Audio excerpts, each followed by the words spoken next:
Games,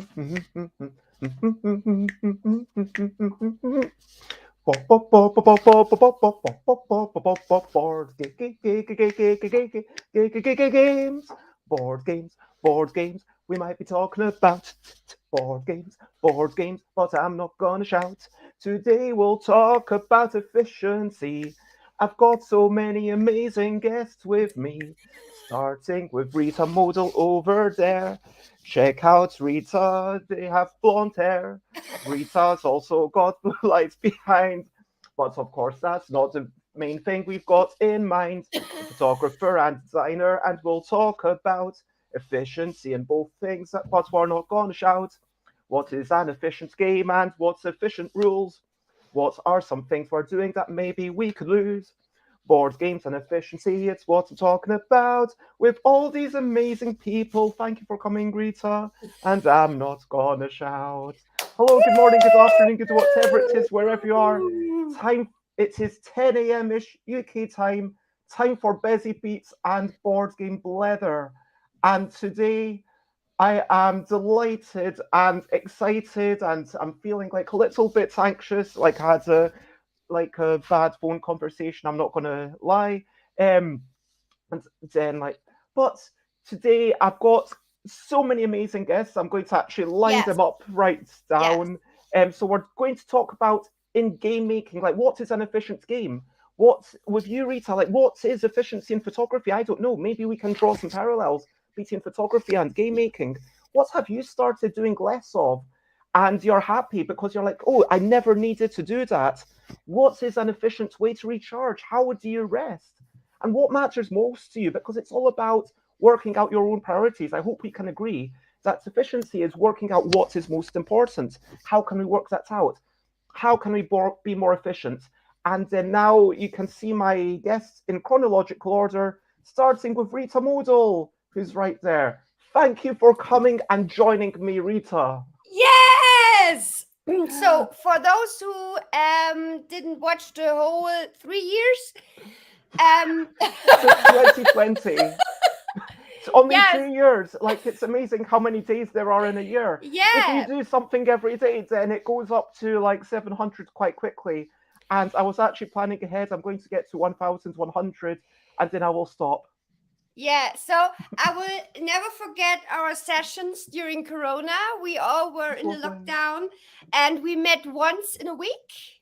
Mm-mm. Yes, and with You, me, and Tiz, and we got together for a game jam at the start of yes, 2021. I noticed you on Instagram. I was like, oh my gosh, Rita's amazing. Like, Rita's made so many games, like Men at Work. Like, I just love it. And like, I heard about these other games. I was like, oh, maybe I could reach out to Rita and they would come over. And, you agreed. And so I think when I had you on, that was possibly the first time that I had someone on just to talk about themselves, because I wanted to say, hey, let's make it a regular thing. The first time we'll just talk about you, and then we'll talk about, you know, other things. And then we had, the design with Matthew Dunstan and Alan yeah. Hall, and then you and me and Tiz, where we were then designing the game when we had after the game jam.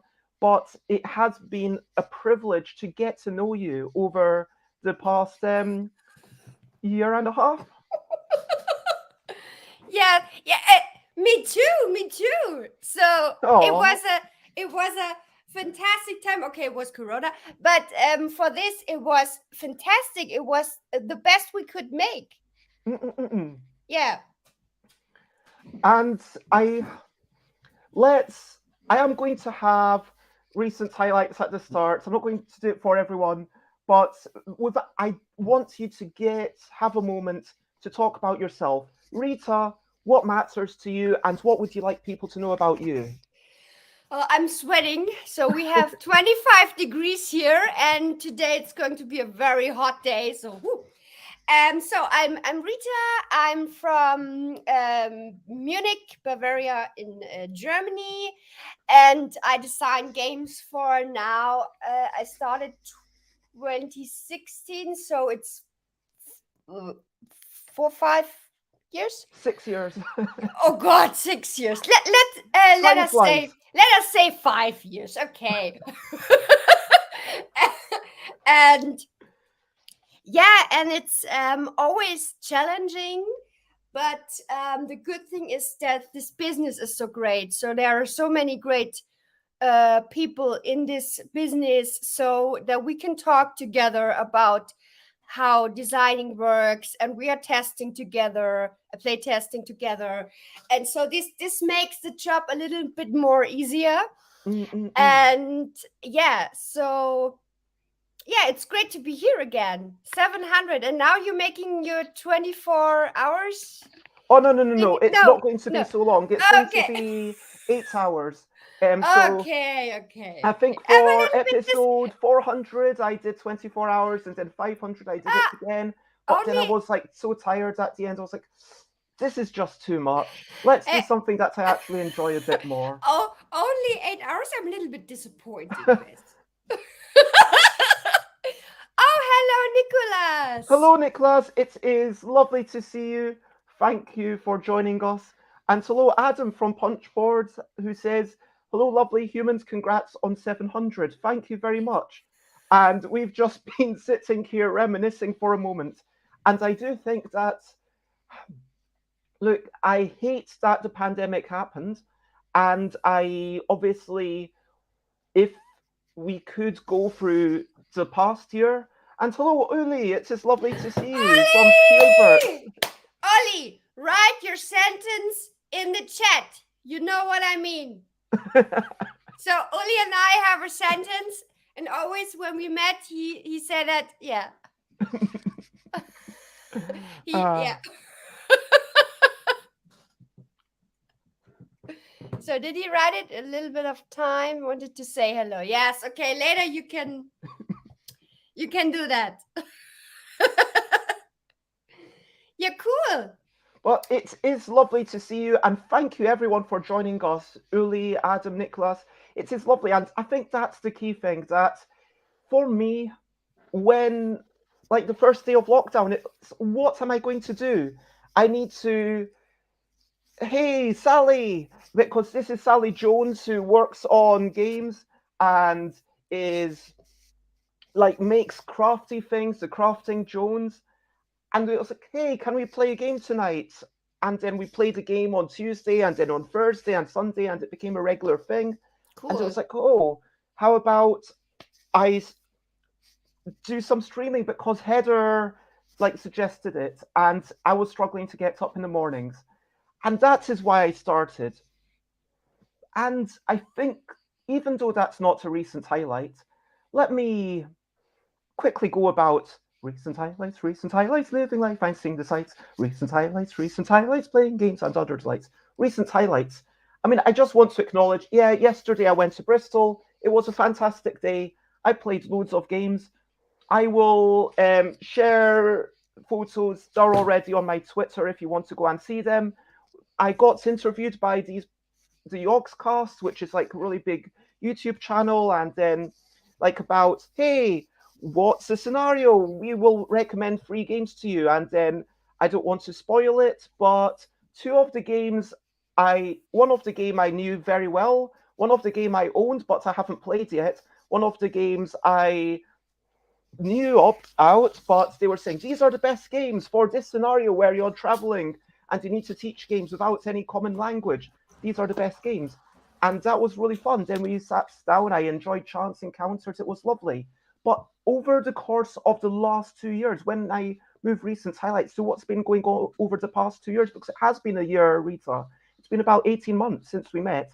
And I think Yeah. this is what I've enjoyed most of all, getting to know other people. And I realized one thing I stopped doing is that I stopped bashing myself over the head with Tabletop Simulator. I realized that it's just not worthwhile for me because I know for some people it works really well, digital Yeah. playtesting, but I realize for me it just does not work. It's Yeah. fine to have sometimes a little bit of it, like for Dinosaurs Love Spicy Pies, it was okay, but even then it was not as efficient.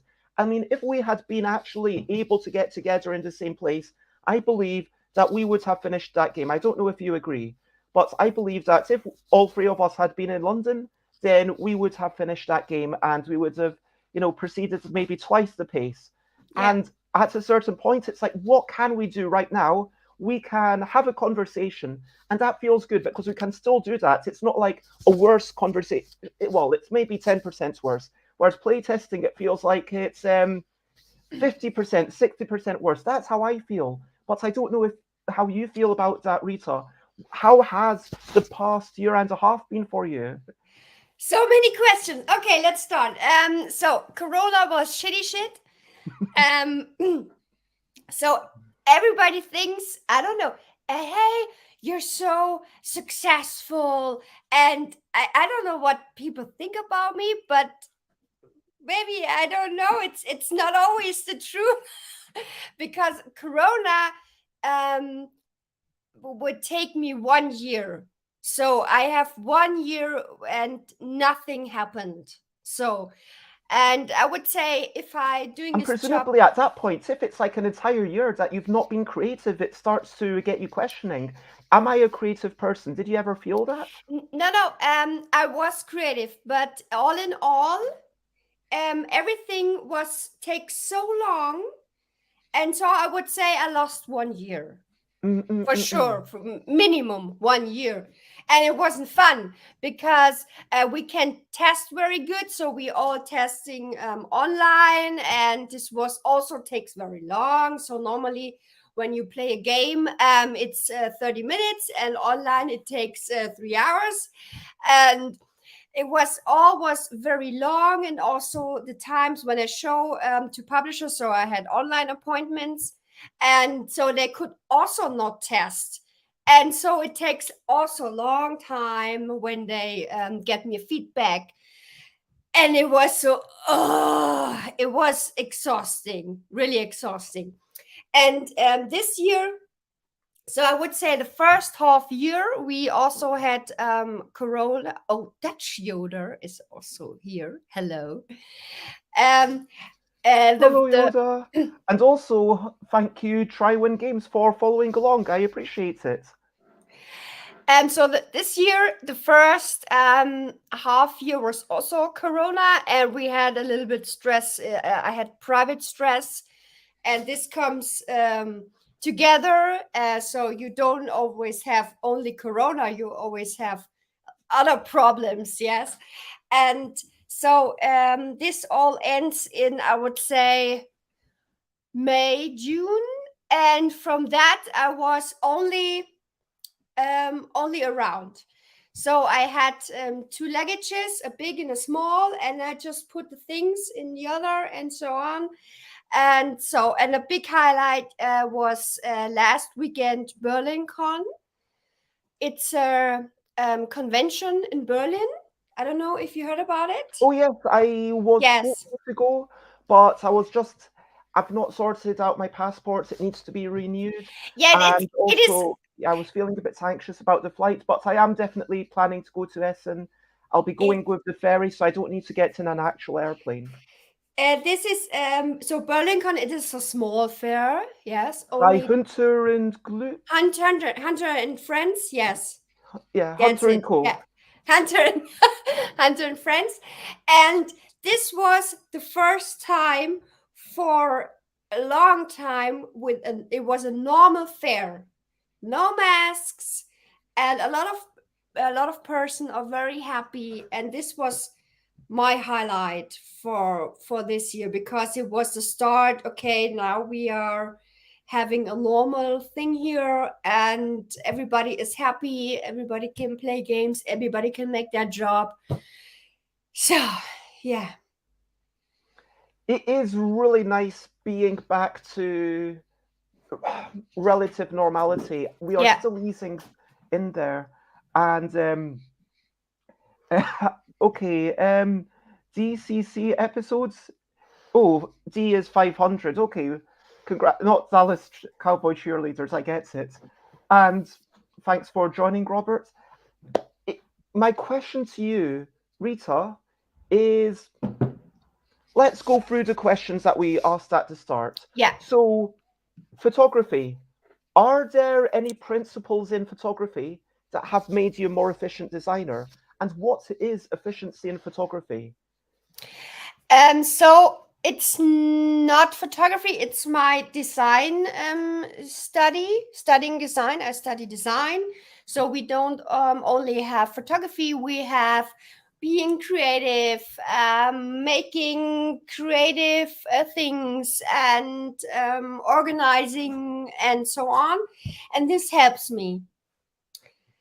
So Um, learning how to be organized and learning the skills of essentially running a business, I can see yes. how that would be cross-transferable. Yes, and also working with programs like InDesign, Photoshop. This is very helpful now because I'm using this nearly every day for making prototypes. And in photography, I just have to think. No. Sorry. That's the joy of live shows. Like you get to see people, there's no editing, there's no nothing, just all the funny noise. I'm sorry. Yeah, best thinking noise ever. But did he come up with a thought that you want to share? No, what I told was yes, last weekend was Berlin, so this was really a big highlight. And yeah, and what I'm going to do, I will go to England or Britain. Oh, when? When are you I coming have over no here? idea, but it's a plan because I've never been there. And Okay. I'm very old now, and it's No, you're because not. Oh, after Essen, you should come. There's a convention, KCON. So I don't know if you Con. heard. No. So this is a very small convention. It's like 300 people. So that's the Okay. capacity. But everyone's in one hotel.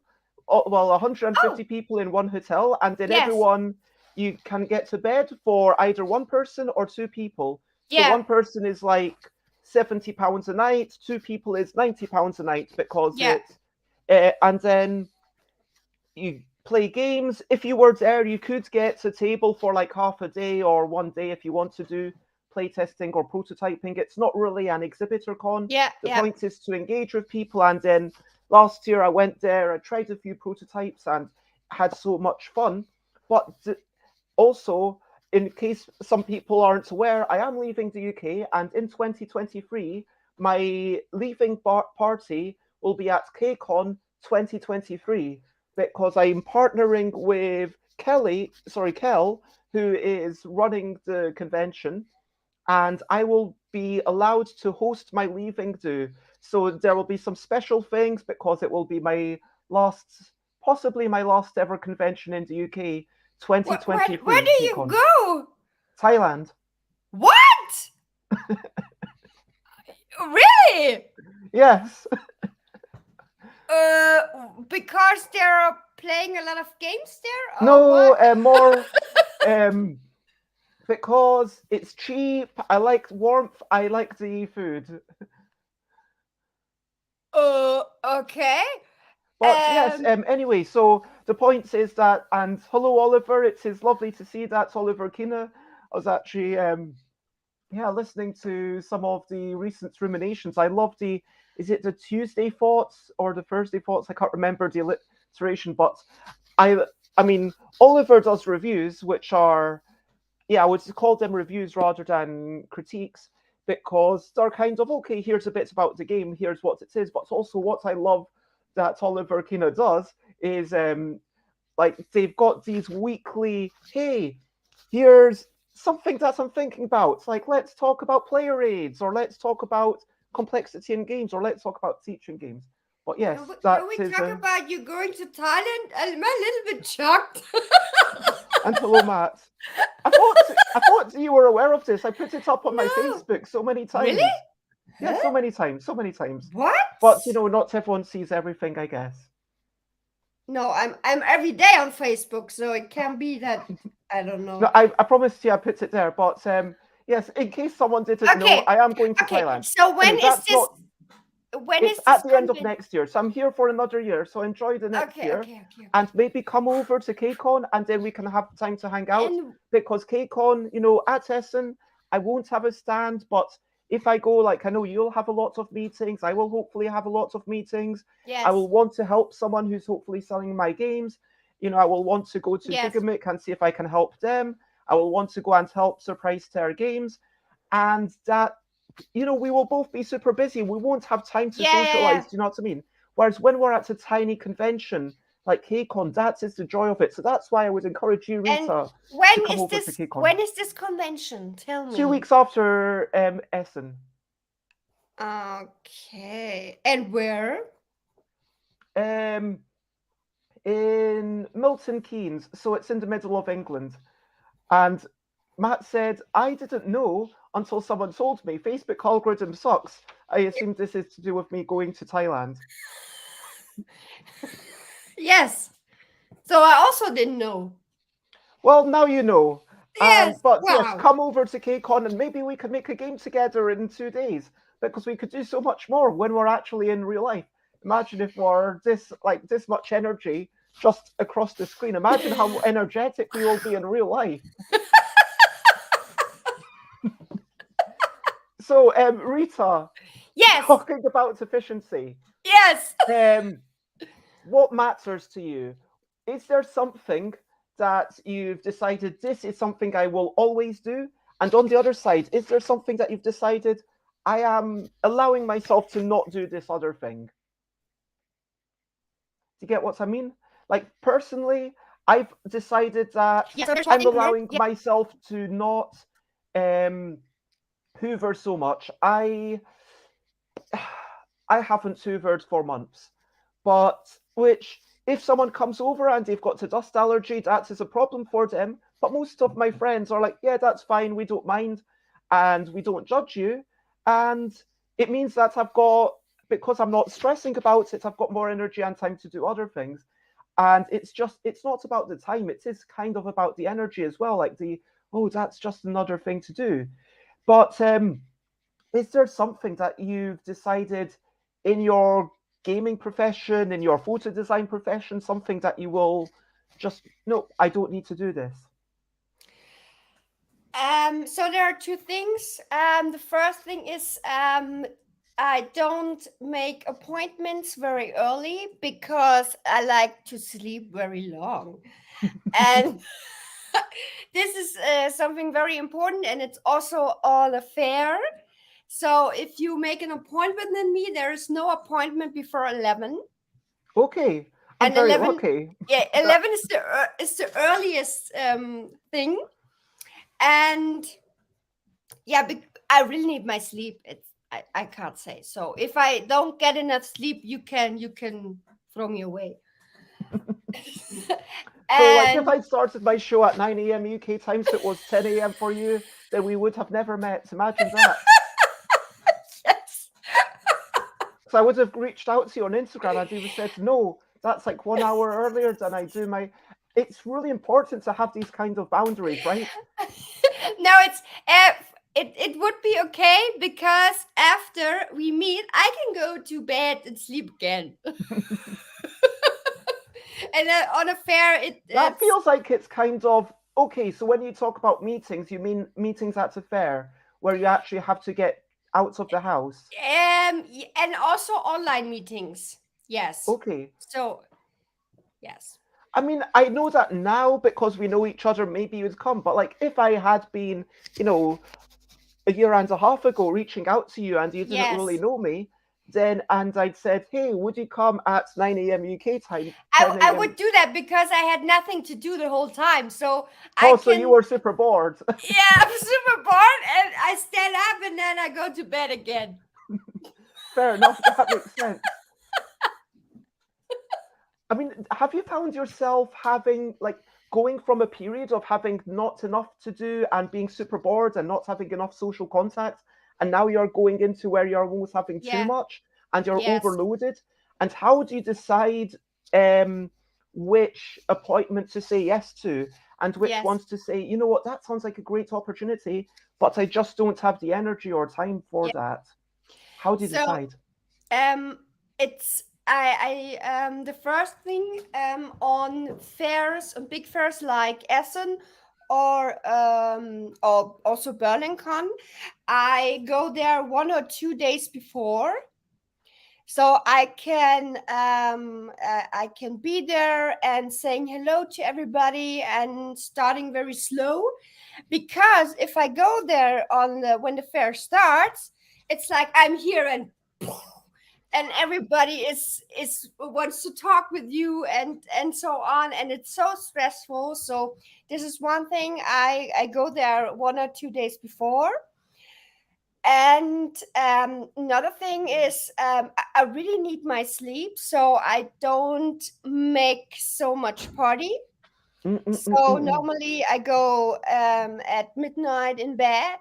I don't know. There are people on the fair, and they're making party until 4 or 5 in the morning, and they're standing up again, Yeah. working, and then they're making party again. So what's going on? I don't have the energy for that. I was there, I think, the first year that I went, and I was invited to this amazing party. I'm going to admit, it was by morning, and it was a really nice party. They had good cheese, good drinks, and you know, Shikimik, I love them because they're a good company and they've treated me very nicely. But the party it was like, okay, we start. What time does it finish? 7. The fair officially. Sorry, it starts like the minute that the fair stops, and then it lasts Yeah, maybe 2 hours. And then it's like, yeah, okay, we're winding down now. You all have an early night. But these people, they like, I was like, okay, when's this finishing? And then I tried to get the metro, and then the U-Bahn was out of service because it was like 11:20. I missed the last one by like 2 minutes. I was so annoyed. And then I could either get a bus, which would take me an hour, or I could pay like a ridiculous price for a taxi. So I decided to get the taxi because I valued my hour of sleep that much, if you know what I mean, and I yeah, didn't want the stress. yeah, And people, as you say, the next day I found out that some people were going until like 2, 3 o'clock, and then they were starting, and it's like, yeah. wow, that's ridiculous. Yes, I don't know, and You need to be mindful of you can't do everything, and FOMO is such a big thing, but you need to be willing to say, yes, sleep isn't exciting, but I need my sleep. yes. And talking about sleep again, after a fair, I normally take 1 or 2 days for a break. So these days are totally blocked for sleeping. So I can tell last Tuesday. So I came home on Monday because the fair ends, and I came home on Monday very late. And on Tuesday, I slept 16 hours. Wow. Yes. Yeah, because there were so many impressions and so much to do, and it was wonderful, and so many things I've seen, and I have to come down and recognize. I think this is such a key takeaway. I think that Yeah. what we can take away from this short conversation we've had is to just make sure you've got time for the boring things like Yes. sleep. And it's really important. And Yeah. sometimes you are bored in the middle of a pandemic, and sometimes, after that finishes, you need to start saying no to things. I want to introduce, um, and yeah, I've heard. Oh, I am very lucky to have you awake for my episode. Um, I want to introduce two amazing people. Firstly, I want to introduce a teacher, educator, published game designer who shares so many resources, podcaster, the amazing, beautiful Kathleen Mercury. Good morning. It's so good to be here, and thank you so much for having me on your 700th. It's like what time is it here? 4:30 in the morning. So pardon the stumble. 700th show. Yes. Yes, Kathleen Mercury has gone above and beyond, and I did offer that Kathleen Mercury could come on later Hmm. for the record, but you just said that it would be better when everyone else is still asleep. Yes. Well, and that's partly true. So it's partly not true because getting up has woken up some people, but it's fine. Oh, I'm sorry. No, it's okay. And Nicola says blocking time after the con also helps prevent getting sick due to exhaustion, as it sometimes happens. And I want to say also hello to a regular guest who's I just saw a couple of days ago, a Hello. politician active in the sorry, politician isn't the right word. Someone who's active in politics. Political That, activist? I don't know. It makes me sound like I do party politics, whereas in fact, you're kind of yeah. the opposite. Yeah, so I chair Unlock Democracy, which is a non-party political pressure group. That's one of the things I do in politics. I also do a fair amount of political research. But yeah, campaigning for general political reform is something I do when I'm not doing board games. So there you go. And it is an honor to have both of you on. And I would like to maybe start with Kathleen, if you could introduce yourself and what are you excited about right now? Oh gosh. Well, my name is Kathleen Mercury. I'm a teacher. I've been teaching. Ooh, gosh, I think this is like my 18th year, which is nutty. I remember like the first one. I've been teaching in the U.S. I was teaching game design to kids through our school's gifted program for about 15 years, and then I decided with COVID that I was ready and wanted to change, and so then I decided to quit my job and I moved to Bucharest, Romania, where I work at an international school there teaching math and science to kids. But I do get to start teaching design as well this upcoming school year. So I'm very excited to see how design will sort of manifest in the classroom in a very different type of class, but one that has a lot of possibilities. So super excited about that. That is awesome. And I love the fact that you describe yourself as a bull in a china shop, just crashing ahead, and you just get stuff done, even if it means that you've left a bit of broken china. And I would like to ask you about efficiency when you've got kids making games versus someone who is really doing it for publication. Because, I mean, you've got Greased Lightning and some of your other games that you're working on that will hopefully actually get mass produced. How do you determine? Well, I can certainly force students to be more efficient than I ever am myself. You know, Grease Lightning was a game from start to finish. I mean, we're also talking about in terms of like publication, but that was really only like a year. Probably started working on that one about 7 years ago. So not very efficient, really, because you pick up, work on it, put it down. You know, I sold it to a publisher, I got it back. You know, there's some like, you know, flow there. But I tend to work on things when I feel like I've got the energy for it or when I've got the interest in it or an idea. But with my students, it's like, you're going to do this right now.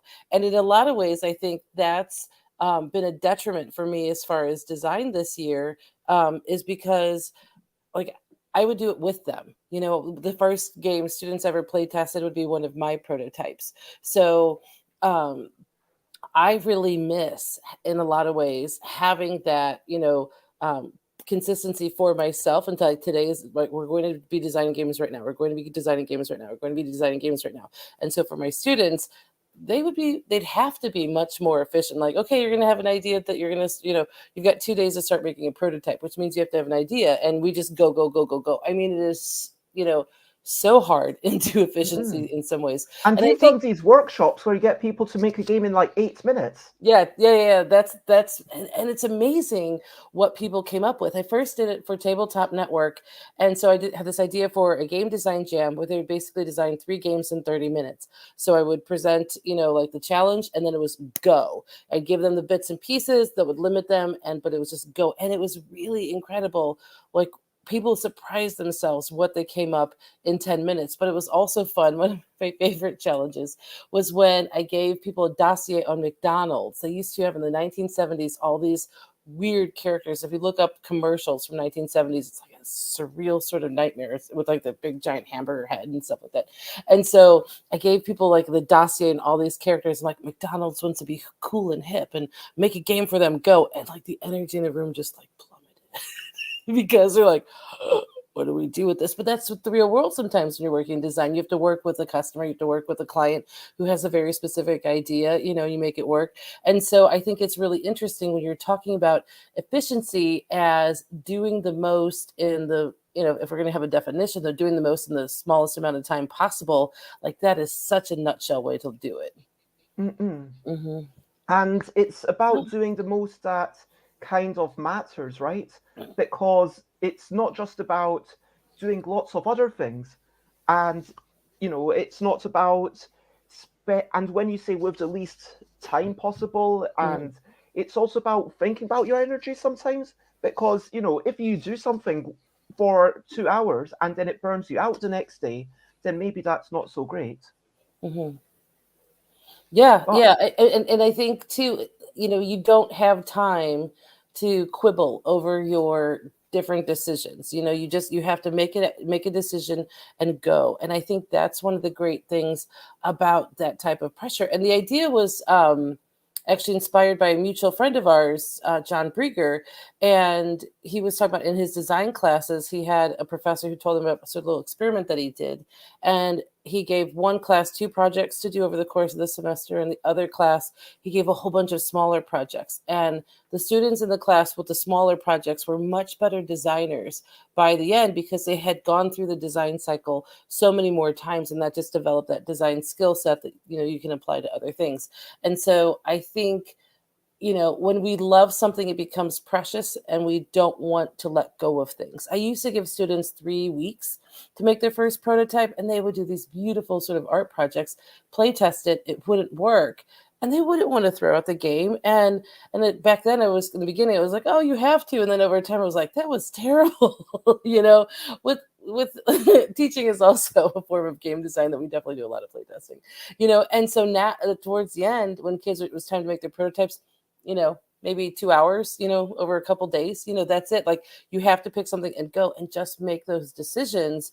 And yeah, maybe you would have a better one if you had 3 weeks, but on the other hand, you're going to have something on the table in 2.5 days. And that really gets them into design. It gets the process moving, and then ideas start to flow. So, in a perfect world, absolutely. I think less time is better than more time.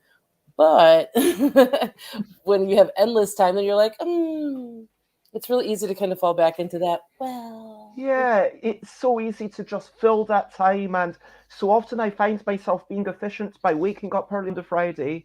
For the records, normally every Friday I am playtesting in Waterloo, whereas today, this is a special 700th celebration.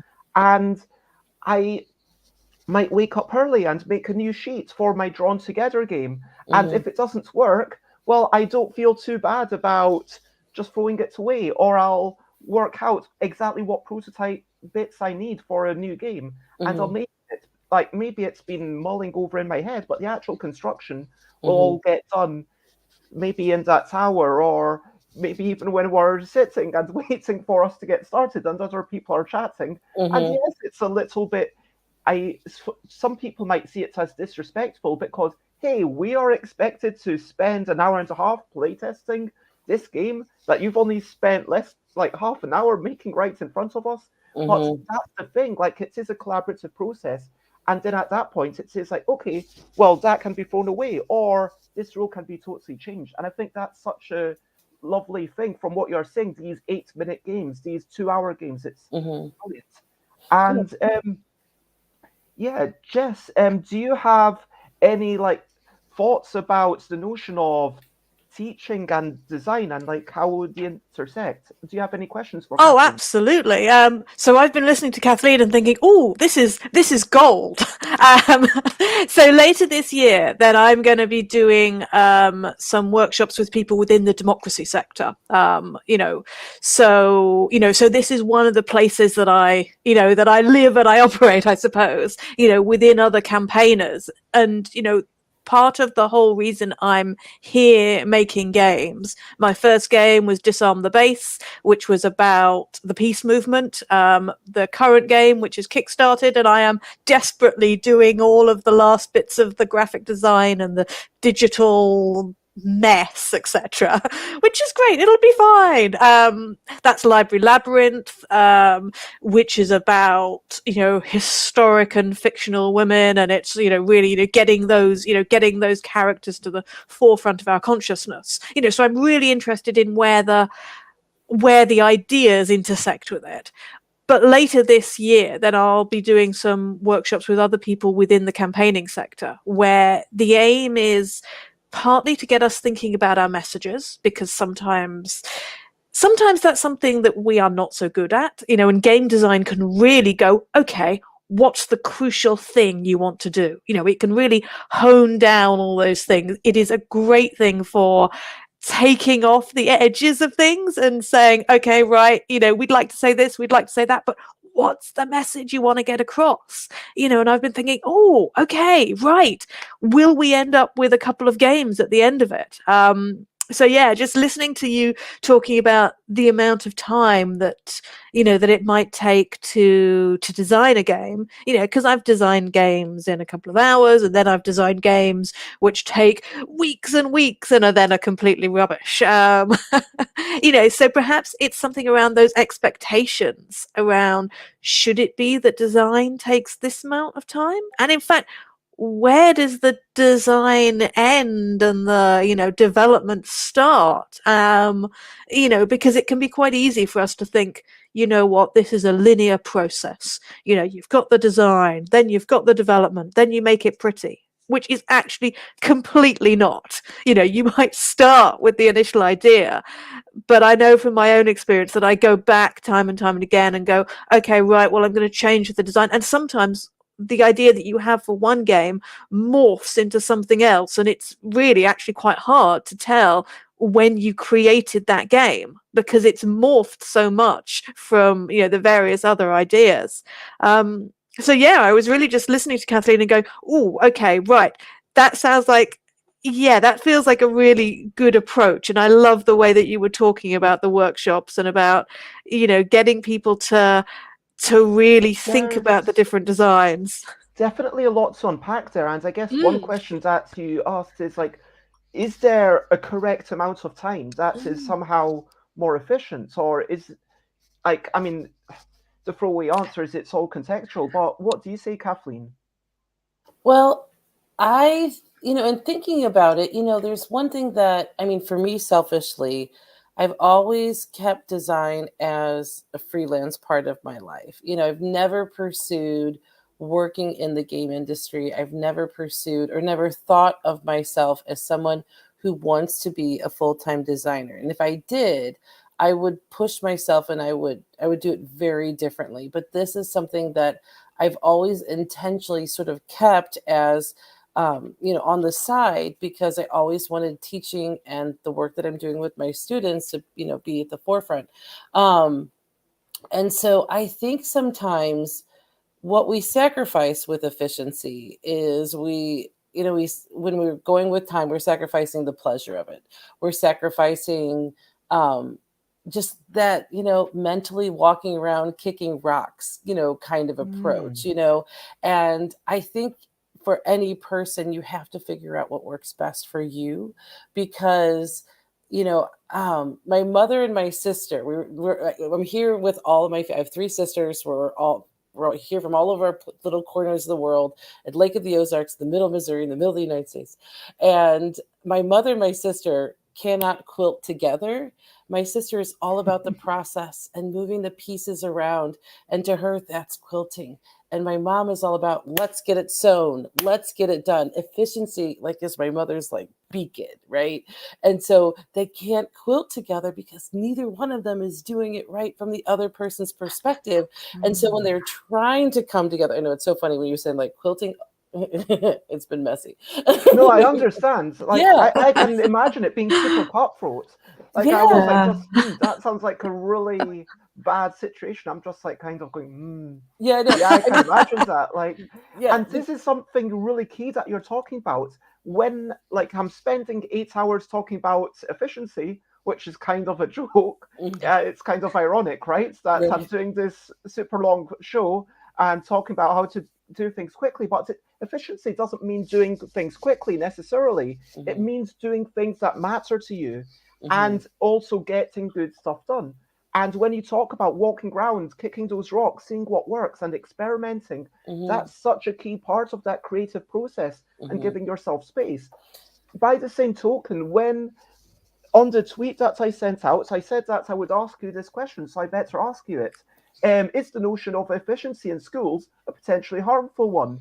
Because is the notion that we have to get everything to be a particular way, that we always need to be driving towards one particular outcome and one particular learning and outcome, if you know what I mean, is that harmful? There's no way that we can ever teach every kid the way they need to be taught, and you know that going in, and that means you will always be successful in some things and some things will always not. You know, when the US moved to the No Child Left Behind and all the testing that we did, so many of our resources shifted to helping students on the, you know, who are lower performers, which is good. And the testing helped us to find that there were a lot of kids that were actually functionally illiterate that were able to get by previously without that type of very specific testing. That's good. It also means that a lot of the resources that we would spend towards kids on the upper end of the spectrum for enrichment or gifted programs or whatever, that sort of shifted away because they were fine. You know, they were getting the grades, they're getting the marks, so they didn't need the help as much as kids on the lower end, which is true. But I also believe all students deserve to learn at their level every single day. And if you've got kids in class who are performing at the expected level, but they're not really being challenged, they're not growing, you know, then that's not great. That's not good, you know. So when it comes to efficiency in schools, like, we have to be, because you only have so much time, you only have so much resources, and you have to make decisions. And one of the things that was hardest for me this previous year, after working with gifted kids exclusively for the past 15, was, like, especially in math, there were times I had to keep going because there were things we had to cover. And I knew there were students that were still sort of struggling, that I knew that if these kids just had more time, more practice, more repetition, I could teach them in a different way, that they would be able to move on. But it's just, their trajectory just didn't fit the time box that we were in. And that was so hard for me. And in a lot of ways, I really struggled with managing the time of our classes, because I wanted every kid to be successful. I wanted every kid to be able to meet those objectives, and having to reconcile myself with the fact that some kids weren't. And I don't know a better way to fix that other than spending, you know, hours and hours with them outside of school, which obviously isn't functional. Yeah, that seems like a really challenging issue. And I think you can almost draw parallels between that and any society, or even like in a small team. If you are building something creative together, it needs to be like, okay, some people are being challenged in different ways. I mean, it's a small personal anecdote. When I was dancing like Mambo and Cha Cha Cha just this month, the teacher there, it's like, okay, if someone makes a mistake, you all do it together as a team, and we all start again from the start. And I was like, wow, this is not like us trying to do this as a profession. This is just us trying to do it as a source of joy, if you know what I mean. And so, yeah, then we weren't going over the bits that were the more interesting. And yeah, it's just impossible within the time because we do have constraints. And hello, Fabricio, lovely to see you. And thank you to everyone who's following. And I'm aware that I'm not shouting out to everyone, but I do appreciate you all. Kathleen, you were about to say? I get distracted by this comment, so it's okay. We can keep going. Rita, I know that you have to go in a few minutes, but before you do you have any questions for Kathleen? And you're muted. Because in 1 month I give a workshop for very young people. I think there are from 7, 8, Mhm. 9 years. Mhm. So I do make a lot of workshops, but for young designers, designers which are not so much in the business, Mhm. but not for that small children. So what tips do you have? Yes. I can help you. So Okay. first, so I always talk about gaming literacy. As you know, any artist within any medium, you have to understand sort of like, you know, the parameters of the medium to work within it, right? Most kids, when you ask kids to design a game, they will design games exactly like what they've seen, which is why if Yeah. you Google make a board game, they look like Monopoly, they look like Yeah. Candyland, etc. So you have to think about when you're wanting, if you can't give them a blank slate, you can't just say, oh, just, you know, design a game, because you know that's stressful for anybody. So the Okay. two things are that, one, I always have kids or adults, and I did this like a tabletop, is to design a race game, because most kid games are race games, and so it's a Mhm. very familiar structure. How you win, how you lose, um, are known. So how, you know, like, so winning, you know, what players have to do, how you win, those are known. So what they have to focus on as designers is how they actually have their players do the race. The other thing, and actually on my website, which is totally free and I make no money from it, KathleenMercury.com, I've got my quick game design workshop. So there's actually some like slides and stuff like that on there that it can help you if you're interested, or anyone else, please, it's all for free. But the other thing is, so there's that. So start with a comfortable structure for them. The second thing is, if you're wanting them to play around with specific mechanics, you know, give them examples of games ahead of time so that they can see how to use them and how to apply them. And the other thing is, little kids do love dice, they know dice. And so even if you start off with giving them a bucket of dice, and then what are all the fun ways we can do it, but the main thing is you're going to have to teach them, if you want them to focus on not just roll and move, you know, just straightforward, then you have to teach them, give them examples, have them practice playing games that use different types of mechanics that they can then use. And even with little kids, like, it's really interesting to see like where they go with it. But you will definitely have some kids who are like, I want to roll the dice. Okay, if we're going to roll dice, how can we use them a little bit more creatively? And so that's what I would say, is stick with a familiar structure, teach them whatever you want them to do in terms of the mechanics, and then just be prepared that they're going to want to throw dice around. And, you know, but as long as they're doing something and coming up with their ideas, that's really all you can hope for at that point. Yeah, thank you so much. You're welcome. Well, thank you so much. This has been a lovely conversation. Rita, I know that you have to go to do your other work at this point, and it has been, and Robert says, there are so many great roll and move games, such as sadly maligned John. I do want to say, shout out to myself. Wednesday, 1st of August, anyone who's subscribed to my mailing list will get a free game. It's a roll and move game where I got 6 votes out of 8. So the rating scale is like, it goes negative. So, you know, anything better than 0 is good, but, you know, it would be from -8 to +8. So it was like, would you buy this? Would you print it out and find people to play it with? You know, 6 out of 8. So I was quite happy with that. And you combine your cubes into bigger robots, which stamp on the smaller robots. Then you've got to make it all the way around the board, but you can block, and you can also destroy your own cubes for extra fuel to send your robots faster.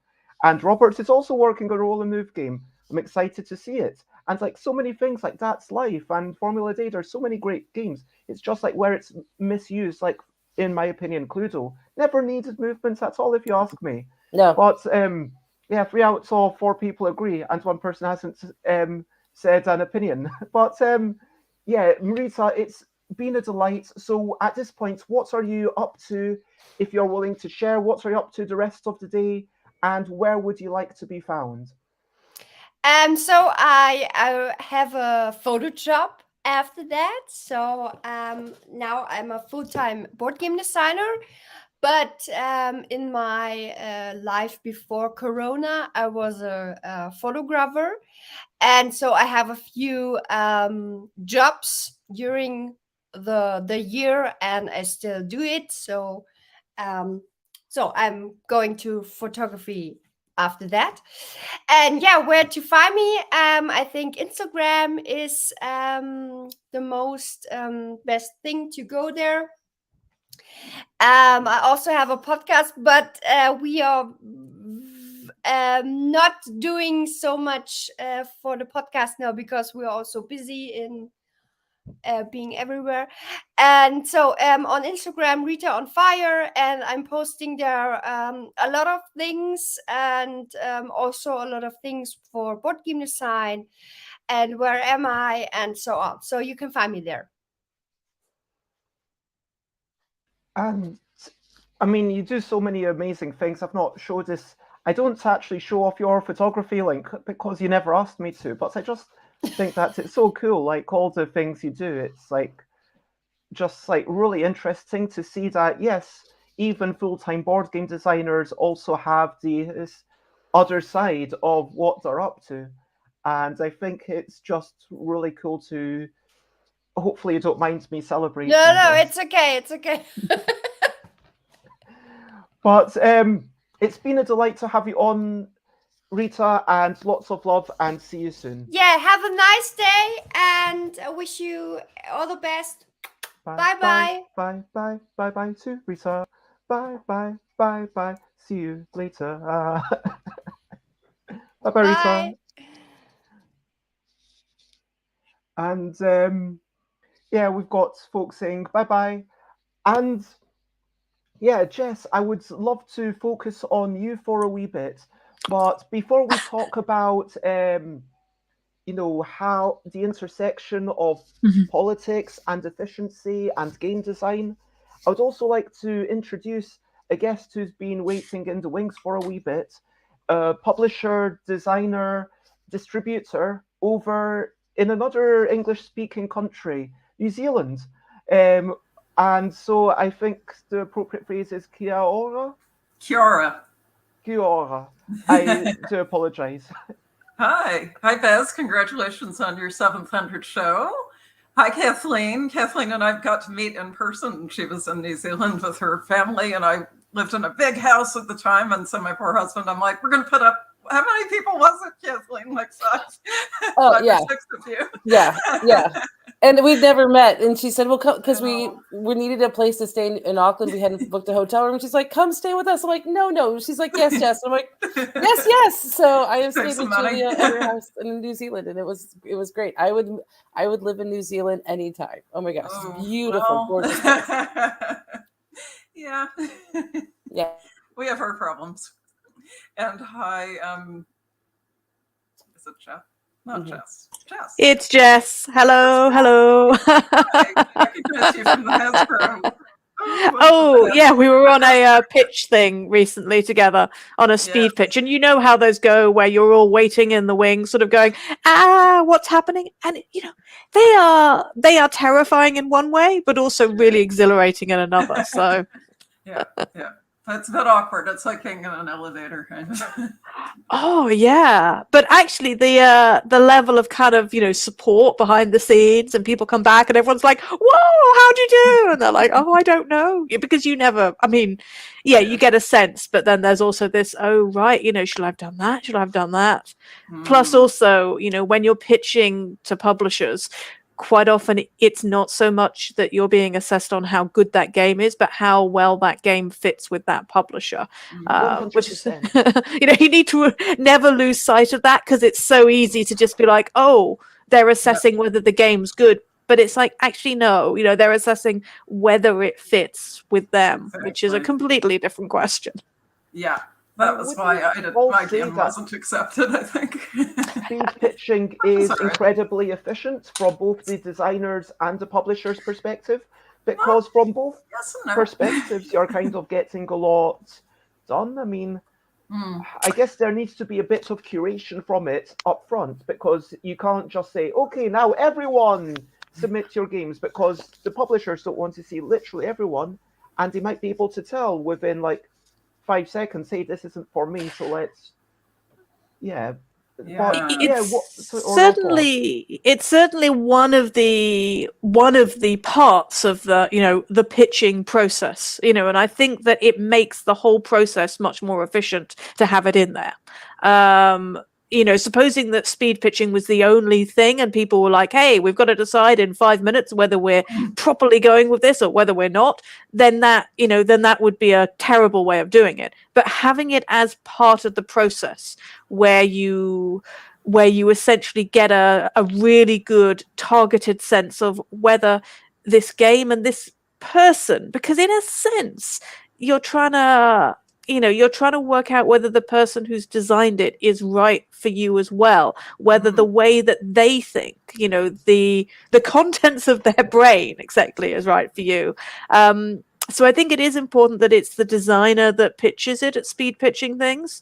I'm not sure how I would be at pitching someone else's game. That's veered off topic a little bit, I'm afraid. Sorry, Beth. It makes perfect sense, because you have to have an innate understanding, I think. That's the key thing. You need to not only understand this is how the game works.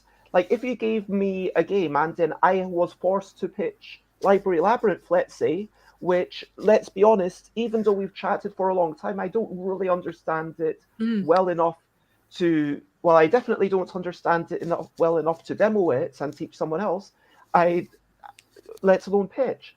And so at that point, it's not just about learning the game and then teaching the game. It's about what really matters for the game. Why is this game fit for them? And that's the thing. If you understand what matters, then you're able to get to that point faster. And that feels like the key thing, like knowing what matters. So, then what does matter? I mean, Julia, as a publisher, as a distributor, what do you think are the key things that make a game matter?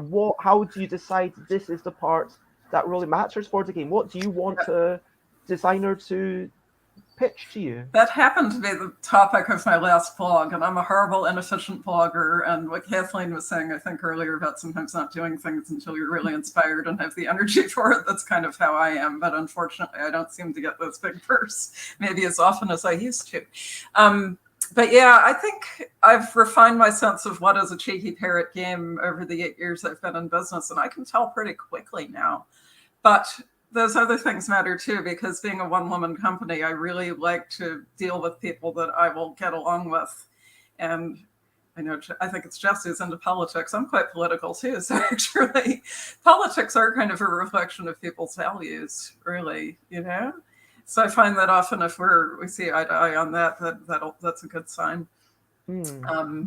Yeah. So what makes a cheeky game? I don't know. It's in the blog, but I mean, it was more like, what's the key things that you would want people to tell you? But on the comments, Robert asks a separate question: do people often pitch other people's games?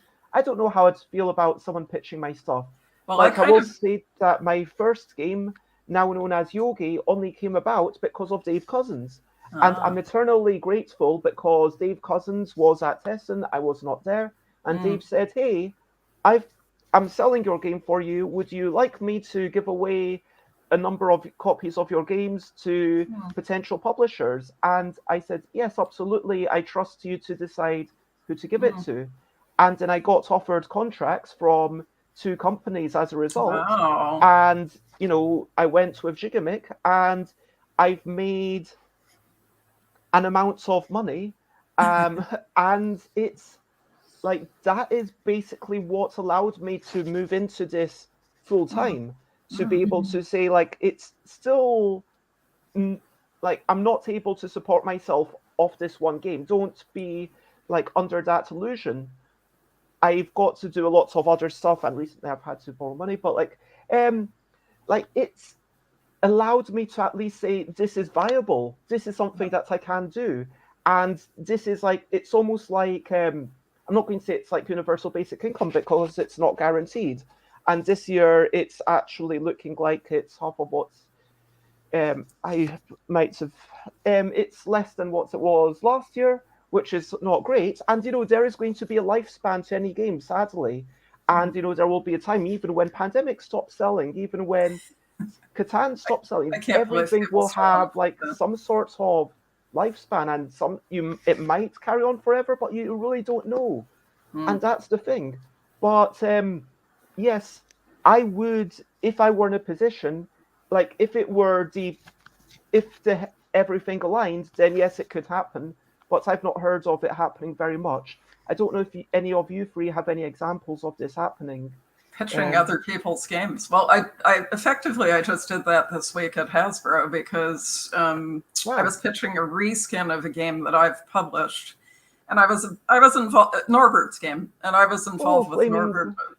Yeah. I mean, I'd say that game was 90% created by Norbert, but I did contribute one important little thing to it as we were developing it.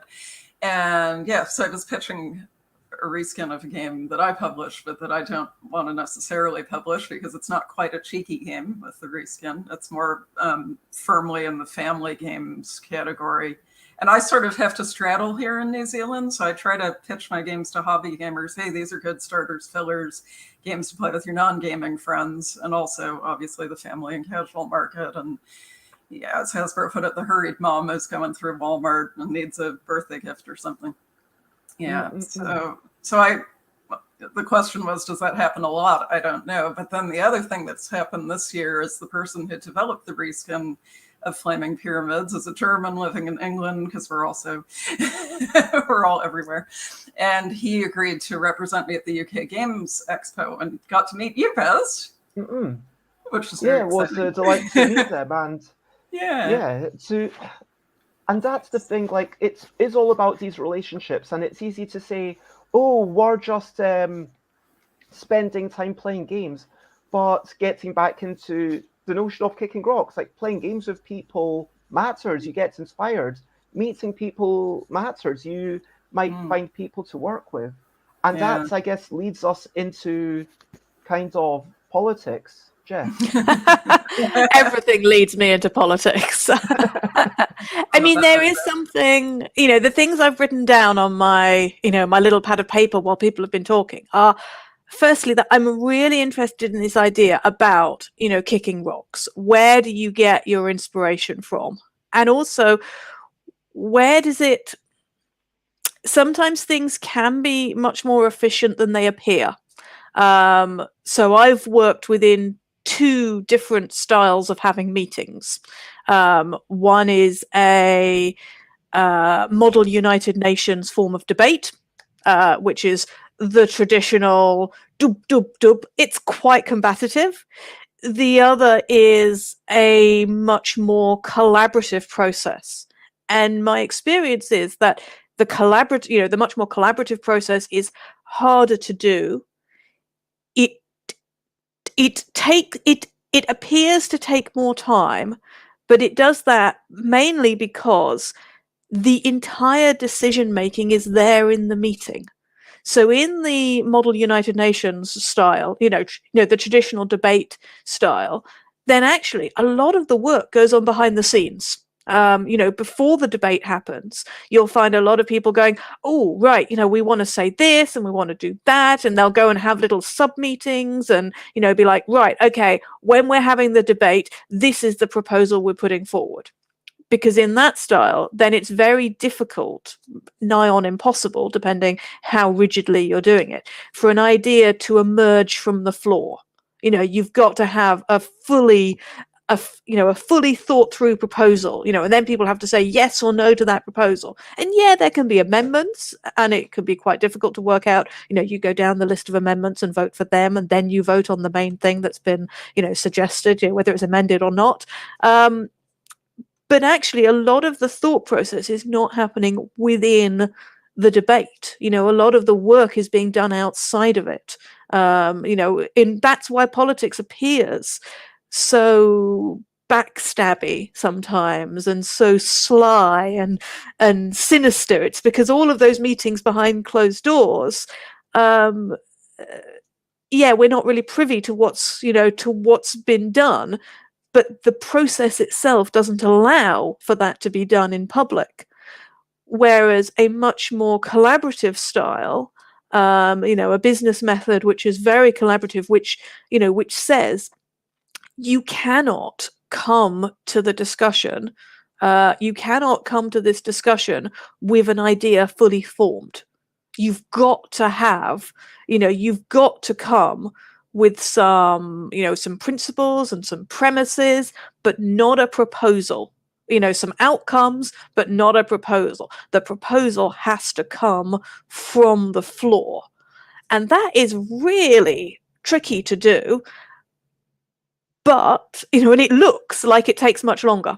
Because if you just count up the amount of hours that you spend in the business meeting versus the amount of hours you spend in a normal debate, then you go, oh, this has taken much longer. But it's a lot less effort overall because you're not doing all these extra things. So I think that was one of the things I was thinking about with, with efficiency there's and all this games. invisible work that doesn't really get appreciated. Exactly. And sometimes someone might say, oh, you've spent all this hour organizing these things and putting these notebooks together, but actually that 1 hour might save you 3 hours of work. Absolutely. Yes, and it's what you make visible versus what you kind of what you pretend isn't happening. So sometimes efficiency is about, or sometimes efficiency, when it's not real efficiency, is about pretending that some of the other stuff doesn't happen. And there is something, there's the other thing I was thinking about, and I'm not quite sure how this is connected, but it came from the same, thoughts, were about the sacrifices we make, when we're being efficient and when we're being, let's not talk about the method of it. Let's talk about the outcome. When we're saying, okay, we want this outcome, this is what we're going to, then quite often we've made quite a lot of sacrifices, and when we do this in board games, we talk about killing your darlings. You say, okay, right, this is a game, we've got to really hone in on what we're doing. What are all of the various darlings of the game design that we've thought, oh, this would be lovely, but no, it doesn't fit in the game. And it's the same thing when you're honing in on a decision, when it's a political thing. It's like, okay, what are the sacrifices you've made? How utilitarian have you been here? And I think it's always, and I think that's a really good way to think about it, the utilitarianness and the sacrifices. Yeah, it's a really good point. So does anyone have any questions for Jess? I do. I just actually put it in the chat, and I was thinking about this because for party games, so often it's, vote to pick the winner. And I think sometimes that's just overused so much, and listening to you is kind of interesting, thinking about, is there a way that you think that would be really interesting to see in some sort of party game that uses more collaborative debate strategies and outcomes to determine a winner, as opposed to just everybody votes and then we move on? I am hoping to consider exactly this question, in fact, though I think you put it much more concisely than I had it in my head. Precisely this question. Efficiently, with so with people in the democracy sector, we're going to be doing some workshops, as I was saying, about that. And one of the things is that when we use voting, in party games, we're using first past the post, which is a brilliant system for working out for having a clear winner, and it's a brilliant system for being very efficient in time. It's terrible for actually determining who people wanted to win. So I did a roll and write game a while back, which never made it past draft stage, because it was about proportional representation in terms of voting. So rather than voting just for one person out of a list of, whatever, you ranked them instead.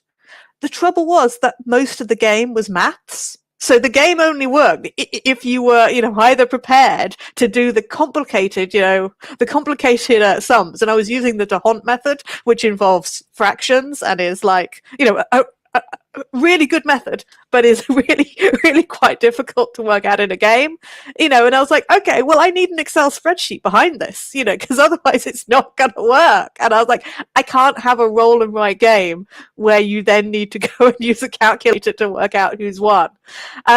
So I think there's a really good question about, what other approaches can we have? And some of them might be, some of them could be different rounds of voting. Some of them could be simple negotiation, which basically turns a party game into like party Risk. Can we do like a party version of Risk or something? Where people are, changing sides all the time. Then the question is, it's like, as yeah. you say, the simple one person, one vote, person with the most votes wins, or wins the points or whatever.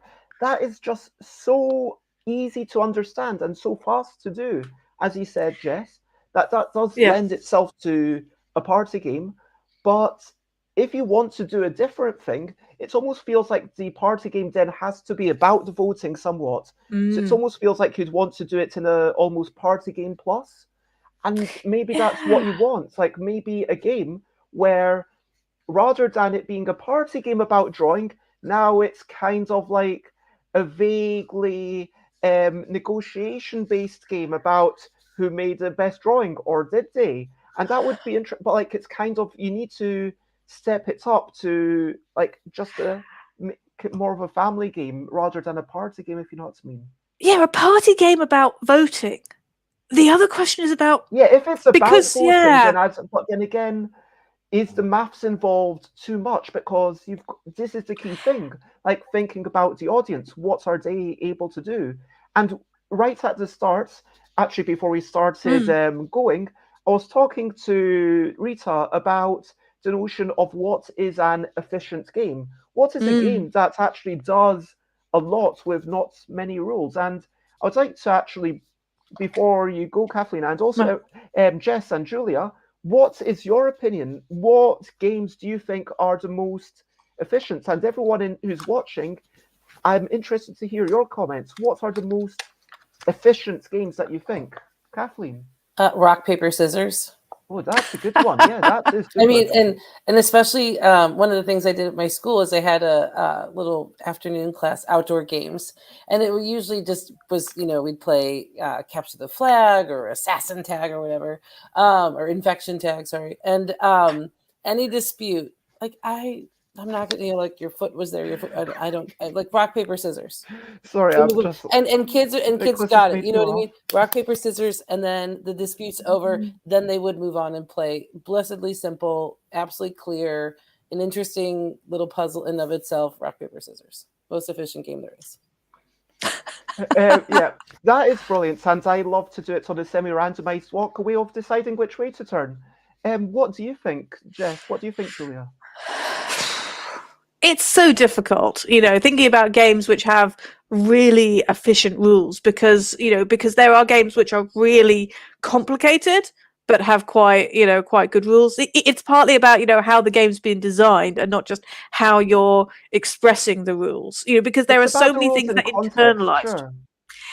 Yeah, like you were saying with roll and move games, something like Snakes and Ladders, that is, we've all internalized the rules. You go up the ladders, you go down the snakes. And I'm like, when did we learn those rules? Are those rules really efficient? Or is it simply that everybody knows how to play them already because they were taught at the same time that they were taught numbers? I would argue that the American version, Chutes and Ladders, which Chutes is like what we call slides, I would argue that that's actually more efficient than the old version, Snakes and Ladders, because it's just a bit more intuitive. And I think there's a really great intuition there. I mean, a really great efficiency with piggybacking on existing knowledge. Like, I would say that if you can assume that people are aware of things, if you can assume that, okay, in this culture, red is bad and green is good, green means go, then unless your game is about confusing people, then you should keep using those things. Yeah. Thank you for watching, Fabricio. Always lovely to have you. And I would say Jenga is my vote. Like, because you see it, it's like, okay, yeah, I know what I've got. You see one turn, okay, take out a block, put it on top. And then there's this structure. It's like, okay, it feels intuitive and a lot of the complexity, because there is a lot of complexity in how it's designed. And the blocks can't be perfect cuboids, because if they do, the whole game breaks down. They've got to have slight irregularities. to make it so that some of them are actually pushable, which a lot of people don't realize that actually a lot of the knockoffs, they didn't notice that. You are giving a shout out to Alhambra there, Jen. Yeah, I was going to say, so I went and looked at some of the rules for various things, and I would actually like to say that Alhambra has really clear rules, really efficient, because it's not that simple a game. It's a tile-based game, but the rules are not very long, and they're really clear. And I think actually, there we go. The rules are really clear, and they've got lots of really clear diagrams, and it sets out exactly what the Alhambra is. And then here, you've got lots of diagrams with, here's this and here's this. And I think it's actually a really efficient use of space on the rule book. So I think that although it's a much more complicated game, the way that they've explained it works really well for me. And Robert wants to nominate Lupin Louis, where the wee plane goes round, you flip the thing, and then it goes pew, and hopefully it doesn't hit your chickens. I would agree. Anyone watching learns the rules in seconds. And Robert totally agrees with Alhambra rules. Queen games are always excellent at rulebooks, says Robert. Julia, what's your opinion? Do you have a game that you think this is super efficient? Maybe Othello? Is that, or Reversey, I guess is what it's called when you play on a computer. Yeah, I think that the two names are kind of interchangeable. It's based on location and where you are, kind of thing. Yeah, I think that's another one where you can just sort of tell instantly what's going on. The two colors, and I want more of my color, and you're just putting your chips down and flipping, and but it has that tagline. I think, and they probably stole that off Go, huh? A minute to learn, a lifetime to master. Well, that's kind of, it's funny. I've got this one game that it says, and I'm amused, like on the box it says one thing, in the rules it says something. In one of them it says, minutes to learn, months to master. Which is like, okay, at least they're being honest, I guess. I mean, it's not like years to master or a lifetime. It's just, yeah, you'll master, like, you give it a couple of months, yeah, you've mastered it. That's great. I've not mastered it, but like, and then, but I think that's kind of what you want for any abstract strategy game. And I think that so many of them, Corridor, Go, and Pilos, I mean, yeah, I'm naming a lot from Zhigamic, but like, I find them a lot more elegant than when I look at chess. And I love Hive from Johnny Annie. I think that's a brilliant game, but just the number of pieces you do have to learn, just having ubiquitous pieces helps. And yes, Othello, it's like you put your color down, you choose where to put it, that's it. But then suddenly there's all these ramifications, there's all these twists of fate, and it's all about the ramifications. And I think that's just the way that a good game should be. And to get back to roles, I think the first game I encountered that did something I really like, which is when they spread the board out and, sort of take you around it, put this here, do this there. I think that was Stone Age. So they may not have been the first to pioneer that technique, but I thought it was really, really good. I've had an interesting experience this year because Horde is going to be published in German. So they had their translator, because we didn't have the rules in German yet, so they had to do that work. And some intermediary at the German side was sending me through the questions of their translator, and it was hilarious. There was a point in the Horde rules where, trying to remember what it is. Oh yes, you may play one dragon action card on your turn, and then at the end of my passage, I think I say, that's it, you can't play another card. And the Germans are like, why are you saying this again? You've already set it up here. And I thought, yeah, because my game is for Kiwis. Kiwis are, they will ask, can I play another one of these? So I think that was actually how I answered the question. I said, yeah, it kind of fits my audience, but for a German audience, you probably just need to say it once and move on. But it was so cool to have that sort of cross-cultural critique of my rules in it. And I was reprinting myself, and it made me look at my rules and go, oh, I think I could improve this and that based on some of these questions. It is fascinating to consider the cultural differences between France And Germany, though they Mhm. may be neighbours, because Germans are like, okay, play a card. Okay, you can Yeah. only play one card, and that's all you can play, and you must play this one card. That is the thing that you need to do.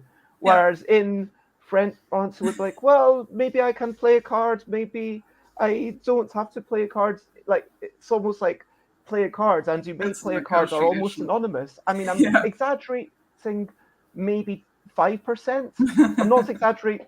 Like genuinely, like the amount of French rules almost aren't expected to cover every corner case. And this is a really interesting thing. Nicholas says redundancy is useful though when used effectively. Sure. And yes, in your situation, Julia, like it reminded people, it clarified. And I think that's really good. And maybe you have those little things in italics to show, hey, this is flavor text. You don't need And if it. you've got a really long game and you're trying to go back and find in the rules a clarification of something, sometimes it is good if it's in more than one place, I guess. Yeah. And sometimes you need to say, oh, for this bit, refer back to this other page. I mean, don't refer people forwards, because then that gets really confusing. Because then you're like, oh, do I jump forwards and now do I jump? But if you're referring people backwards, then it's like, oh, well, I already read that, I remember that.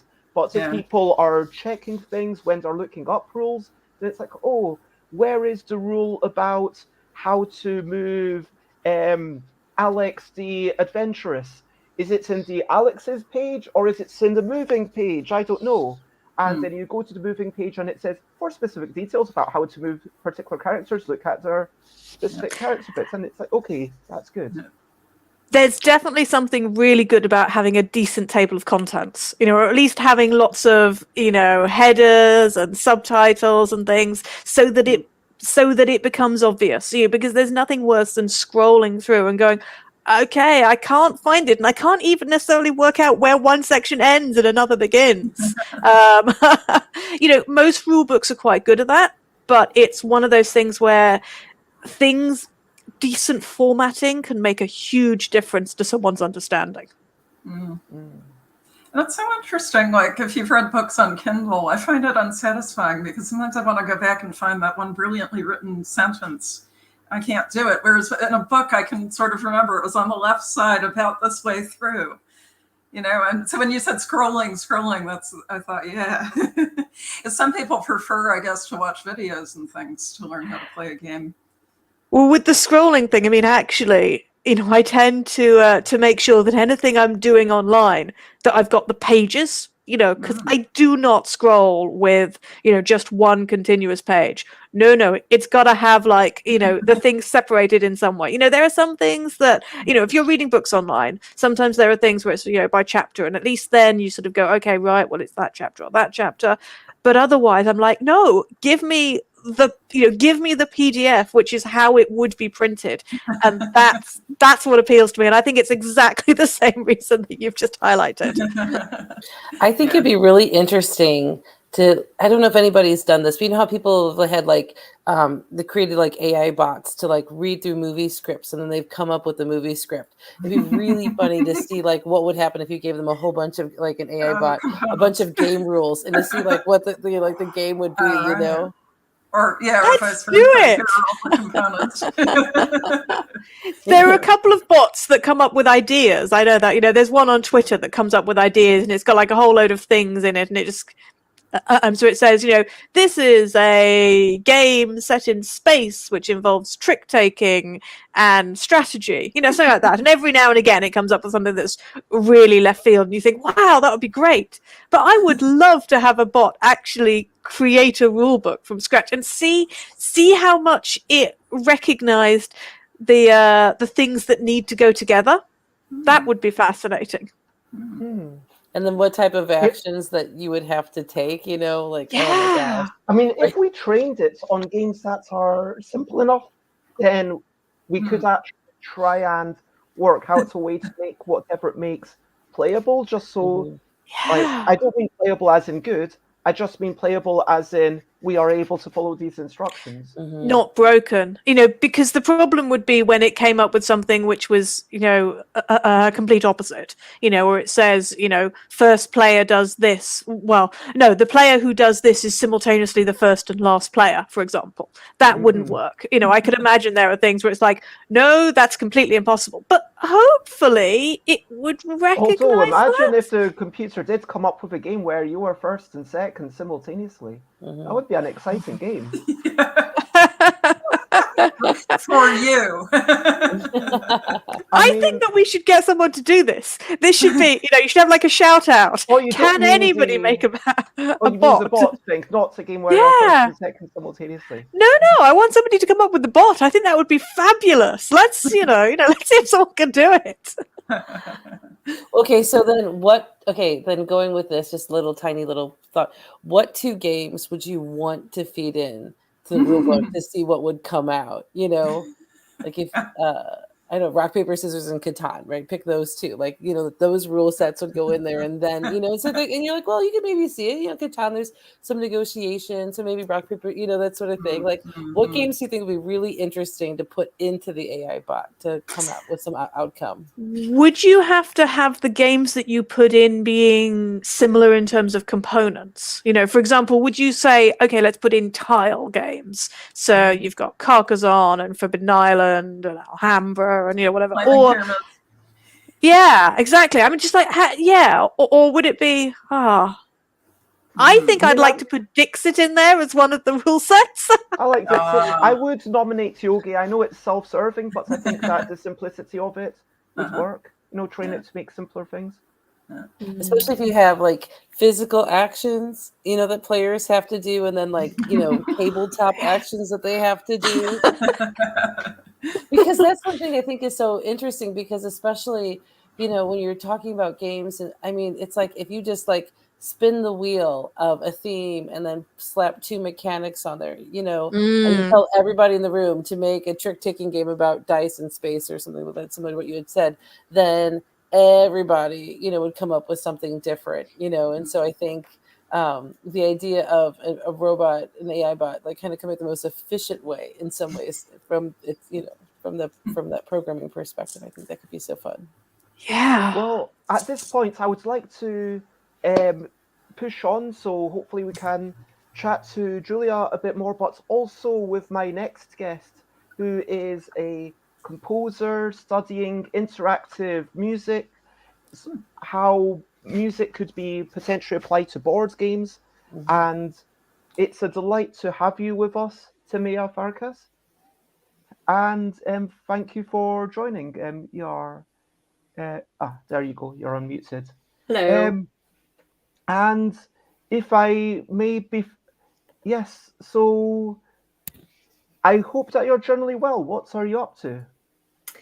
Yes, I'm good, thank you. I'm not up to much other than trying to finish my PhD fairly on time. I mean, that feels like a good goal to kind of focus on. One of these things that you don't want necessarily too much other stuff. And so at this point, Jess, you said that you need to skedaddle. So if people would like to find you, where would you like to be found, and what are you up to? Over to you. What are you up to? You can share, but only if you want to.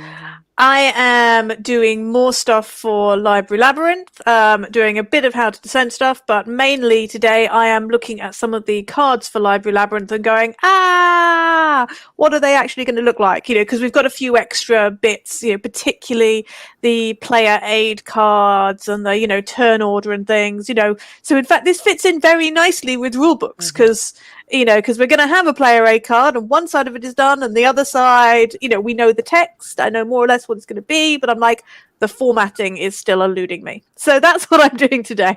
Mainly that, trying to get information over in a clear and concise manner. And then, and teaching people in an efficient way. Exactly, teaching people in an efficient way. People can find me mainly on Twitter. Twitter is the best place to go. Descent Games is the main handle. You can also find me under Quaker Descent, and you can go to descentgames.com. You can also go to librarylabyrinth.com. You could go to disarmthebase.com if you particularly want to look up that as well. So come and find me and speak to me on Twitter. It has been a delight seeing you, Jess, and Thank you. see you soon. See you soon. Bye, bye, bye, bye, just to Jess. Bye, bye, bye, bye. You never fail to impress. Bye, bye, Jess. And Kathleen, you are welcome to stay, but I know that you might need to get to potentially go back to sleep, have another wee snooze before you properly wake up. It has, as always, been an absolute delight. Thank you. For joining me in this celebration. And where do you like to share all your learning resources for free? Well, it just so happens that my website, KathleenMercury.com, is, it says, hi there, come email me if you come across a dead link, because I just switched everything from my former school to my my personal Gmail account. So if you find something, let me know. But yeah, so I put all of my game design teaching resources on there for free. So if you want to teach, tabletop game design, I put some other stuff on there, like when I've done cosplay, if you want to do like game design workshops, and I put a whole bunch of stuff that there's tons and tons and tons of stuff on there, and it's all free and I make no money from it.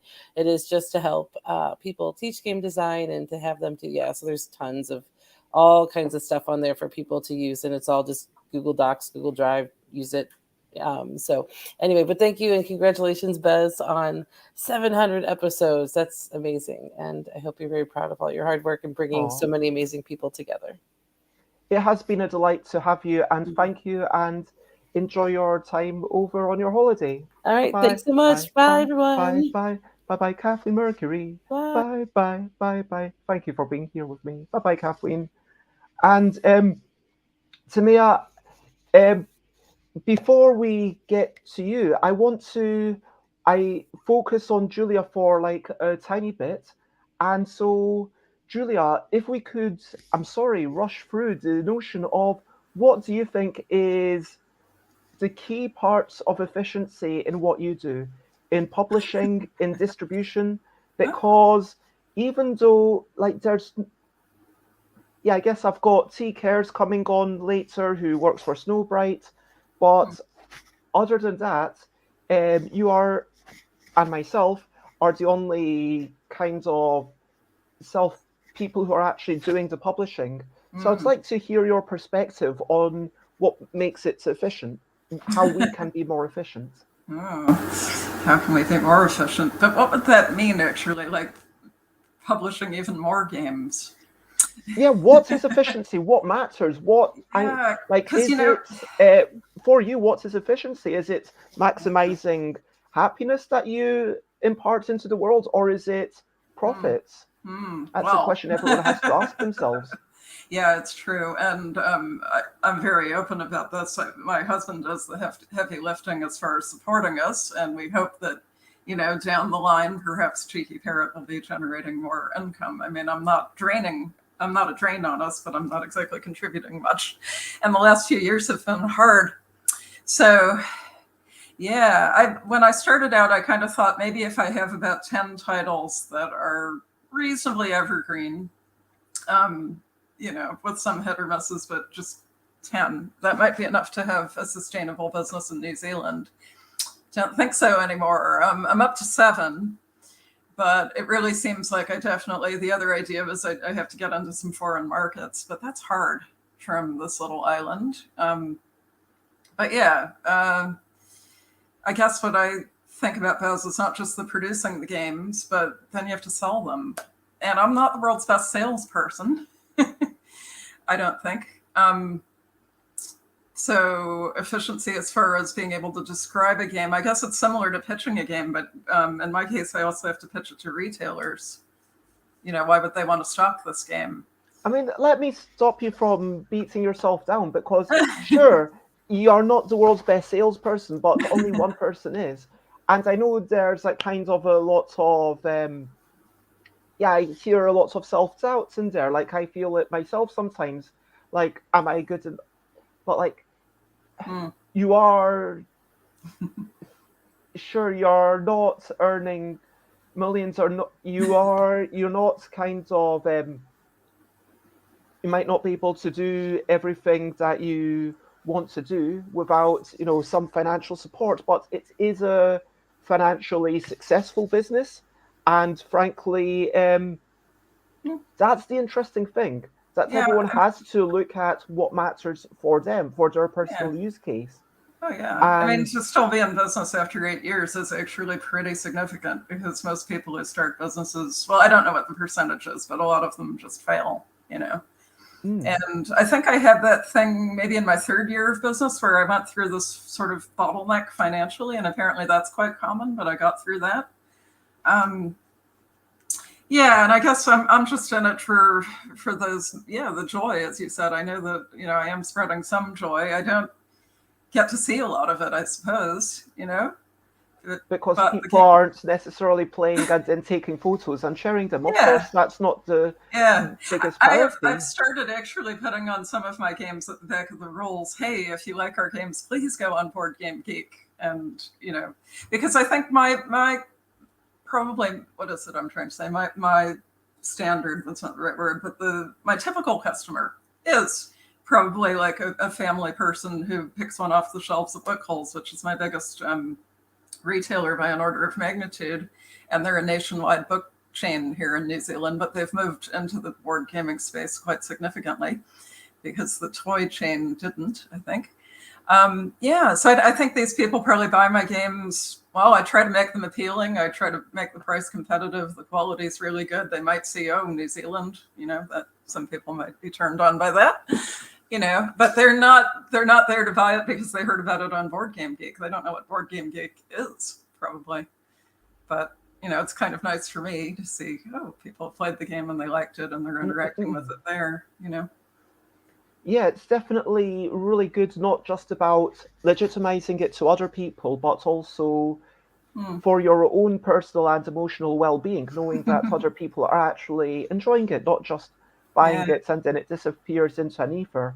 But the one question that I've been trying to ask everyone, Julia, is what is something that maybe you were doing and you stopped doing, or you've started doing less of, but you're happy to have done less? Because it's all well and good saying this is my priority, but priorities aren't really priorities unless you prioritize them, and that can sometimes mean deprioritizing other things. So what has been something that you've let go a wee bit? Voluntarily. So I guess the first thing that comes to mind is how COVID has changed everything. We just haven't had as many events here in New Zealand. WellyCon this year, they've decided to have their big event. They've had the mini WellyCon recently, and they're going to have the big one later this year. But I'm sitting here thinking, I don't know if I want to get on a plane and go that far. I'm perhaps really at the paranoid end of the spectrum, but I haven't had this bloody disease, and I'm trying not to. And my husband's the same. So what's filling the void? That it would be, I'm not sure. I mean, life has changed. I mean, it sounds like you don't miss conventions that much. Like, you're okay with not going to them. Is that right? They're a bit grueling. Luckily, I think I'm more extroverted than introverted, but I guess these last couple years, my introvert side has emerged a bit because it's had to, And I was an only child, and I've always been able to entertain myself. So, any event like WellyCon or even Board Games by the Bay, but WellyCon especially because it's the biggest one. I take my son with me. I absolutely can't do it on my own anymore, and he's great. He'll be like, "Take your water bottle. You go take your break. You need to eat." Let's just go. We're having a big event next weekend, the Games Fair, up here in Auckland, and they're saying they're going to be the biggest board gaming event. I don't know what the WellyCon people think about that, so I'm kind of gearing up for that, and I've got my son and a friend who are going to help me, but it's a great unknown. But on the other hand, Bess, the events are sometimes where I get that not vindication. What's the word for it? More recently, before COVID, I guess, at some of the events, I was getting approached by little girls who wanted to play my games with me. And that just means so much, because I make a point, like Horde, our bestseller, has a girl on the box. That's a big deal. Mm-hmm. Yeah. So I do and I don't miss the events. And they're good playtesting opportunities, obviously. 100%. Yeah. So I mean, it is difficult. And then the question that I've kind of forgotten to ask people until just now, which I was actually, all my 100th shows, I try to then ask a bit of advice and solicit some advice. So, like, Julia and also Tamia, what is something that maybe I'm doing that you would suggest, hey, Bez, do you really need to do this? And maybe you're not even sure if I'm doing it, but say, hey, Bez, are you doing this? Because maybe you should just think about stopping doing it, or maybe do it a bit less. And so, do you have any such feedback, either of you? about you personally? Yes, absolutely. I am soliciting.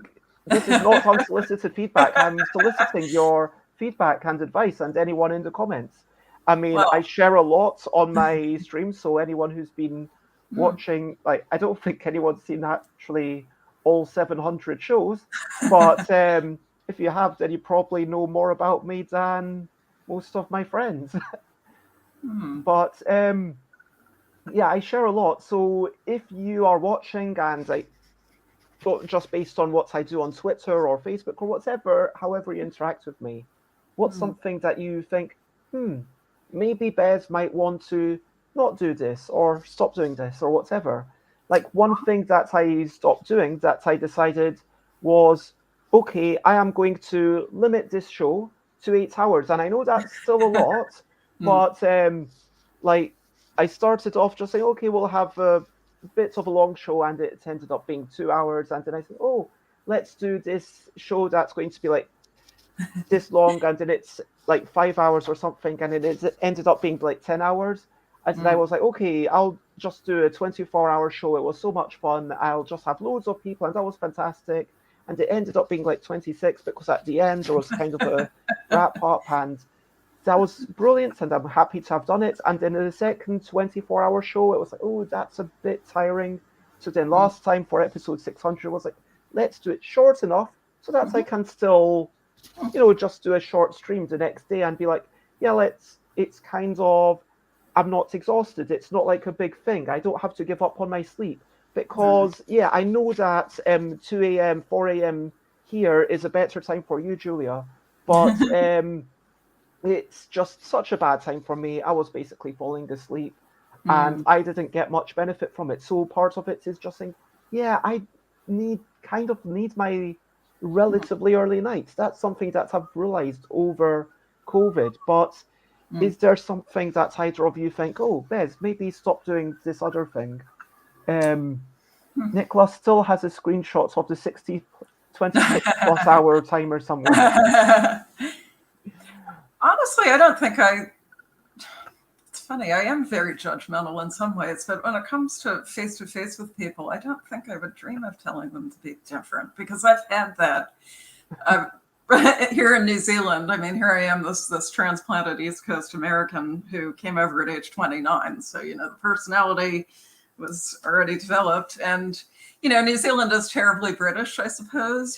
Sorry. I've learned if you need to get anything, always go with sorry, and then your request. And I've had a couple of, and they've always been white women, tell me that I'm rude, or that I should be different in some way. And I think I would never tell an introverted person, you need to get out there, and or someone who's not, maybe perhaps, maybe I am a bit pushy or aggressive or whatever, but I wouldn't tell someone they had to be that way. I mean, just consider it a suggestion. What about you, Tamia? Do you have any advice for me? About not doing something. Because that's the hard thing to say, isn't it? And it's easy to say, oh, how about you do this? How about you do that? But there's so much that we are told to do in our life, and we need to be mindful of our energy. So I think it's really important to sometimes say, what should I spend maybe less time doing? Yeah, it's very difficult, I think, because we are also different. So I think something that someone sees as a negative might work you well. But one thing I've been wondering about is whether you still go on your walks. 'Cause I think that was a really good thing that you did, your daily walks. Yeah, I do try to, like, I don't always get out before I stream, which, yeah, I'd like to get back into that. But that's like the opposite. That's telling me to do something. But no, I have been making sure that, yeah, regularly I'll go over and I'll see the ducks, which is quite nice. I actually listened to C.T. Nguyen, I think their name is pronounced, a philosopher who was talking about how pedometers, like, this is the dark side of efficiency. When we have a pedometer and we're just like, okay, how many steps can we do? But it doesn't take into account the tactile sensation of touching a tree and saying, like, being beside this tree brings me joy. Or maybe stopping on this bridge and watching the ducks for 1 minute. That brings me joy. And then going there, yeah, I've got a little bit of exercise and that's really good.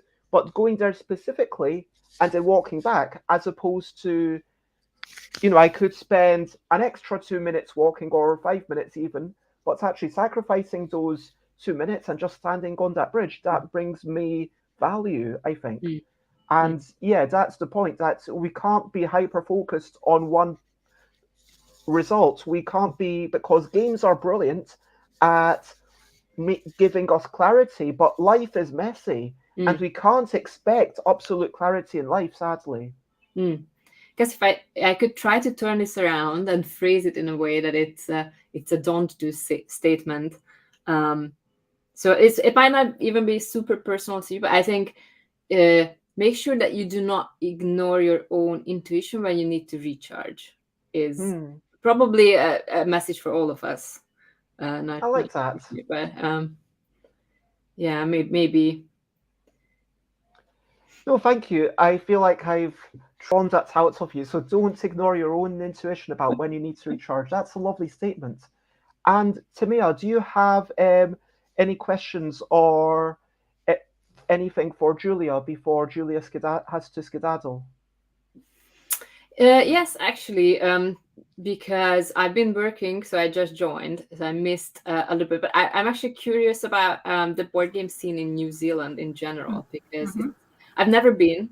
And if I weren't afraid of travel, I would definitely go, because it looks like such a beautiful place. Oh, I hope you make it sometime. It is, yeah, it's definitely worth seeing. It's like the world in miniature, they say. There's parts of the South Island that remind me of the American West. We have fjords, we have rainforest. Yeah. The gaming scene, though, in New Zealand, yeah, which I'm part of. I'd say we have a pretty healthy board gaming scene and a nice community. There's normal times we have several significant events a year. And there's even like a Hawke's Bay Con, for example. There's some smaller conventions besides board games by the bay, and WellyCon around the country. I think Wellington tends to think that they're the epicenter of the board gaming community, and seriously, Radio New Zealand, which is like kind of like public broadcasting in the States, I guess,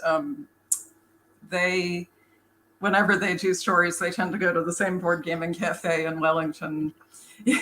I guess a lot of the reporters are based there because that's the capital of the country. But there's action happening in lots of places. I mean, there's 2 designers in Cambridge, which is a little town south of here. And I'm based in Auckland. Yeah, I think you see people here playing the same sort of games you would elsewhere. I mean, I remember when Wingspan was really popular a couple years ago, and I'd walk around WillyCon and see 4 tables at least of people. Blacked out for a second there. It's not, I mean, it's small. I think we have about 4 million people in New Zealand. Yeah, which is why, my company, when I started it, I thought, yeah, I'm going to sort of target the family and casual market, but I do also try to, and the hobby gamers are the ones I associate with the most at these events and things, and they're the ones who test my games. So I often have to calibrate their feedback a little bit, because they're used to more sophisticated things. But I'm kind of trying to bring people into the hobby. Yeah. I guess the one big difference between New Zealand and the UK is that we are just so much more dense. You've got less population than London, I believe, Yeah, and that's probably. spread over like an island, basically the size of Europe. Yeah. Well, yeah. I I mean, think we're about the size of Japan. Mm. But, like it's a lot bigger than the UK, is what I'm saying. It's like the population of like one city in the UK spread over like I don't know how many times the UK. It's like Yeah. maybe not the whole Europe, like Northern Europe, like Northern US, but like a quarter of it. Anyway, I just want to acknowledge this lovely comment from Josie Finch, which is a post about someone who used a clicker every time something gave them joy, training Aw. themselves Pavlovian style to acknowledge the joy in the world. Then, when they were feeling a bit down, they would just look at that clicker to remember all the joy when they weren't feeling joyful. And that's such a lovely thing because, and again, I think you always need to be more generous and very lenient with all of these things when you're doing it. And when I am feeling a bit down and I'm like, also, let's try and think about 5 achievements and 5 things that make me smile or that I'm grateful for. They don't have to be big things. Like, I mean, right now, let's say I wasn't doing the stream because that's the forefront of my mind. Like, I'm grateful for you and you and you. But like, on a bad day, it might be like, well, I'm grateful that I'm able to afford heating, that I've got some peanuts, that I'm able to afford that I've got a roof, that it's not leaking, Squirrel that pets. I've You live got. in a country with squirrels. But like, I don't. I miss Maybe them. I've not seen squirrels. It has to be something that day, not just a general abstract thing. Something that you feel that day, and it might be like, I've got a soft bed, and also I've got a choice of clothes. Not only do I have clothes to put on, but I get to kind of choose myself. Even though I might generally wear red, today I was choosing: do I wear this red top or do I wear the other red top, which is totally different. And I decided that this kind of expressed how I'm feeling a bit better today, because I'm like, okay, I want a bit of a higher neckline, but you can find things. And sometimes when your biggest achievement is, I managed to get out of bed for 2 minutes to just visit the toilet, but and it doesn't feel like an achievement, but like, if you are incredibly depressed, like just that can be an achievement. Or saying like, I actually ate something. I mean, these can all. Someone was saying to me, "Oh, but that's the bare minimum. How can you celebrate the bare minimum?" Because what an achievement is something that's beyond that. But I think that's a really problematic thing in modern culture, and we need to be mindful of. Yes, let us celebrate everything, not just when we go above and beyond, but anything that was a challenge to us is worth celebrating. I hope you will agree. Oh yeah, and not just depression, but anxiety. If you've experienced anxiety, it's so. I do apologize to kind of anyone who feels like they were left out, but like I'm kind of anyone who's struggling for any reason. Yeah, it's well. I mean, what is it? I think it's half of all people experience depression at one point or another. And you throw in anxiety, like, that we're all sorts of other things. Like you might be having postpartum, like there might be, you might have physical symptoms. You might be having other mental. There's all sorts of things that may be going on with you. Yeah. But Julia, it has been a lovely chat, and thank you so much for joining me. I don't want to keep you forever. I don't have any really, profound thoughts about efficiency. My introvert husband, so sweet, he woke up one morning and couldn't sleep and wrote me a thing, with some thoughts. And I'll just say what he wrote about chess, because that's his favorite game. And he says it's not efficient as far as maybe learning to play, but in other ways, the efficiency of shared knowledge and efficiency of finding an opponent. Lots of people know how to play chess. There are tens of millions of players on chess.com, etc. And at any time of day or night, you can instantly be paired with someone else for a rapid game online. I thought that was interesting. So shout out to Chris, who I'm very grateful for. Yeah. I think that's a really interesting thing to ponder about. It's like the efficiency of finding opponents on dedicated websites like that, or indeed on Board Game Arena. When I had COVID, and not sure, I might still have some long-term effects from that, sadly.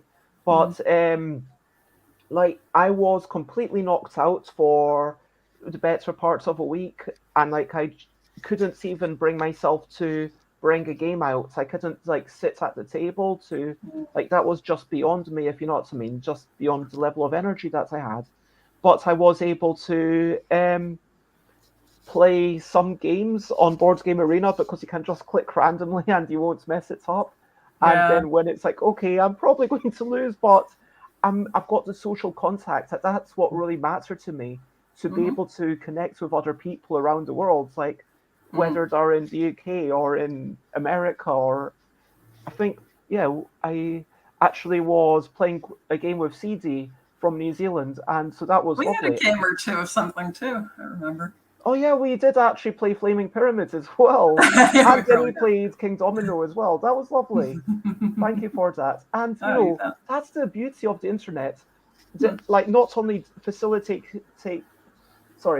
only facilitating this conversation, but also games. And now I'll ask you, over to you, what are you up to? You can share a button if you want to.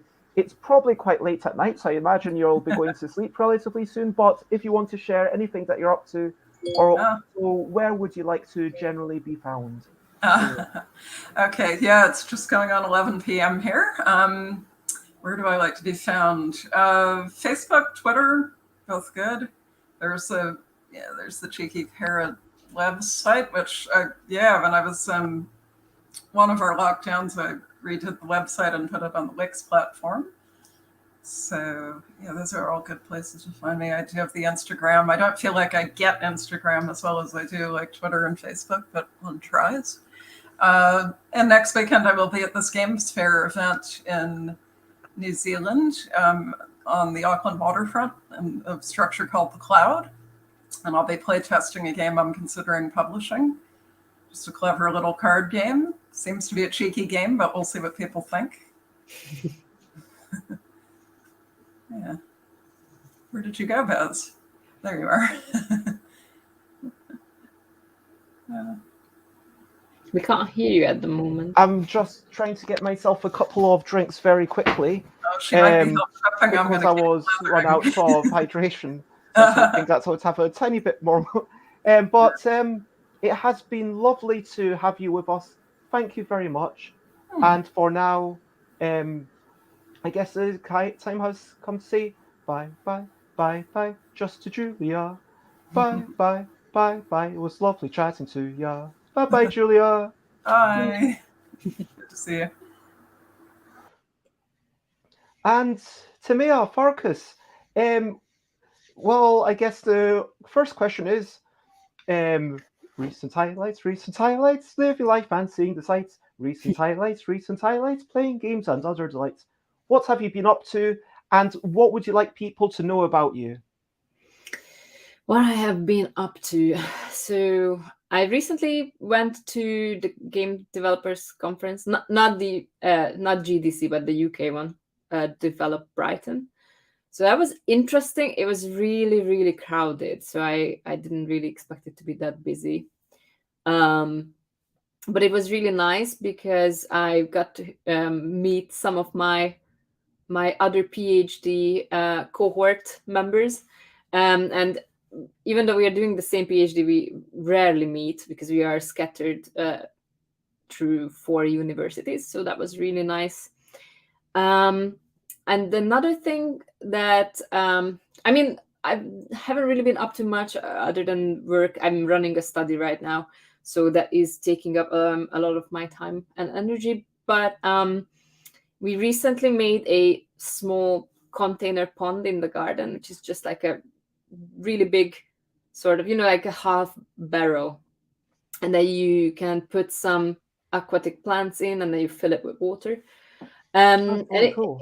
And it's really nice. Like I just keep sort of maintaining. We have a really small garden, but it's quite green. So we have quite a lot of plants, and the wildlife is really active. So I think I've been just watching all the birds kind of drinking from the pond. And that's really nice. So I can just sit there and then maybe some of my work I can take outside when I have to read papers or something, so I can just be there. That feels like a really good way of almost avoiding burnout when you've got the ability to just work outside and stay connected with nature. And I definitely find myself working better when I've got people around me. I was at the Now Play Disc conference, and even though I didn't find a lot of input from other people while I was actually making the things that I made, I did have occasional input, but more importantly, it was just the buzz of the people around me that made me feel, yeah, I'm going to do this. And I definitely find that if I'm working out in the garden, there's a different energy, and it's almost like you're.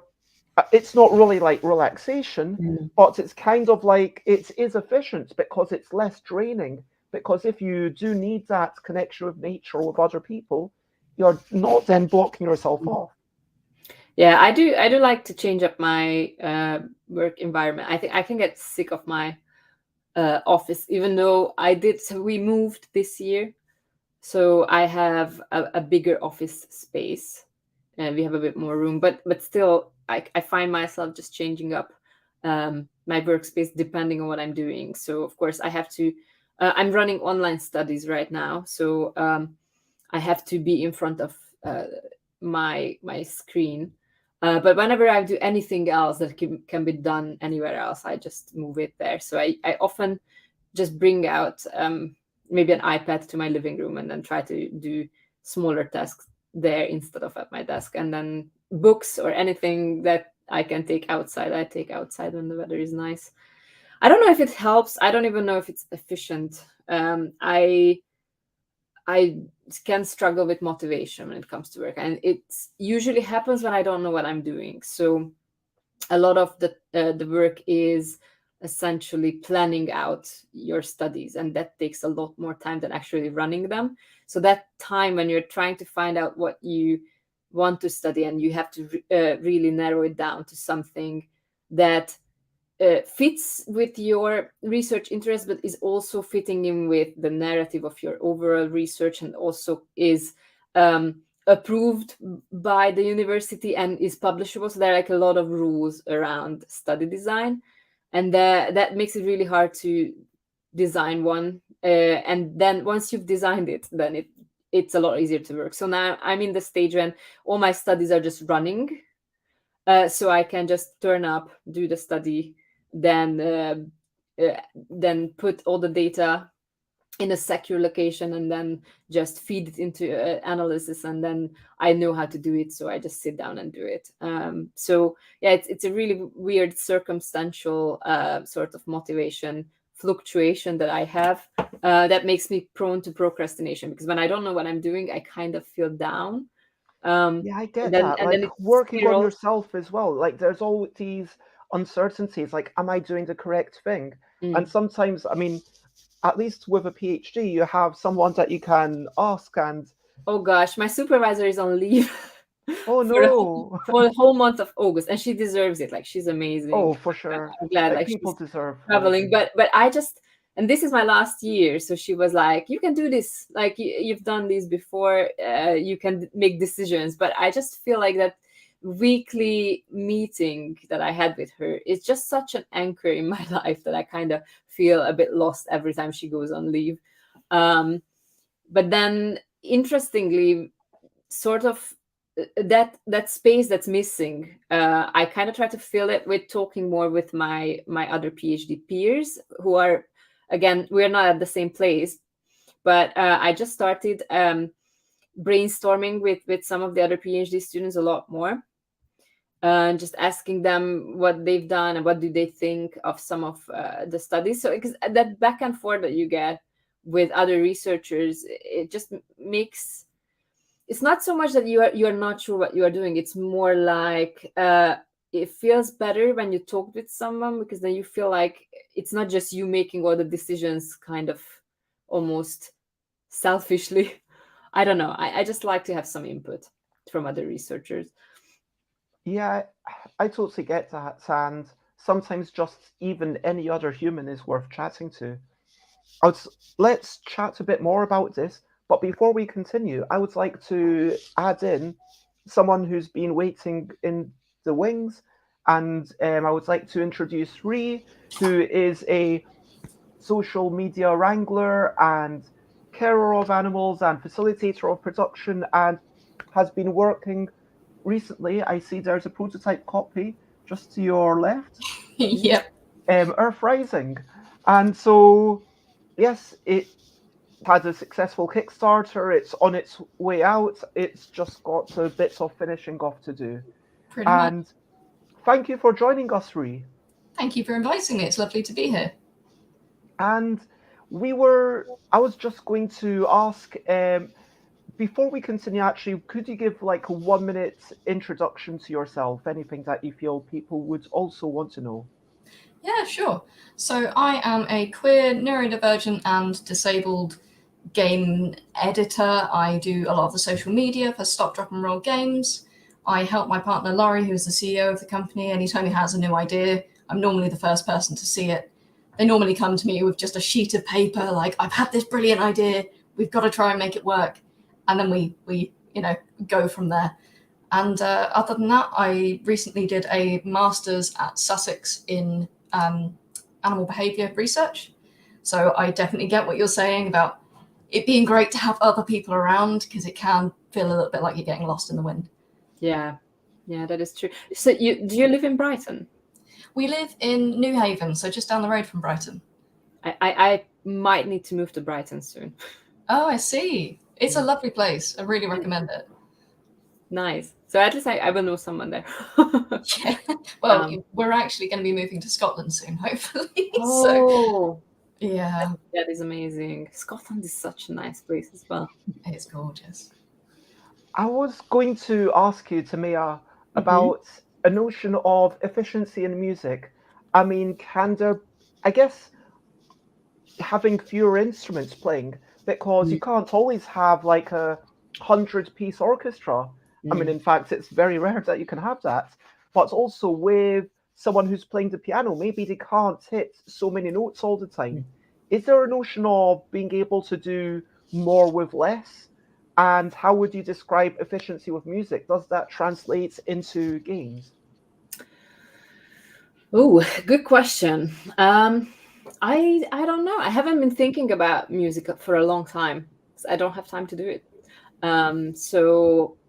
But it is true that whenever I composed game soundtracks a long time ago, I think it was always a matter of cutting corners, but in a way that you don't sacrifice quality. So it's always so. For example, if you can have one live instrument, then you make that the centerpiece, and then you use maybe computer generated sounds around it in a way that you blend them.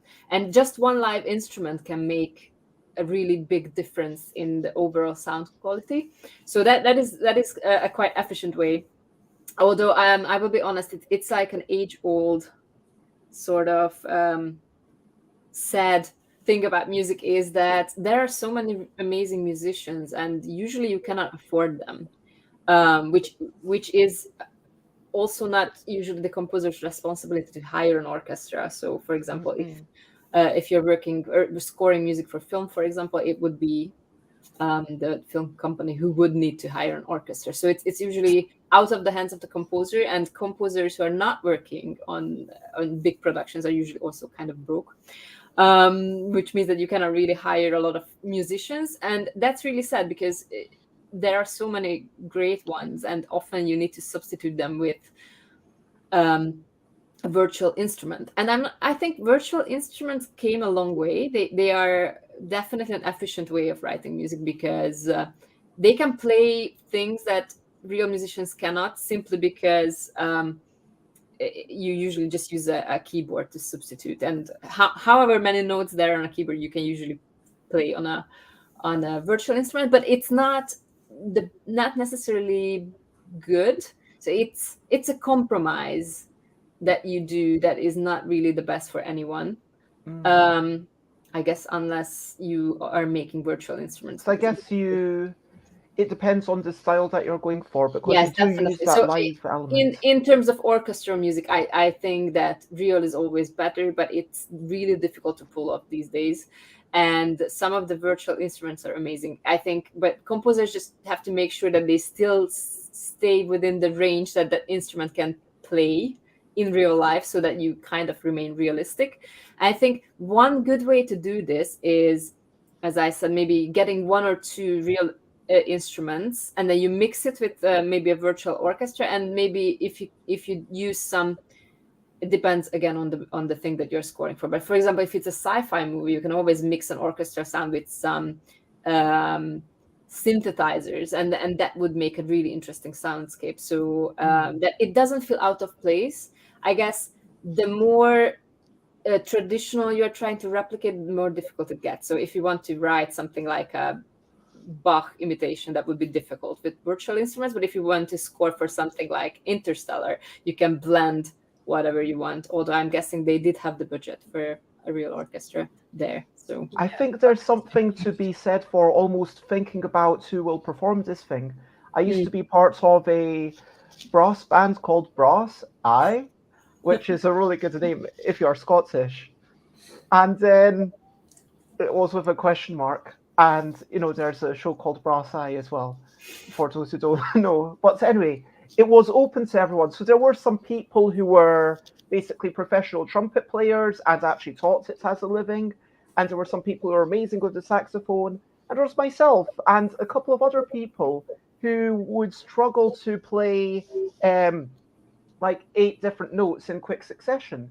So, we had a smaller part where we had to play maybe 3 or 4 different notes. And it was like, okay, this is the simpler melody, and this simple melody is still adding to the overall sound.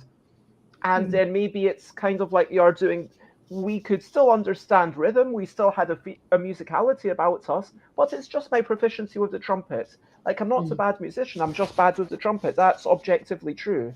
I mean, I've played for the Olympics, which is amazing, but the point is that, but as part of this band, I think that's the key thing, that when you're saying we have all these objectively bad musicians, like, they can't play that many notes, but if you give me, okay, just vary between these 2 notes at this certain percussive sound, that's still going to add to it. And layers. Exactly. And I think that's a really key thing. And I can almost see parallels between designing for your audience, designing for a complexity budget of what your players can understand, and composing for the complexity that those performers are able to do.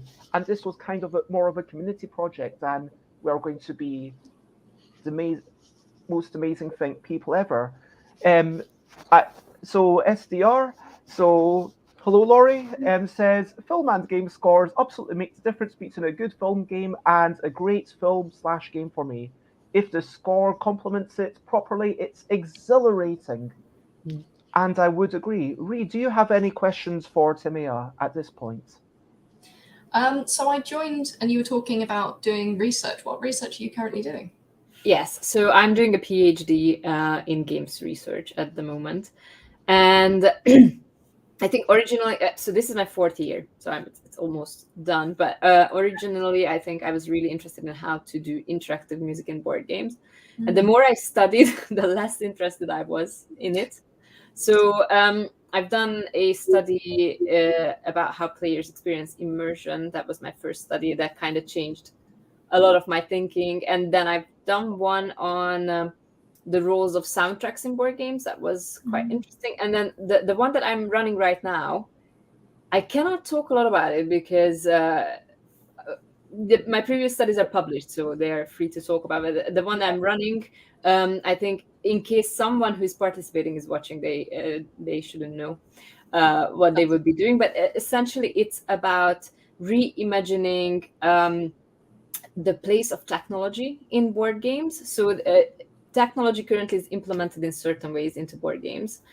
And this is a conceptual piece. So there is some collaboration with people who actually build with technology, and there will be some collaboration with game designers as well. But currently, we are focusing on how players imagine future interactions where technology would be implemented in different ways. So for example, where you could use normal game pieces in place of your phone to trigger some stuff. I don't want to say more, That's fair. but that's the essential way. So we've recruited about 30 people, and they generated about 2,500 ideas of how they imagine these, and Awesome. I'm just analyzing that currently. So I'm still running the studies. I have I think another 12 people that I'm still running with. This I has have given me one more question as well. Is what is your favorite board game with a soundtrack? Because now I have to know, because I'm yet to actually come across one. That's difficult. I mean, this is purely in the function of the soundtrack, not the actual music. But I think Fuse is doing a good job because it's almost kind of fake interactive in a way that you have 10 minutes of gameplay and it's fixed 10 minutes. And you have 10 minutes of music that's also fixed 10 minutes. But because your game state is fairly similar to the maybe 9 minutes of it, and then you have a minute of rushing, like extreme rushing in the end, they could kind of imitate that really well with the soundtrack that they have. So it's more instinct than others. But I think Tokaido has a really nice, like from a purely musical perspective, I think Tokaido has a really nice soundtrack that is not even really available. I think it was a Kickstarter perk or something. I was going to say, I've played Tokaido. I had no idea there was a soundtrack. That's I think I've got it. I don't know how I've got it, but I have it somehow. And that is really beautiful music. I think it's completely not essential to the game, but because also Tokaido is quite a chill game. Well, yeah. Let's not say that, but you know what I mean. It's not as interactive in a way that you might require the music to react so much to what you're doing. It's not like an action type game. It's more atmospheric. So I think that the purpose of the music there would be more just to provide a cultural atmosphere, I guess, where the game is set in. So that's really, really well written or well composed, I would say. And I cannot think of any other game. Got a couple of shout outs in the comments. Laurie says, I really enjoyed the Scythe soundtrack for its theme enhancement. Alex asks, does Space Alerts count? Because then you've got like the half hour. Well, it's not. Space more Alert like 5 minutes. It is similar to Fuse in the function of the sounds. And then also you've got Escape. It's a really long title, from the Temple. Oh, Escape the Curse of the Temple? Yes. So that is also like I think similarly 15-minute game where you've got quite a fixed soundtrack. But the music it's not really. I mean, you've got some noise in the background that is kind of musical. Quick hello to Sean. Thank you for know. following. And yeah, I think that's it. It's also worth pointing out, even One Night Ultimate Werewolf, anytime that there is an app, I mean, there might as well be a soundtrack because people are already doing that. And I know that Inside the Box, as stretch goals, had it for, I feel bad not knowing this, Cave Subterra, where it's like a more, what's going on? A bit of atmospheric noise. We're in his cave. Oh, it's a bit tense, isn't it, in here? Inhuman Conditions does it as well. They have an app which is just for the timer, but the ticking in the background when you're being the robot/human is kind of off-putting, and it really like adds to the immersion of the whole game. I never played it with the app. That's the one where you stamp the cans, right? Yeah. I recommend that app. I love that. Maybe I'll have to try and make some space on the phone. I've got all the pictures. That's not down. I think timer apps are such a good place for soundtracks, because usually the game has a fixed time limit, so you can sort of compose for that in a way that it will accommodate. So I think usually these games are quite short, so I think for 10-15 minutes you can sort of control the game state enough to correlate with the music. And then the longer things, that's where it gets more difficult, because for example, if you wanted to compose for Pandemic, it's such so many unexpected things can happen at one given turn that it would be really difficult to anticipate the action. So the only thing you could really do is do something extremely atmospheric that would just give like this constant thing in the background without the functions of music that you would expect from film, maybe. I don't know. that's just my opinion at the moment. But then who knows I mean, what? it's fascinating to chat about, and Robert, a soundtrack forming part of a puzzle in a real life escape room, that sounds really cool. I understand maybe you don't want to share what that puzzle was because of spoilers, but please message me on Twitter and tell me all the spoilers, because I'm very unlikely to ever actually play it, and I would love to hear about that. Alex makes a joke. In inhuman conditions, robot/human is not a great command to hear. Yeah, language jokes. I wonder if it would be possible to design a rhythm game as a board game. Interestingly, Kakerlak and Salad, I don't know if you're familiar with this, does kind of do that, where Kakerlak and Salad, you've got to do things at in a certain rapidity. You've got to put down cards where it doesn't explicitly say it's got to be to a certain tempo, but fundamentally the only way you can say is that person too slow is if they weren't breaking the tempo, if they were slower than the other people. And I said to someone else, we should do this to like have a timer, like a ticking metronome or something, or have some music in the background, and we have to do it on the beat, because that's the way to properly see, are people taking too long, or because otherwise it's just like, oh, it's 1 second too much longer, or was that just in my mind? You know what I mean? And then it gets into arguments. Whereas I think if it's like on the beat, then it's more clear. Okay, they said, and it's all about being confused, because if you slow down, then you won't mess up, and the game is boring. But I think I would love to chat more about this, Timmy. And it's been so long since I've chatted with you, and I'd love to have you on again to talk more about your research and what's going on to it, because it's obviously very applicable and interesting to anyone who's into board games, myself included. And yes, at this point, are you happy to hang around a wee bit, or you said that you had to skedaddle, right? I can stay a little bit. I actually volunteered to do a study by another researcher today, so I need to walk the dog before that. But other than that, I mean, because are you needing to head out at 12:30 sharp, or because if you are, then I might say goodbye now at this point. What would be my next exit point then? If it's just you can, if you, we're not going to lock you. You can like leave while Ree's talking. I can stay for another 10-15 minutes maximum. Okay, cool. And Alex, yes, Johan, my very good friend, who has been helping me demonstrate games for years and years and years. At least 3 years. That's how many times I said that word. Although years and years and years would suggest 6 years, unless you're counting it as 1.9 years. Or, interestingly, you could say 0.7 years. So maybe it's actually only 1.5 years, because it's 0.5 years and anyway, sorry about that. Yes, Johan did have a live orchestra that was reacting to some other people who were playing Dungeons and Dragons, which was super cool. And Nicholas wants to give a shout out to Melodice, where people collectively build playlists for games, which mostly turns out okay. And definitely check those things out. Ree, it is exciting to have you. And the one question that I said I would be asking you is how we can be more efficient with how we're treating the planet, in making games, in being consumers, in doing all of these things.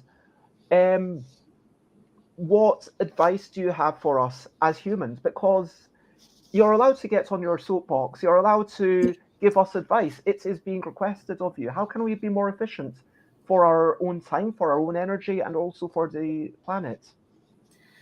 That's a big question. Where to begin? I think in terms of being more efficient within our own lives when it comes to climate change and the varying subjects around that, in relation to board games is, I know a lot of the hobby are very big collectors, but a lot of that side aren't very big players. There seems to be a crossover point. So if you are someone who is really into playing board games, then it kind of makes sense that you'd have your favorite board games on hand at all times, but maybe if you're wanting to try something new, rather than buying a brand new shrink-wrapped copy, go to your local board game cafe and play it there first. Make sure you really enjoy it. Because not only is that more efficient for your wallet, it's also more efficient because if you do get a game in plastic, you pop it out, you play it, you don't like it, you're going to have to sell it again. It's super inefficient. It's not great for the planet. And there are better ways to do that. So local board game cafes are great. If you've got a friendship group that also play board games, we try and make sure that we don't have any doubles. Because if we've all got the same games, board game days get a bit confusing because we're like, okay, so who's bringing this, who's bringing that?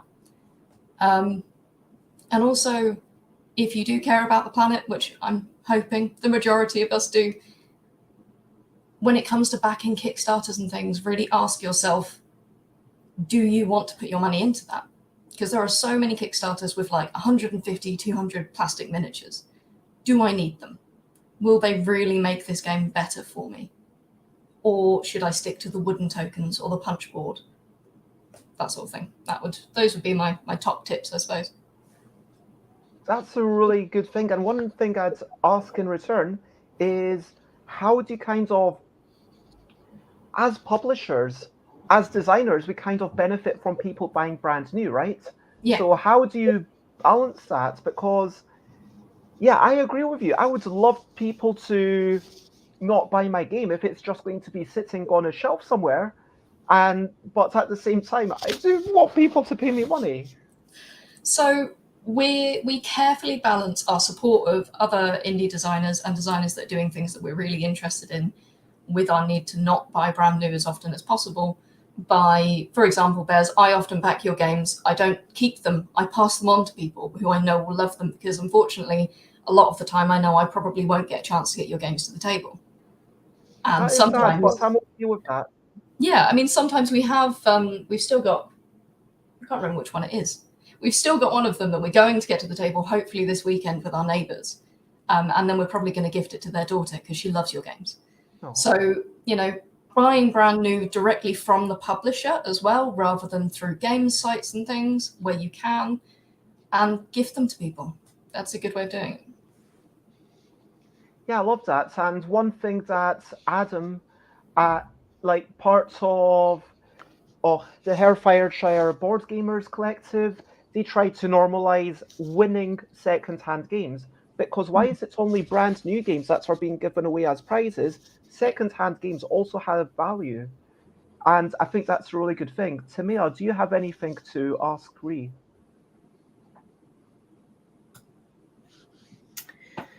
I don't know. I actually been just thinking about what you were saying. Do you buy brand new always? Do you try to buy second hand yourself? So I usually buy brand new simply because I live in a place that's kind of remote, and I don't really have much of a community going on here. So, but I've massively reduced the amount of games I buy. I think at the beginning, when I started getting into board games, I bought everything that looked interesting. And these days, I only buy things that I'm pretty sure that we will be playing. We used to live in Sheffield for a while, which was nice because we had a board game cafe, so we just went there and tried everything. There is a place here, well, it's pretty far from us. So I think some of it is just, it comes from experience of knowing, recognizing some of the traits in games that I'm pretty sure that we will enjoy. And even then, I just ask everyone I play with whether or not they would be interested in it. And if they say not really, I'm not buying anymore. So I think I haven't backed, I think the last Kickstarter, I actually backed the Kickstarter this year, but just the one. So I backed Septima because the theme appealed to everyone who I'm playing with. And it is also partially from, or actually maybe fully by Hungarian designers. So my class has a lot of Hungarian designers, and we are Hungarian. And I think it's one of those things that I really wanted to support them for a long time, but all of their games are so long that there was no chance that we would be playing them. And this game is a lot shorter and a lot more accessible. So we were like, yes, this is going to be the one game that we're buying from them that I'm sure that we will actually play. And then before that, I've backed Sleeping Gods, so that there's quite a big gap between the two. So I agree with you, actually. I don't like miniatures. I mean, I appreciate the craft, and I know a lot of people paint them, which is, I think, really cool. Yeah. But I don't have time for that. And I think I just really like wood. That sounds really wrong, but you know what I mean. Like, wooden pieces can be so nice to interact with. So I think I don't know. I agree with you. I don't think games necessarily need that many components. And we are guilty of not playing a game too many times, I think. So, but also we're trying to play our games sort of seasonally. So we have a few games that we play during summer, and then we have a few games that we play around winter. And then if it has nice looking components, even if it's cardboard, I prefer that to miniatures, because I'm not too worried about it, disintegrating. I mean, they are still good quality, so we only play them maybe 5 times each year. That's the reality. I mean, that's more than most games get played. Yeah. But actually, I have sorry, Bez, I don't want to cut you off. I just got a question for Ree. So actually, could you hold that for just 1 second? Because I would like to, before we continue this amazing discussion about being efficient for the planet and being good, I would like to invite another friend of mine, who is Chloe, who is a writer, performer, creator of RPGs and LARPs and interactive theatre and all sorts of live story-based things. How would you describe yourself? Is there anything that streamer as well, I guess? Yeah, I tend to default to saying theatre/game maker, because that's just the easiest way to bundle in the many different things. But I think you've got it fairly well covered there. And hello, everyone in chat. Hi. And it is lovely to have you with us. And thank you for joining us. And if you want to know a bit more about Chloe, there are some links, and I will actually roll your wee description now. But yes, hopefully you've been enjoying the conversation. But to me, I would love to hear your question, and then we can all carry on chatting about this for a couple more minutes, if that's cool. Yeah, so I don't actually know if this is applicable, because I'm often a bit out of touch with the industry, but I was wondering, as a publisher, how do you sort of compete with the amount of components that some Kickstarters produce? Because I know that I don't really care about the minis, but I know a lot of people do. And do you feel like it makes it more difficult to push certain games to be funded? Yeah, it definitely does. There's a lot of the community that get very wrapped up in the idea of all of the miniatures, all of the things, all of the time. They love it, and that's fair. We are consumers. That's what we are as a society right now. With our current Kickstarter, Earthrising, that was easier to push in some ways and harder in others, because the whole point is it will be produced 100% sustainably. We are not going to be using any plastics. 50% of any profit we make will be going to charities that helped us produce the game. And the game is also an educational experience, teaching you what you can do in your everyday life and what already exists in our world that we could implement to halt climate change and make the world a better place. And unlike other games about climate change, the whole point of it is that it shows you that there's hope. There really is hope, that there is a chance for us to stop this now, but we do need to act together. So it's a cooperative game. And on the one hand, the fact that we're donating to charities, the fact that it's a passion project, and a lot of people are really on that right now in terms of climate change, helped us push it. But then you have the other party that don't believe it's happening and aren't so keen on the whole thing. So it was difficult to push. And yeah, I think indie designers as a whole are probably suffering quite badly from bigger companies still using Kickstarter when they shouldn't, to push their 500 minis.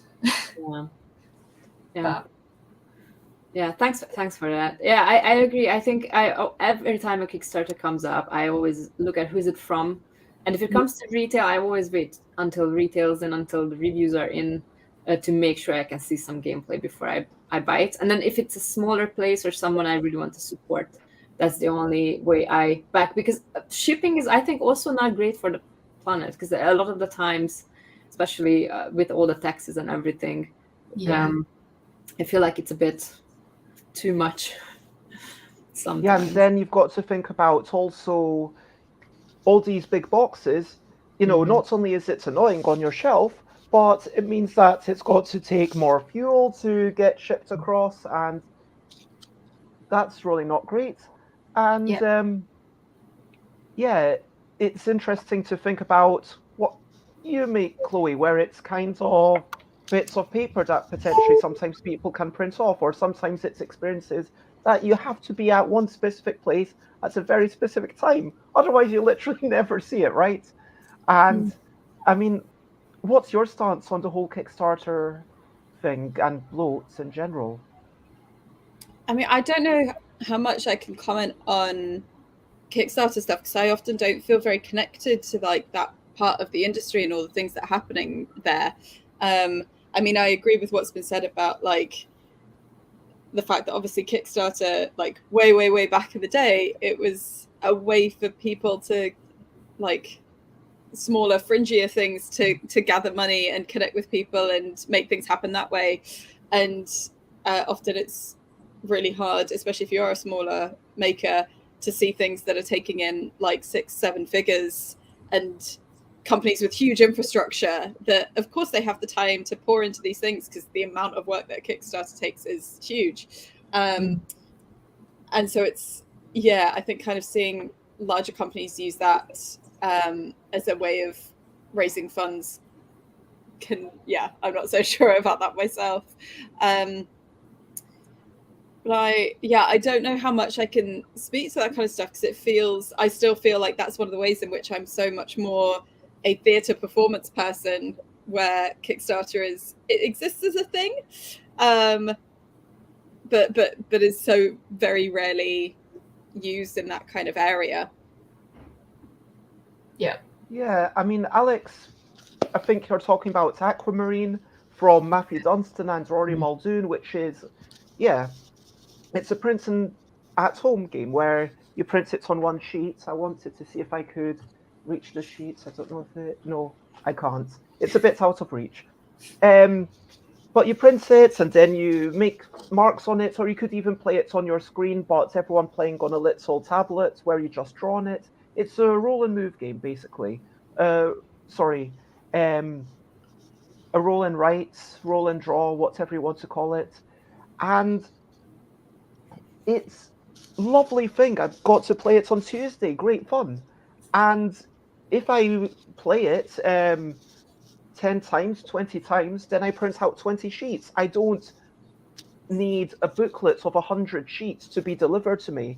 And sure, the production of those sheets at my home printer is going to use a lot more energy than the energy that it would take to use those sheets at a big factory. But at the same time, if I'm only going to play it a few times, then it's going to take a lot less energy. I mean, you know more about this than me, Bree. Roland writes and moves, says Alex. Yes, because you are writing and drawing, but it is kind of thematically about movement because your diver is going down. Yeah, no, we're actually considering moving into things more like TTRPGs and print and plays and things ourselves as well. I mean, for example, with Earth Rising, you can play it online for free, and you will always be able to play it online for free as well, because, you know, there are going to be people out there who also think that just having the physical copy of the game is too much, and we still want them to be able to have that experience. So there are lots of ways designers can minimize their impact. This has been an amazing chat, and I'd like to continue it, but I know that Timea does have to skedaddle to walk your dog and get on with, you know, helping other researchers. But I hope to have you on again, and let's chat on Twitter and maybe get you back on to one of the normal episodes where you can chat a bit longer about your research, if that's possible. Yes, I will try to do that. It's very busy at the moment, surprisingly so. But if we can find time, I think I would be happy to come back. That would be great. But at this point, it's over to you. What are you up to? You can share. Botany, if you want to. What are you doing today? Would you like to say anything else? And would you like to talk about where you'd like to be found?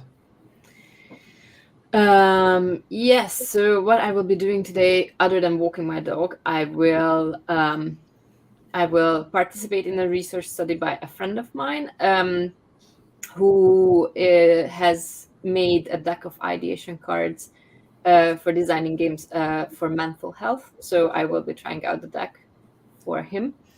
And I don't know much about the study because, of course, as a participant, sometimes the least you know is the best, because then you're going there in a more open mind. So I'm really excited about that. That's going to take up most of my afternoon today.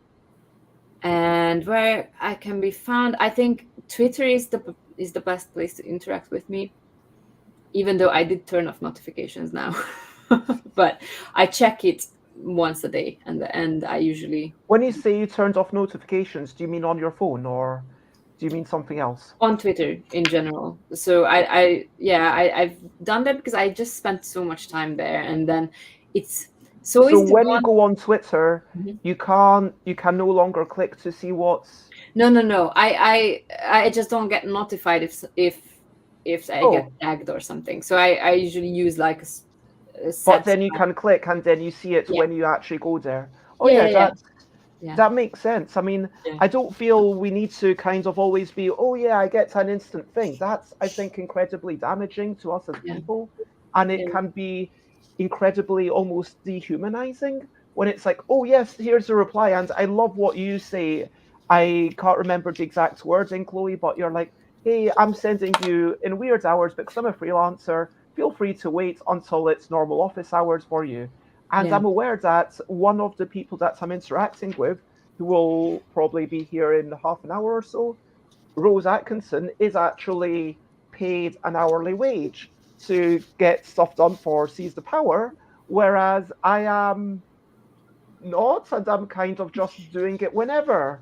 Like, so for me to be doing so, that's a good idea, I should do that. And it might be 11 o'clock, but then sometimes it's like, maybe I shouldn't, because I don't want someone to be having to read that stuff all the time. Do you know what I mean?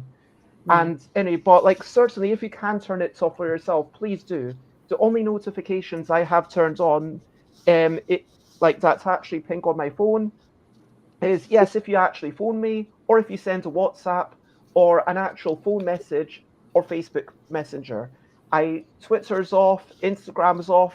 To heck with that stuff. I don't need to see it straight away. It's all good. Yeah, that's the same. It's so easy to just go on Twitter, and I usually go there with like a happy intention, and then I'm there to see something or check something out or talk to someone, and then suddenly I get pulled into a lot of negativity. I think sometimes you just, and I guess that's how the algorithm works as well, because it knows that you're reacting to that, but it's usually just, you find out that a lot of people are really mean to other people, and then it just upsets me so much. And I know it's not all people, and it's just a corner of the universe, but it's really easy to get sucked into that and just think that everyone is mean and hurtful. And I think the less I'm on Twitter and the more I interact with face-to-face people, then I realize that actually people can be really nice. So I try to keep that balance, because it's just really easy to get down. I mean, don't expect a reply within like 2 minutes or even an hour or necessarily even the same day or the next day. But like, Timea will get back to you, and you can connect and see what is going on. Robert says, agree totally. I've just avoided Twitter for about 6 weeks now, and I'm trying to limit it. And again, Timea, I don't want to keep you longer than you want to be here. It's been a delight and so much love. Thank you so much for inviting me again, and congratulations on 700 streams. It's more than 700 streams. It's 700 BBBB streams. So these were the ones that I start at 10 a.m. UK time. So whereas I also did for a while other ones that I was doing at 7 p.m. and 12 noon. But those are separate. So this is the 700th one that started at 10 a.m. UK time. Approximately. Like, there's been a couple of days where it's been like I think 2 days where I was at the convention and then it was like half. And in theory, it's at 10 a.m. It's fake. It's fake. But thank you so much and lots of love and bye bye bye bye bye bye to Mia. Bye bye bye bye. It was joyful speaking with you. Bye bye. Nice to meet you all. Nice to meet you too. Likewise. Nice to meet you. Bye. Bye bye.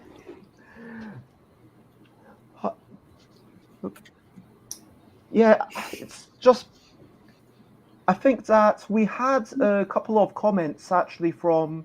I assume this is Laurie, and you're not just chatting and multitasking, Ree. No, it's definitely Laurie. Okay. So Laurie says a lot of indie designers are moving towards removing plastic components from their games where possible, which is an excellent shift towards more sustainable board gaming. I would agree. And also, the digitalization of games for the sake of lowering impact is quite at odds with the tactile nature of what people love about board games. I hope we can find a middle ground. I do agree with that, and I think it's really interesting, this kind of notion of everything having to be available to everyone and having to share these potentially quite heavy components with people across the globe isn't great for the amount of fumes that it consumes. And what you're talking about, like libraries, I would love to see more ludothèques. When you talked about sharing things with Board Game Cafe or sharing things with friends, not everyone is lucky enough to have. I mean, frankly, if you live in North London near Camden, I'm willing to say that on camera. Beyond that, if you want to know more specifically where I live, you have to get to know me first. But, you two, if you don't know my address, I'm happily. Well, you know what I mean. Like, if you know me, then you can come over and we can play hundreds of games together. I've got so many games. I went to a cafe yesterday and I got given 2 more games. And I read the instructions to Periodic, which is a game about the periodic table by John Covey, which is really cool. It's an educational game, and I read, oh, this is interesting. I'd like to play for it. I'd like to experience it once, and then possibly pass it on to someone else. But I've got no one to experience. Like, if someone were coming over tonight or tomorrow, well, I might actually make a point of taking. Tomorrow. Anyway, the point is not specifically the times. The point is that, yeah, if you know someone with lots of games, Chloe's in the same situation, right? You've not got hundreds, but you've got like a lots of games, right? Yeah, got a good maybe 30, I reckon. And if you're like, what games are out there, and you are, I mean, Chloe might not want me telling people to go over to Chloe's place because, I'm not, but, if you're same rule applies. Like, you have to get to know me before I give you my address. Yeah. Yeah. That's a pretty good rule to have. Yeah, 100%. It's worked for me so far. Yeah. I mean, safety is a thing, and I'm astonished at the number of people, can I just say, on dating websites where it's like, oh, can I come over? It's like, well, maybe after a second date or a third date, but I don't meet people in public that I don't know. I expect to meet in a pub or in a park, or there's lots of places we don't have to spend money to meet in public. We can spend a little bit of money, we can spend literally no money. I could take this, I've got a container full of potatoes, which is going to sustain me the rest of the stream, by the way, and also my tomatoes. But we could take these over to the park and sit together and play games and chat and get to know each other. And if we're feeling amorous, we could hold hands, or because if we get on really well. But then if I'm not going to just the whole notion of, can I come over? It's no, sorry. I mean, it's a really dangerous precedent, surely. I mean, potatoes in the park sounds like the next game title says try win games. And Alex wants to say that that's a big red boundary flag, to be honest. See, this is really funny to me because I actually met Laurie where he was living because I was working for his mother in the place he was living. So the boundaries were crossed before we'd even established anything. I like it. I mean, there are going to be weird edge cases, but I mean, what I was really trying to say is, yes, if you know me, or if you're interested in getting to know me and having access to hundreds of games that we could play together, and you could come over like every day and we could play a brand new game every day if you're interested in that. Like not literally every day, because sometimes I just don't have any time at all. But basically, like I've got like 300 games, most of which I really want to play at least once more or once. A lot of them I've not played, and I'm a bit sad about that. And I need to rush through before I leave because, I've got to deadline. I know it sounds like a long time away, but it's like... Anyway, first world problems. The point is, if you know someone with so many games, you can get to know them, but most people don't have access to that. Most people might not be able to afford a board game cafe. Let's have more ludotheks. Let's have more board game libraries. Let's have more board games in libraries where you just take them. Because yes, board game rental is brilliant, and libraries don't need to have every single board game, but it should be all about let's give people access to stuff, and not everyone needs to have this thing. Not everyone needs to have their own copy of String Railways, even though it's an amazing game, and I would never want to have not access to it. And the honest truth is that if I knew that it would always be in a library, like maybe it would still be like I would absolutely get rid of most of my games so much more easily. But like that might be like the one of very few that's like, no, I love that enough that I don't want to wait for someone else to take it out and bring it back. I want to have access to that all the time. But like, no disrespect for David Royf, who designed Pelos, but it's a great game and I'm happy to have it. But do I need a copy myself, or do I just want it sometimes? Do you know what I mean? Do you get what I'm saying? Like Yeti in the House, it's a brilliant game, but I don't need to necessarily have my own copy, especially since it's a game that's best for like big groups of people. I'm not going to play it more than like an average of once a year. That's it's wasted in my collection. If I could donate it to a library and be like, okay, it's 90% chance it will be available in a year's time. And I'm okay with that 10% chance that it might get trashed or it might get stolen or something like that. We need to build in these resources. We need to have a seismic shift, sorry to say this, away from I need to own this thing and towards I want to pay these people so that they continue making stuff and paying for experiences, which is what you're all about, which kind of leads quite nicely to Chloe. And I know, Alex, there's a lot of tangents here. Come on, you're used to it. Anyone have any more things to say about this whole topic of being environmentally aware? I don't know if I've got more to say that hasn't already been said, probably. I think if I say anything, I'm most likely going to be retreading ground. So I'm going to be try and be efficient and just say that. Boom! I like it. And anytime you have to leave me a message in the thing, I'm expecting that you're wanting to be gone in like 5 minutes-ish. Yeah. So before you skedaddle, the one question that I'm trying to remember to ask everyone is, what is something that you would tell me to maybe stop doing? It's not an order. I'm going to listen to you and you don't have to feel shy about saying it. If you're like, oh, should Bev stop doing it or not? Just suggest it. I'm soliciting your advice. I'm soliciting your input, and also soliciting the inputs of you, Chloe, and everyone in the chat. I think Or you should potentially stop do less being of. so hard on yourself sometimes. Stop being so hard on yourself. Because I've noticed a few times, obviously we interact quite a lot online, and so the algorithm means I see a lot of your stuff quite frequently.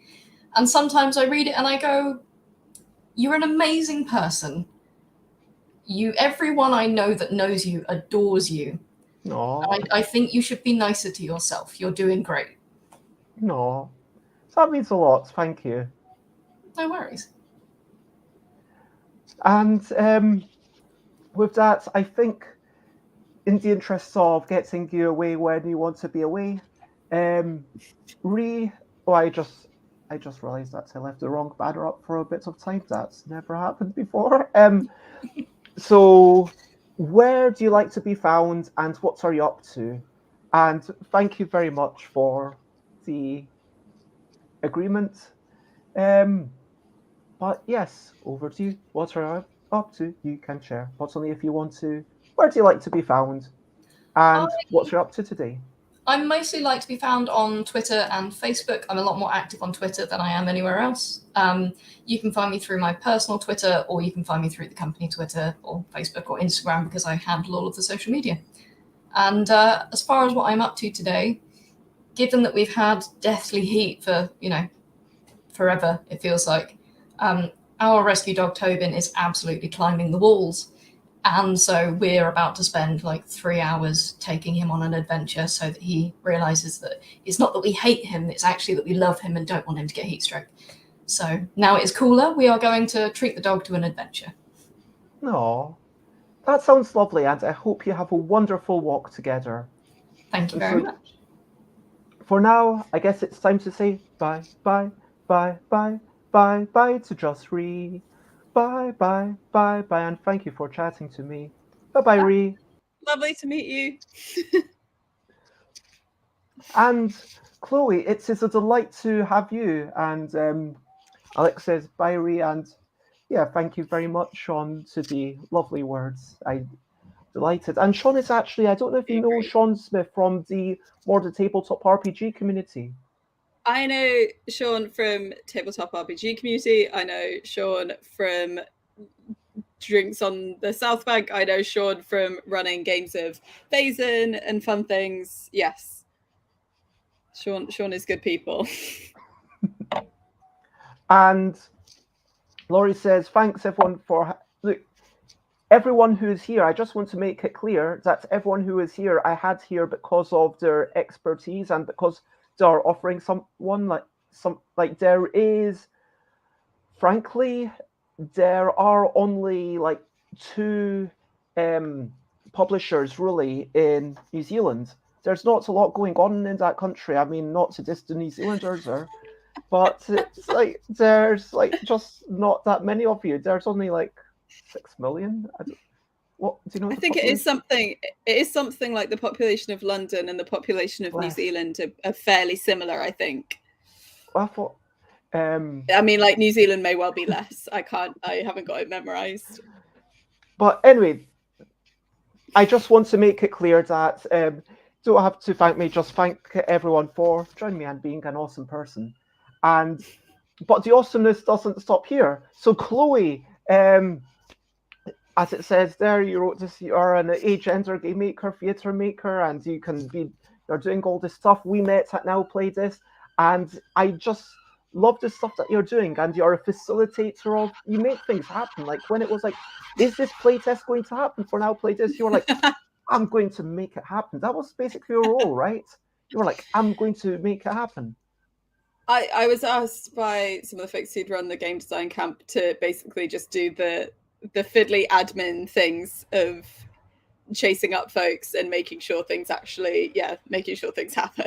Because I've done some stuff like that in the past of making some far more improbable things happen. So I've got a bit of background with that. Oh, Alex says that apparently New Zealand is 5 million people. If you could tell us how many is in London, that would also be useful. So I don't have. Is it 20 million in London? 10 million? I want to say like 9, but I am really just guessing in the dark. I have not counted personally. And again, this is like spread out over such a bigger area, and I think that's why, 9 million in London, says Alex. Well done, Chloe. You got it. 9 people. No. Anyway, you probably know them all. In all seriousness, Chloe, let's go through the questions. So firstly, what is a game that you feel is really efficient? For me, a game that's really efficient, like, you know this because you've played a weird version of it that I made at the game design camp with Maritza Dima, rock, paper, scissors, is what comes to mind as just like such an efficient game. Like you just have a few rules, and it's also efficient in the fact that like it's super easy to pick up, it's super easy to play. It's kind of efficient in the fact that most people you will meet will have some conception of it. So in terms of like teaching it to another person or playing it with someone you don't know, you are good to go. It's efficient in the sense that it only needs like this body part. I've been like sat inside a treasure chest on the Royal Mile during Edinburgh Fringe, hidden in this chest with just my arm poking out, having to do hand acting as flyering for a show, because you always have to find a gimmick. And like I just would end up playing rock, paper, scissors with people, because you can have an interaction, you can play a game with just that bit of your arm poking out of a thing. And there's other shows where I've been like a non-speaking gorilla bouncer because it was Who Framed Roger Rabbit. And so when we had kids in, I would end up playing rock, paper, scissors with them, because it's just that for me, I guess, is like one of the things that efficiency is about. It's how easily will you and the other person know what's going on, know what the rules are, know how to interact. And especially as someone that does a lot of like immersive and interactive stuff, if there's something like rock, paper, scissors, where you can just, if you just start doing this, if you just pump your fist 3 times, then the other person typically knows precisely what interaction you're starting. It's so clear. So that's why my pitch for the first thing that comes to mind is the classic of rock, paper, scissors. No, it's a good shout, and I'm happy to say that we've just had our first repeat nomination.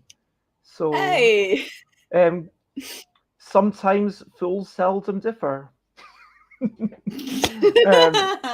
Sorry, that's honestly what I should just say is there's some consensus.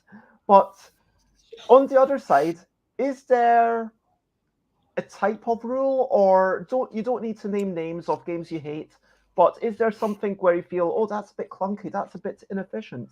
Can you describe a rule that you thought, oh, or the type of thing that you think we should be trying to avoid in our games? There's some stuff that I've seen. I mean, the things that come to mind are the ones where there's so much maths involved that you're going to calculate this stat by taking this stat timesing it by 2, but if you have this power, then you're also going to remove 3, and then that will tell you what someone needs to roll if they're going to beat you at this. Those ones, it's that difficulty, because often if there is a rule like that, it is because it's been figured out that that's apparently like the best way to connect all these disparate bits of a game and find something that reflects things, but also that feels like such a clunky route to get to a final thing. And I know some folks recently who like were chatting about how they'd found that for a game, and they'd gone, that's really annoying that works, I'm gonna have to nix it because it's just not elegant, it's not efficient in terms of, well, the fact that like rules for a game, depending on what the game is, sometimes yes, you're just trying to get a number that says you're this good at this thing, or you're this bad at this thing, or something like that, or this is what you need to roll. But I mean, that's what people often expect from a board game. Yeah. And from like crunchier role-playing games and things like that. But often, if a rule can tell you how good you are or bad you are at something, but also give you a sense of what else is happening in the game or in the game world, like there are some systems out there that are so good at having rules that both communicate mechanical information, but also story information or character information or mood or tone. And I think there's like an element of efficiency there of, do you have a rule that tells people multiple things about the gameplay experience they're going to have, or is it just telling them like one bit of information? if that makes sense. That's a really fascinating idea of rules not only conveying mechanical information, but also story and mood and tone. And I would like to ask you a bit more about that, like what kind of rules might be like that, because for sure, simplifying the maths, I'm very familiar with that. That's very much within my wheelhouse. And I know that BBBB, which was designed by Alex Cannon in the chat and Xate, and the rules as they were originally submitted, I think your biggest group was ×3, and the second biggest group was ×2, and then the last biggest group was no. It was triangular scoring. That's what it was. It was 1 for your first in any group, then 2. Yeah. I remember just before I saw this. So it was 1 for 1, 3 for 2, 6 for 3, 10 for 4, 15 for 5, 21 for 6. And you had to count this for every single group. That's the way it was originally. And then I played it a few times, and I found that I was typically being the one that had to explain the scoring, and I was the one who had to explain how it's happening and do the maths for people. So yes, you're rewarded for larger sets, and that makes sense. And then I was cycling around, and then I was thinking, wait, what if you just score your biggest one, like double, and then would it actually work if it was just score your biggest one? No, it wouldn't. But what if you just double your biggest one times your second biggest one? That's actually, sure, there might be a weird edge case where they wouldn't quite be the same, but in 95% of cases, they are the same. And that removal of complexity from that point meant that afterwards, Alex and Xate were able to bring back complexity in another place where now you're actually thinking about it. Because already during the game, it's like, oh, you want to have these big sets, but now it's, oh, also I want to have the majorities and this other thing. Because now, and it's like another thing to think about, because if it's giving you too much, yeah, and if it's the same 95% of the time, just use a simpler method. That's kind of my rule of thumb. Yeah. But yes, sorry, how can rules convey story and mood and tone? How can you have rules that not only tell you what to do mechanically, but also convey all this other stuff? Is it just to do with the verbiage used and the exact way it's written, the sentence structure in the rule book? I think this is where I'm going to start just kind of failing to come up with apt examples. But I think sometimes there's rules that just, for instance, a game that I really love and also kind of feels right to mention in a stream that's about efficiency is called Time Travel Thor. And it's one of the games that was part of one of the many 200-word RPG competitions over the year. And Time Travel Thor has, this is where I guess there's a bit of a line blurred between what's a really efficient and elegant mechanic. Time Travel Thor, THAW. Yes. I guess there's some lines I'll be blurring between what's a really efficient mechanic and what's an efficient rule.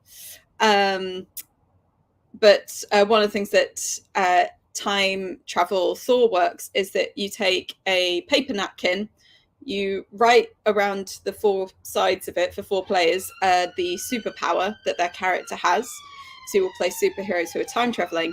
And then you take an ice cube and you put it in the middle of the paper napkin. And as the ice cube melts, water seeps out. And the moment that the water seeps and starts diluting the ink of your superpower, the time travel has messed with your power and you get depowered.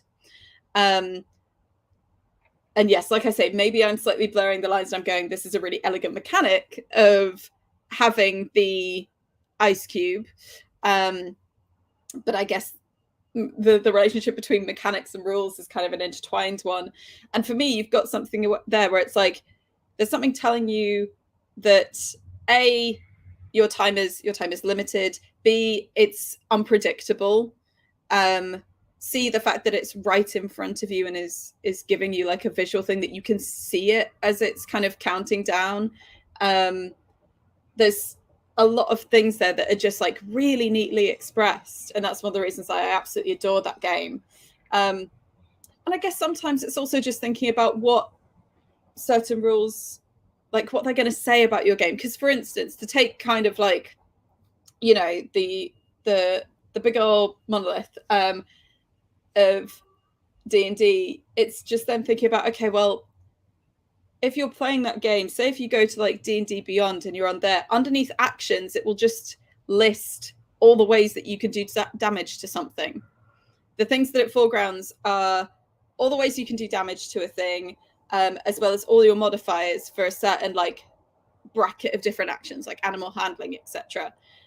And that means that what those rules are telling you, even though like it doesn't necessarily say in the game book, you know, explicitly as a sentence, the most important things here are how you do damage to things and how you do these specific actions. The way the rules are presented absolutely tells you that. It tells you that the way you can affect change in this world is by doing damage and using weapons, by maybe one of these kind of brackets, and then obviously if you use spells, potentially by spells.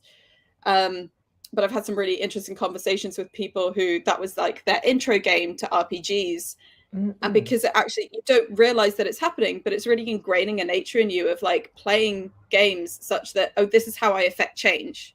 I affect change with weapons and things like that. And then they try and play a game like, you know, they play a game like A Quiet Year, or they play a game like Font, or they play something entirely different. And it's not even necessarily about how you're affecting change. It's about how the world's changing you or something like that. And it's a really, like, you have to get around a lot of kind of ingrained habits from how the rules of one game have set you up to play. Yeah, I love this point about what the rules express.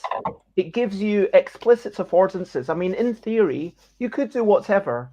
I mean, we could play make-believe and, you know, you could take the perspective of, I mean, to use one of my games, because why not self-promote? Yeah. In Yogi, it doesn't say that you aren't allowed to kick someone in the head and get them to knock over a card that way. But, you know, I would hope, I'm kind of that, I would hope that's in, like, people would generally understand that that's not something you do in society. Yeah, you're assuming like just an implicit set of rules that people would operate by regardless. Because you can't make up a set of game rules that covers you can't, like, if you start having to write out rules of you can't get up from the table and move to Germany during the middle of this 2-hour game, you can't cover every possible thing. Yeah, and the thing is, like, if someone is having an issue with the game, that's kind of should be the meta rule, right?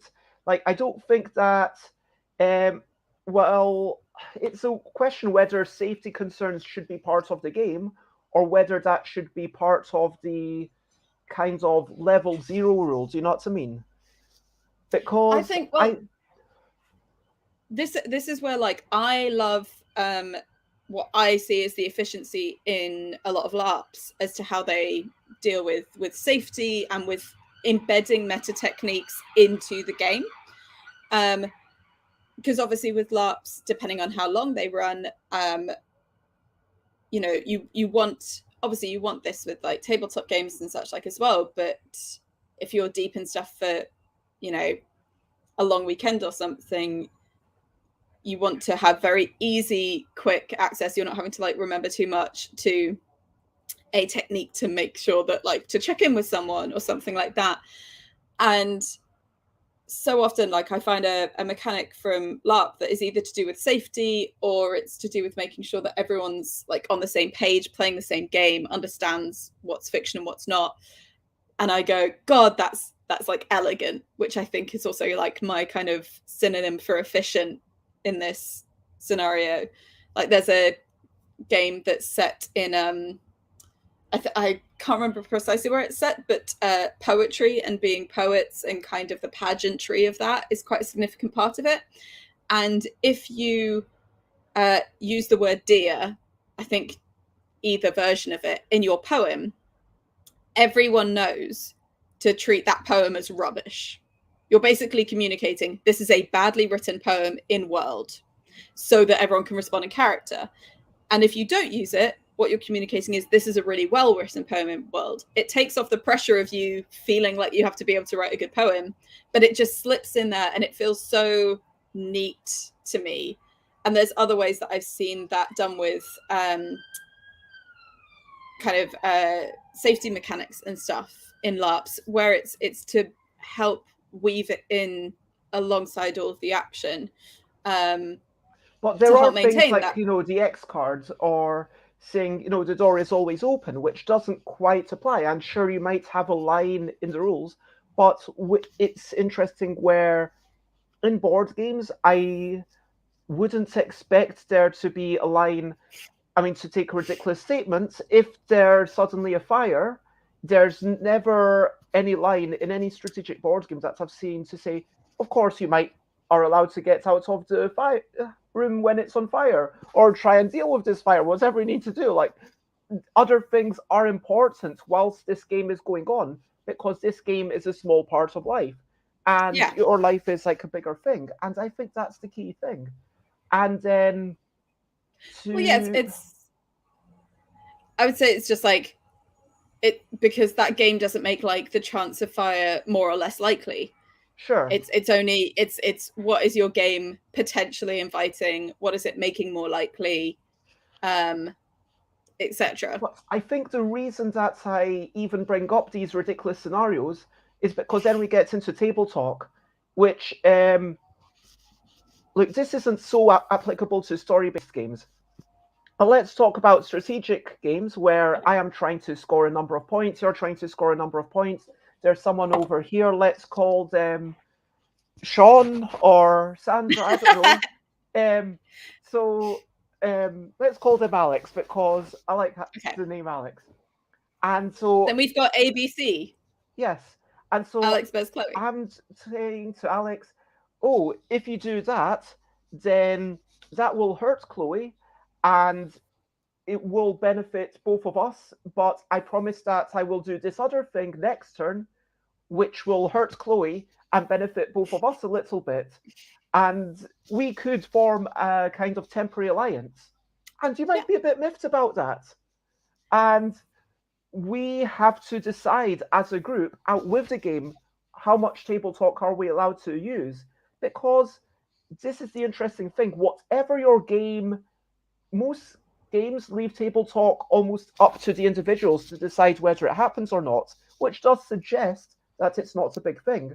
By the same token, the lack of mechanisms or the lack of references to conversation and actual expositional storytelling in D&D does suggest that it's not about that as much as it is about combat and whacking people over and about the power fantasy, let's be honest.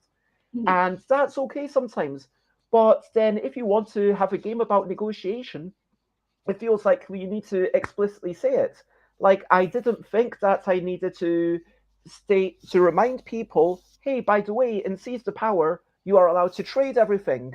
Any promises that you make, anything that within that same turn you need to honor, but anything in a future turn you don't need to honor. And actually codifying that means that now people are clear, this is the state of the game, and there is clarity. And that's, I think, maybe not for everyone, but I think a lot of people, the reason that they come to a game rather than just inventing the rules for themselves on the fly is because they want to be told this is a way that's fun. Like, they want to be guided towards that fun and they want that clarity. Would you agree? I think guiding people towards fun is a really good way of putting it. Like in a sense, a lot of games are rules and guidelines for having fun. When those things are put into action with people, then you have fun. For me, I think it's a case of as long as everyone knows what experience they're expecting to get out of this particular instance of this game. Because sometimes I know gaming groups where like it's always kind of semi about the table talk because everyone's only seeing each other every 4 months, and like the game is a lovely like prompt for table talk, for interaction, for having a play with each other. But ultimately, actually, the table talk is kind of why people are there. But as long as everyone who's playing the game is agreed that that's what the kind of thrust of this is, then that's fine. That's it's like also the rule just- zero, like the social environment supersedes the written rules of the game. Yeah, it's why are these people in a room together? What experience do they want to have together? And what's going to be the best way of getting them there?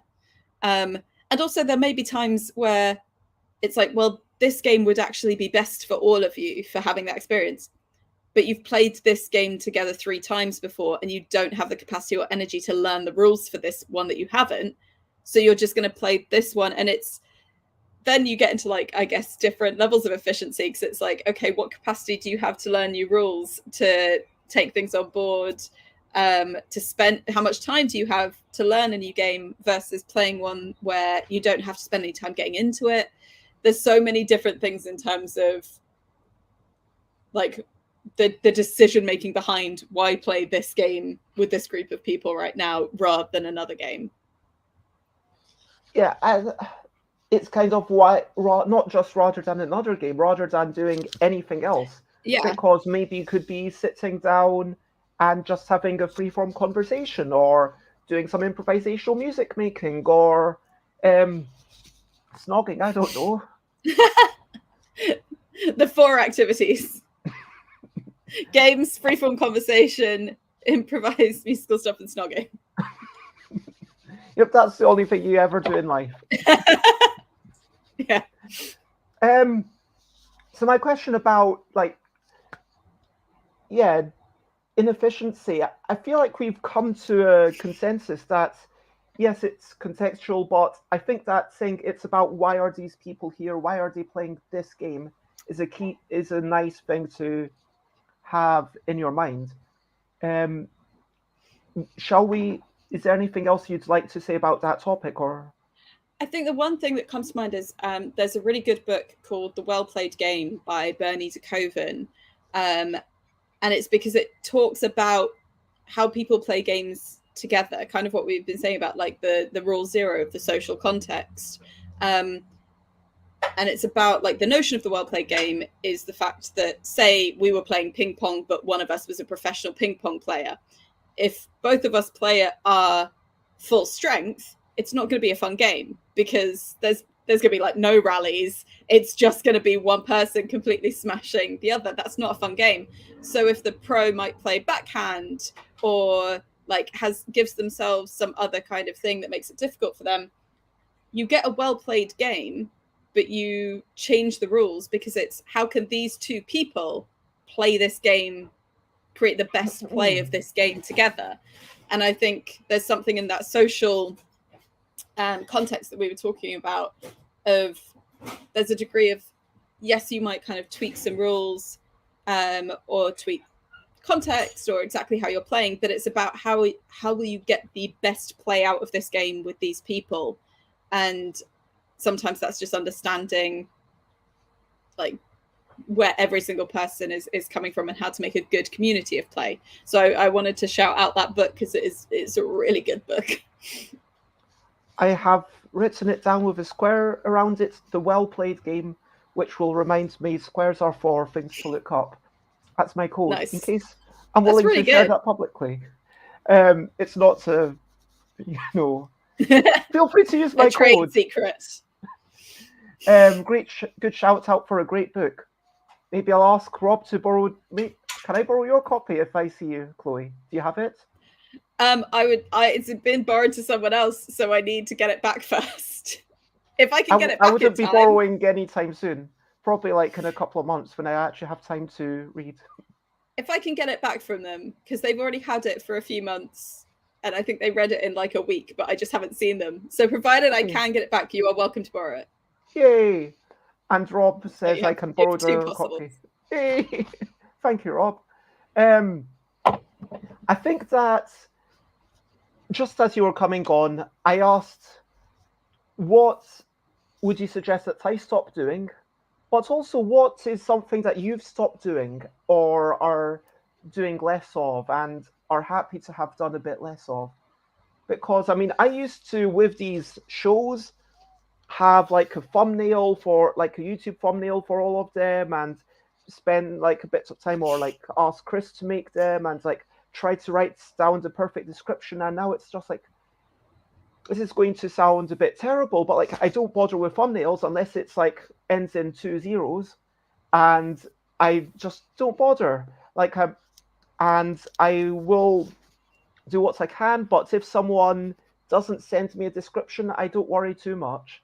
Do you know what I mean? Like it just, there's a level of how much energy can you input, and this is not my main craft. I enjoy streaming. I've done 700 of them, and I'm planning to do about 400 more before I stop. But then, like, they don't have to be brilliant. I don't have to worry about, let's get the perfect lighting, or let's worry about this background being perfect, or let's write these descriptions and plan them out a week ahead, because that leaves me more energy to do other stuff like making games and drawing for games. Yeah. What about you? What's something you've stopped doing? I've stopped doing. I'm gonna say something I've stopped doing is saying yes to job offers within 2 days. It's a very specific thing. It was something actually like recommended to me by my therapist, because like from a theatre background and a gaming background, of freelancing over like the past decade background, it's really easy just to go like, someone's offered me some work, great, I need work because I don't have everything planned out for like the next few months, etc. Good, money, I'm going to be occupied, I'm going to have some focus and some purpose, great. And obviously like pre-2019, pre-2020, there was a lot of burnout involved in that. I would normally have 5-6 jobs at once. There's also the element of like, but you need to work to get money to live in places like London, especially. But it's while I was kind of trying to figure out, you know, what life looked like as lockdowns started opening up, and I was talking to my therapist, she said, write down 12 ways of saying, if someone approaches you about doing some work, I need 2 days to think about this. And it's made such a big difference not immediately saying yes or not immediately saying no, and making sure I give myself 48 hours to genuinely think, can I fit this in? Will I do a good job of it? Is it something that I want to do? And it might be that I get to the end of that thinking process and I go, I'm not wild about this, but goddamn, I need the money. But generally, I would really recommend to any freelancer, as frustrating as it might feel at first, especially if you're like me and you want to quote Maz Hamilton from Rowan Rook and Deckard, who gave me like amazing advice on productivity and time management once. If you're someone who likes to eat the world and try and do everything, actually imposing like a little bit of time to go, I'm going to really think about whether I do try to do this, is so useful. I like that notion of giving yourself a bit of time to think and decide, is this really something I want to do? Because it can be so exciting to say yes to all those opportunities. Like, yeah, people care about me enough, and I want to promote myself. I want to do this. Someone new wants to work with me. Yeah, I want to be like, I don't want to go on this thing if it means being up at like 1 o'clock my time, like 1 a.m. Because if I'm not to sleep at a certain point, I will have a bad day. And like, sometimes I still go to sleep really late and have a bad day, but I don't want to force myself into that position. Chloe, I know that you were going to potentially be wanting to head off. Let me know when you need to go in the chat, of course, but I would like to introduce my next guest, who is also an amazing person, someone that I've worked with on a professional level and had over for some games, the lead developer for Inside the Box, currently working on Seize the Power, done by myself and Tiz, and also a backstabbing game called This Is Your Captain Speaking by Kieran Symington. And it is lovely to have you. Thank you for joining us.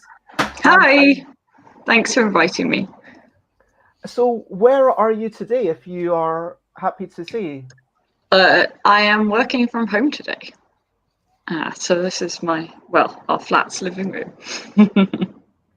And Rob and Alex. Hello, are Rob. saying hello. Oh, and my And computer Alex. reminding me to get top pallets off the seats every so often. So I'll. There we go. So I'll stand up for a wee bit of time so I can move and stretch my legs, and I am doing a bit of kicking around and striding because you need to take care of yourself when you're doing a long stream like this. But yes, Rose, you heard. Is there anything else that you would like to say about yourself that I've maybe not already said? I mean, from a board games perspective, I think that covers it pretty well at the minute. I'm very occupied working on those games, and I'm super excited about both of them. I also Awesome. absolutely love space as a theme, so to be working on two like space-themed games at once is amazing. I mean, I never thought of Seize the Power as a space-themed game, but yeah, I guess they are all aliens, so yeah. Yeah, I mean it's a lot less about like spacefaring, but there is an alien component, and This Is Your Captain Speaking is very reminiscent of Star Trek, and to me, Seize the Power's like very obvious metaphor for life in human society, but using aliens, so we can think about it in a more removed way, is also extremely Star Trek. So. I've never heard that analogy before.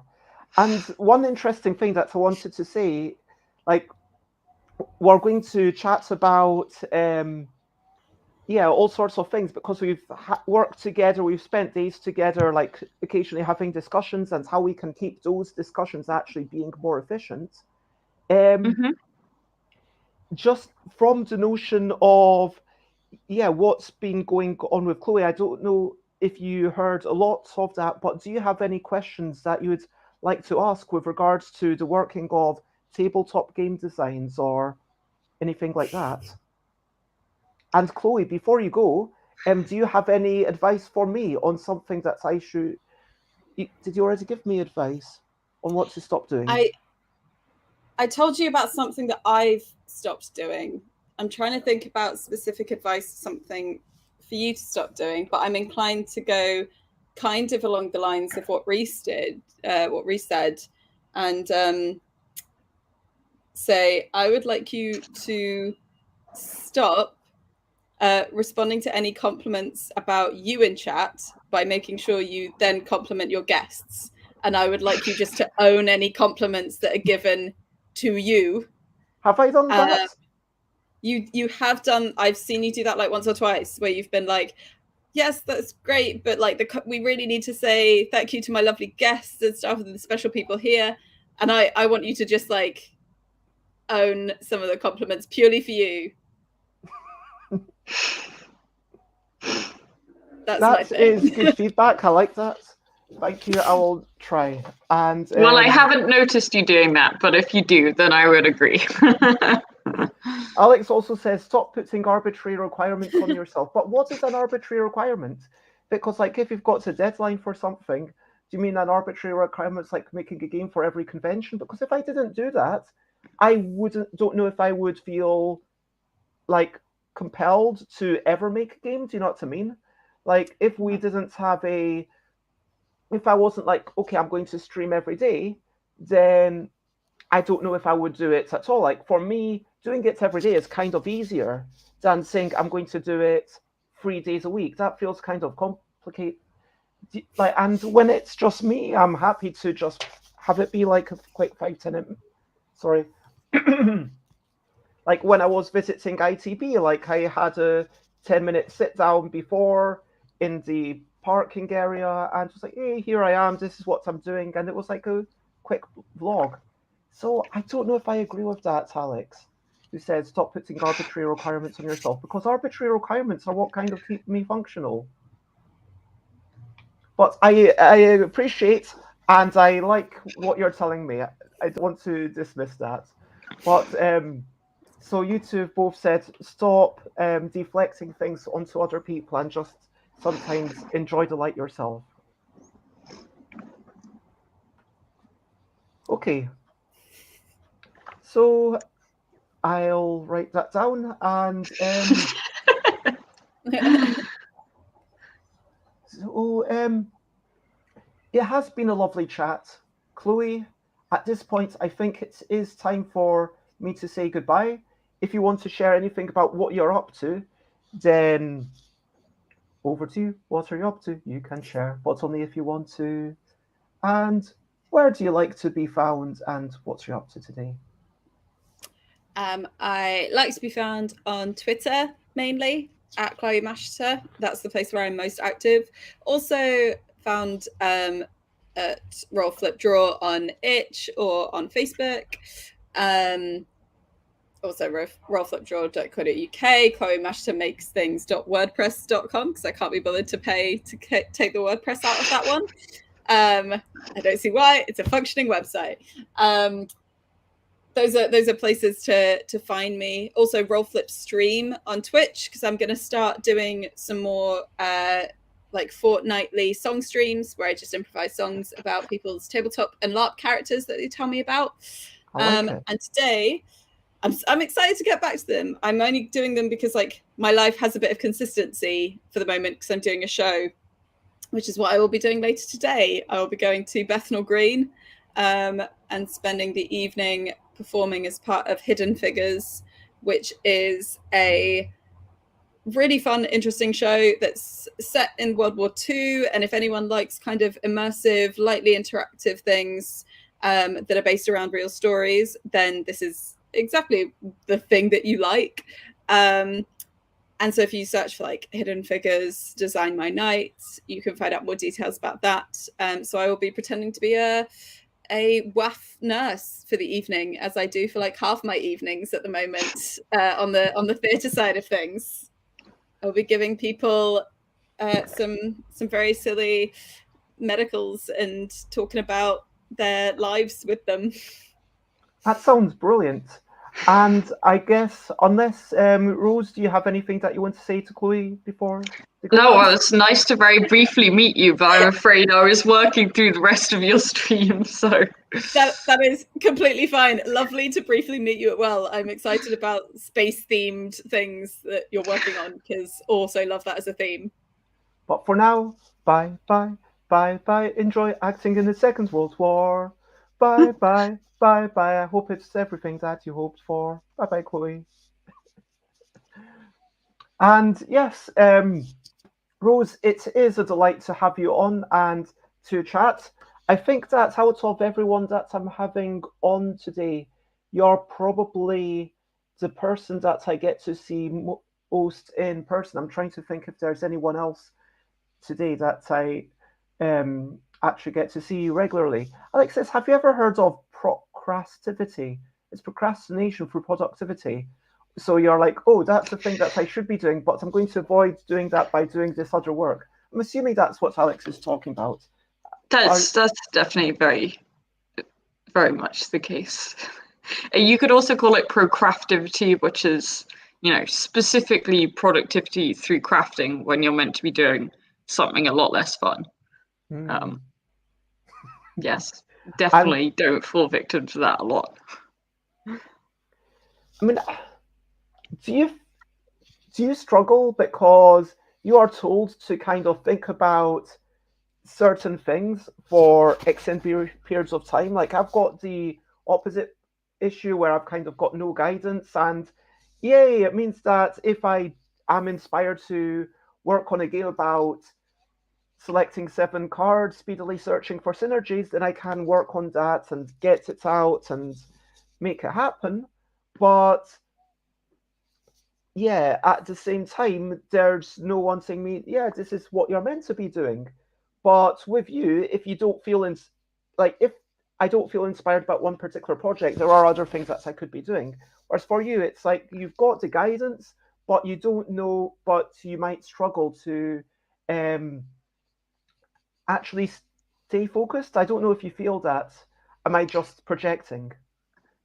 I definitely get it sometimes. I think that there's always a phase in projects where you are going to feel some kind of, not writer's block exactly, because obviously I'm mostly designing and developing games, but, get a kind of creative block. And when it's your job, you just have to sit down and work through that block. I mean, sometimes because we often have like 3 projects on the go or more at once, if I'm truly feeling uninspired about something, then at the very least I can go and work on something else that needs doing. But obviously, sometimes if there's going to be a deadline and you have to meet that deadline, whether you're feeling inspired or not.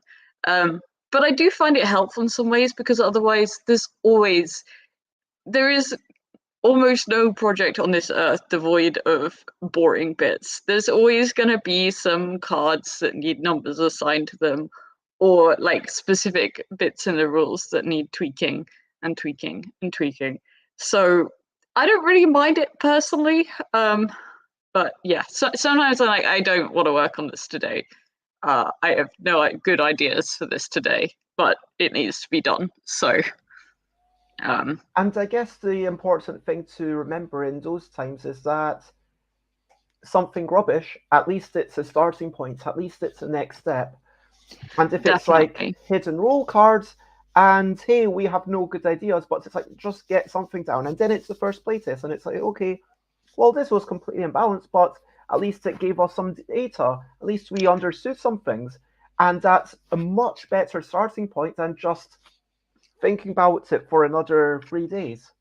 Yeah, it's important to, sometimes you just need to sit down and bash it out, which is always my dad's advice to me on getting like projects or reports or whatever done. Sometimes you just need to sit down and write, and not self-censor what's coming out, even if you think that writing is kind of rubbish or that idea is not very good. Just if you have the idea, then write it somewhere. And because otherwise you spend a lot of time being like, is this idea good? Is this idea bad? Just write it down and then come back to it later. And then you can playtest it, and things turn out better than they seemed, or good ideas turn out to be worse than they seemed. So, yeah. And it's interesting and like, I want to say content creation, although what typically content creation is seen as game media creation, which is a really weird thing, because we don't have a good word for creating just the content of a game, the cards. Like, once the framework's done, it's like, okay, this probably works. Now I just need to create the actual cards. Like, now I just need to work on the numbers. And I feel like, and when you're doing that, it's like, yeah, we can edit, but that's the second pass. When you're doing that sort of, again, is there a word that I'm not aware of that's better for this? I guess I would separate into like the structural phase of game design and development, and then the content phase. And some games, those two things go together, and some things they are quite separate. Yeah. Is that what you're getting at? Yeah, 100%. And then it's like that content phase where you, like with Seize the Power, when it's like, okay, we need these hidden powers. Okay, now we just need to come up with some. And it's worth just coming up with the first thing that you can, in like with me scribbling out some things in while everyone else is talking. And hello, Slivers, it is lovely to see you, and I hope you are also well. But yeah, talking about meetings, how can we make sure that they are efficient? Because earlier on today we were talking about how, yes, there is value in kicking around the rocks and seeing what sticks, and some of the slightly off-topic conversations that we've had about the nature of democracy and different governmental structures, I think that's important for the kind of game that Seize the Power is. But at the same time, you need to be aware of, well, we don't just want to get bogged down in talking about politics. We do want to actually talk about the game and talk about politics as it applies to this game. How do you kind of make it efficient, but then still allow yourself room for going off on those useful tangents, let's call them? I think the thing for me is when you have meetings, meetings are useful for like brainstorming, creative thinking together, discussing like the broad structures or something. I think it's then useful to, whenever you sort of finish a tangent or a discussion about a particular idea in the game or where you think they might be headed, try and summarize it to everyone that's there. So you're like, okay, so from that we got that we want this game to look like a a democracy in XYZ ways, maybe those would be ideas that we could take on to gameplay. See if everyone broadly agrees or has anything else to add, and then that feels like you've put a lid on that section of discussion and you can move on to the next one. I am also pretty happy to interrupt a meeting if I feel it's getting circular and say, okay, we've been over this, like really interesting ideas around, but right now we're just going in circles. And because sometimes you just have to accept that there is a, you might come up with a few possible solutions in a meeting, but it's rare that you're going to come up with if you don't immediately see the one solution that will work, you've got 2 or 3 solutions. The only way to distinguish those is then to go and try them out. And so if you just go around in circles trying to theorize about which one of these is better, it's not very helpful. So saying, when you see that happening, being like, okay, great ideas for solutions. I don't think there's any point in arguing about which one is better until we've just given them all a test and see what happens, you know. I think that's something that I noticed when we were sitting down together. There was at least one time when you were like, yeah, we need to just stop this and move on. I can't remember the specifics, but I was like, oh, that's really good. Really well done. Yeah, I get that's not everyone's cup of tea to be that person in a meeting, which is understandable. But I think if you're like polite and acknowledge the contributions that everyone has made, whilst also saying, okay, that's great, but everyone everyone recognize that we probably need to now move on and do the thing, then it's fine. You don't want to just be like, stop arguing, everyone, this is boring. I guess development, it is kind of a sense of balancing a lot of different needs, like the needs of what this game is naturally trying to be. Like in our case, which I can speak more about, obviously, it's about the artistic content of the game. It's very slightly about what Tiz and I want. I guess that's like bottom of the priorities. And then it's like about what is going to sell well for ITB, which I guess the sad reality is that has to be the top of the priority list, right? Something like that. I mean, to be honest, as a game developer, that's not really my priority either. I recognize that, like, I personally want to make a game that will be a bunch of people's favorite and like people will get a really good reaction out of. I recognize that in this structure of Inside the Box, we also have to make something that will sell well, but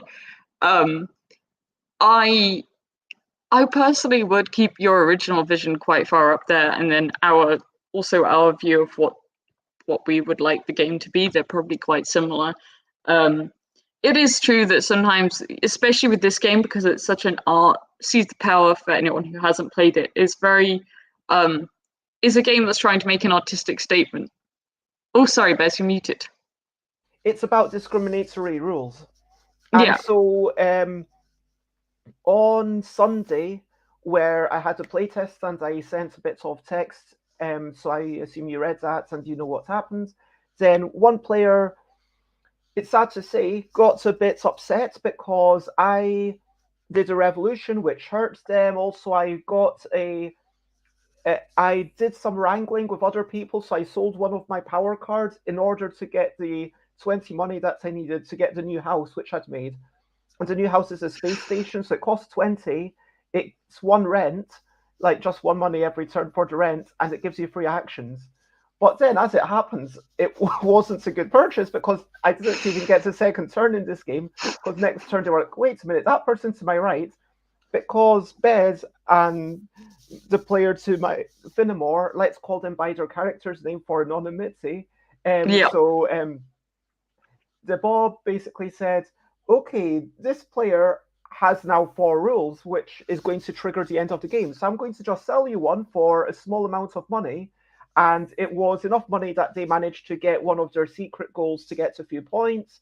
And then they were like, maybe I'll come second. I won't come first, but maybe I'll come second. And as it happens, they were 3rd out of 5, which is nothing. And I was like, 3 people were begging, please don't do that. And I said, I'll pay you all the money, which was only 2. And someone said, oh, I'll pay you like 5 to not do it.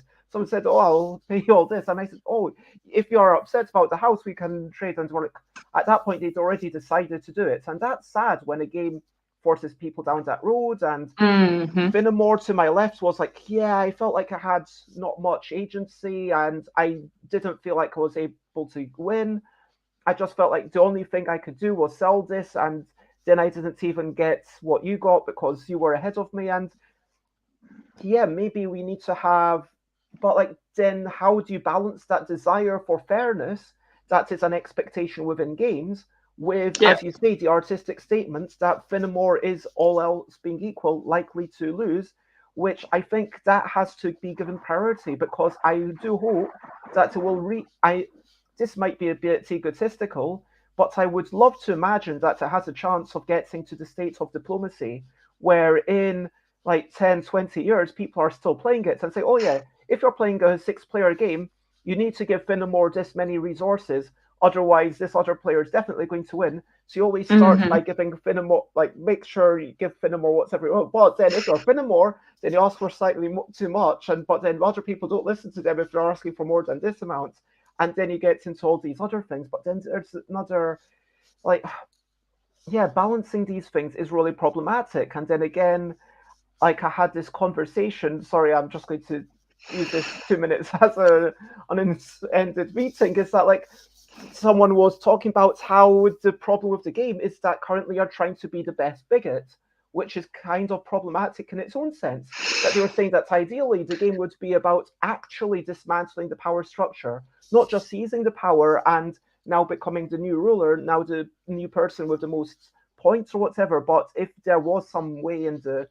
And I said, that sounds brilliant, but, it's making me frustrated because I don't see any way to actually bring that into the game is the truth.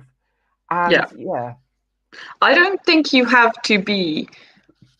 I can see where that perspective is. Yes, it's not even covert at this point. It's just turned into a development meeting. I can see that perspective, but I would also say that you do not have to be acting as the moral agent in a situation to see what the moral of the story is. I think often this game is, the game is sort of illustrating a situation wherein people see that this game is incentivizing them to be mean to other people, to exercise their societal privileges and power against other people. And that's fun in a game. But then hopefully it will also make people think that, like, okay, well, I'm normally a very, like, a debob or an ento on society's levels, and I haven't thought about this much necessarily, but, people at the top are maybe being incentivized to stamp all over me and everyone else in this, game, because I played as Am, and I felt like I saw that everything was incentivizing me to behave like that. So I don't necessarily think that in order to convey a useful message, you have to play as the good guy.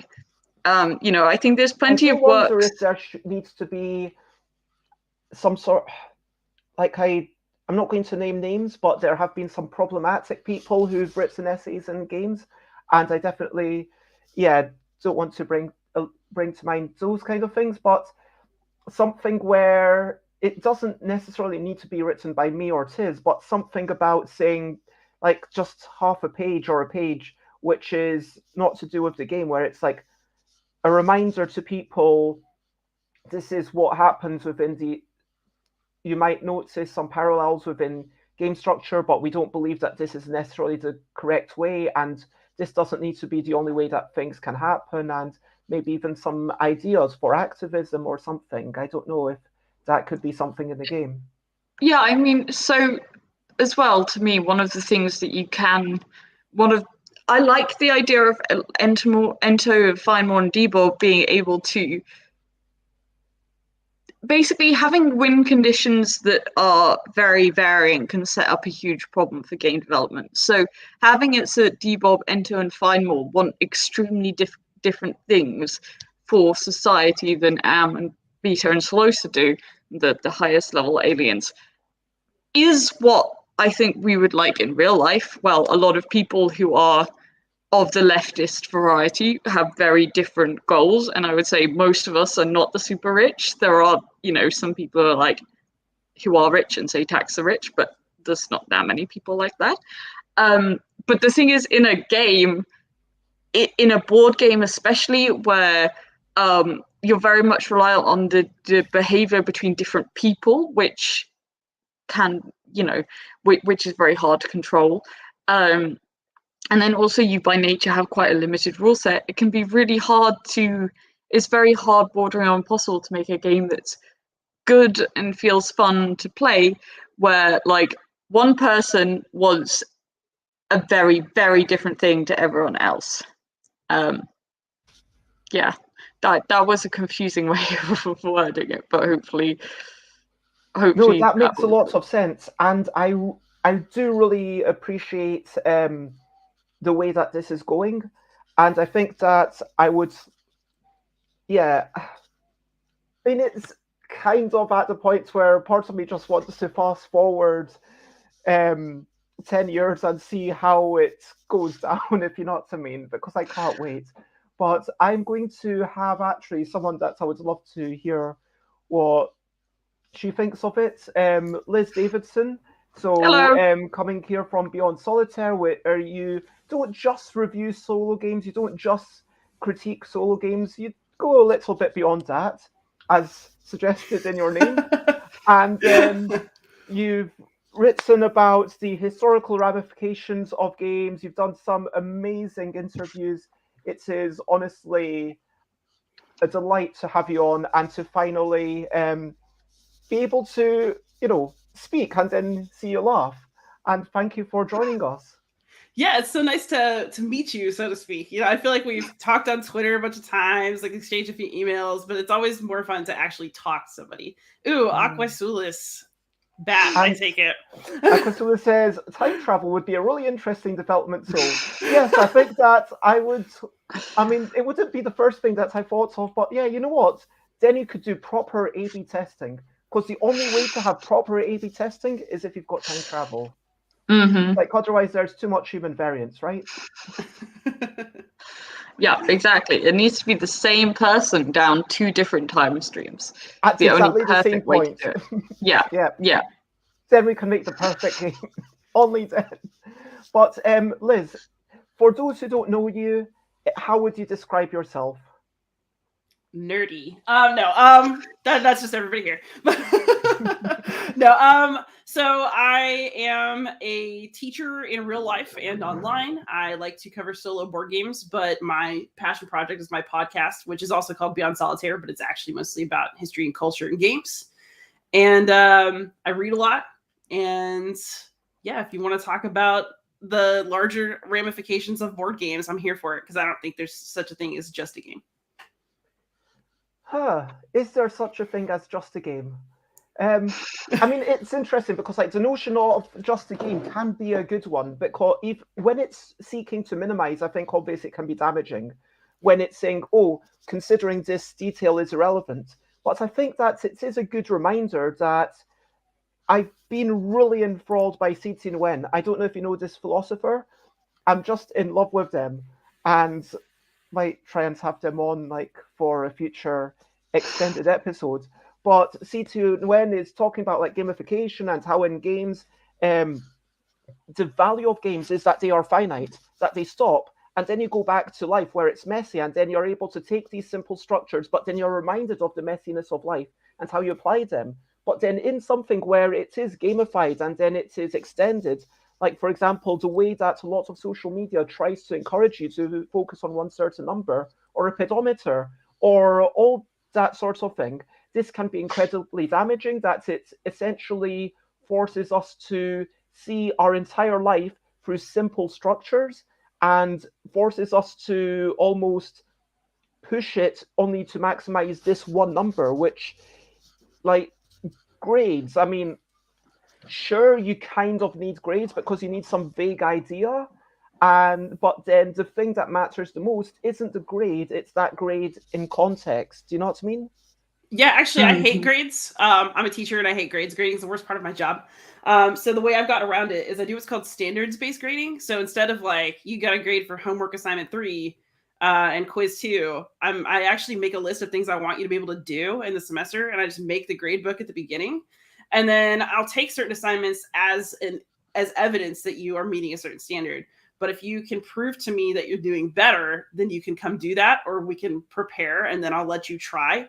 So basically, all my grades just get shifted and erased and moved around all semester long until a cutoff date at the end when I just can't assess anymore.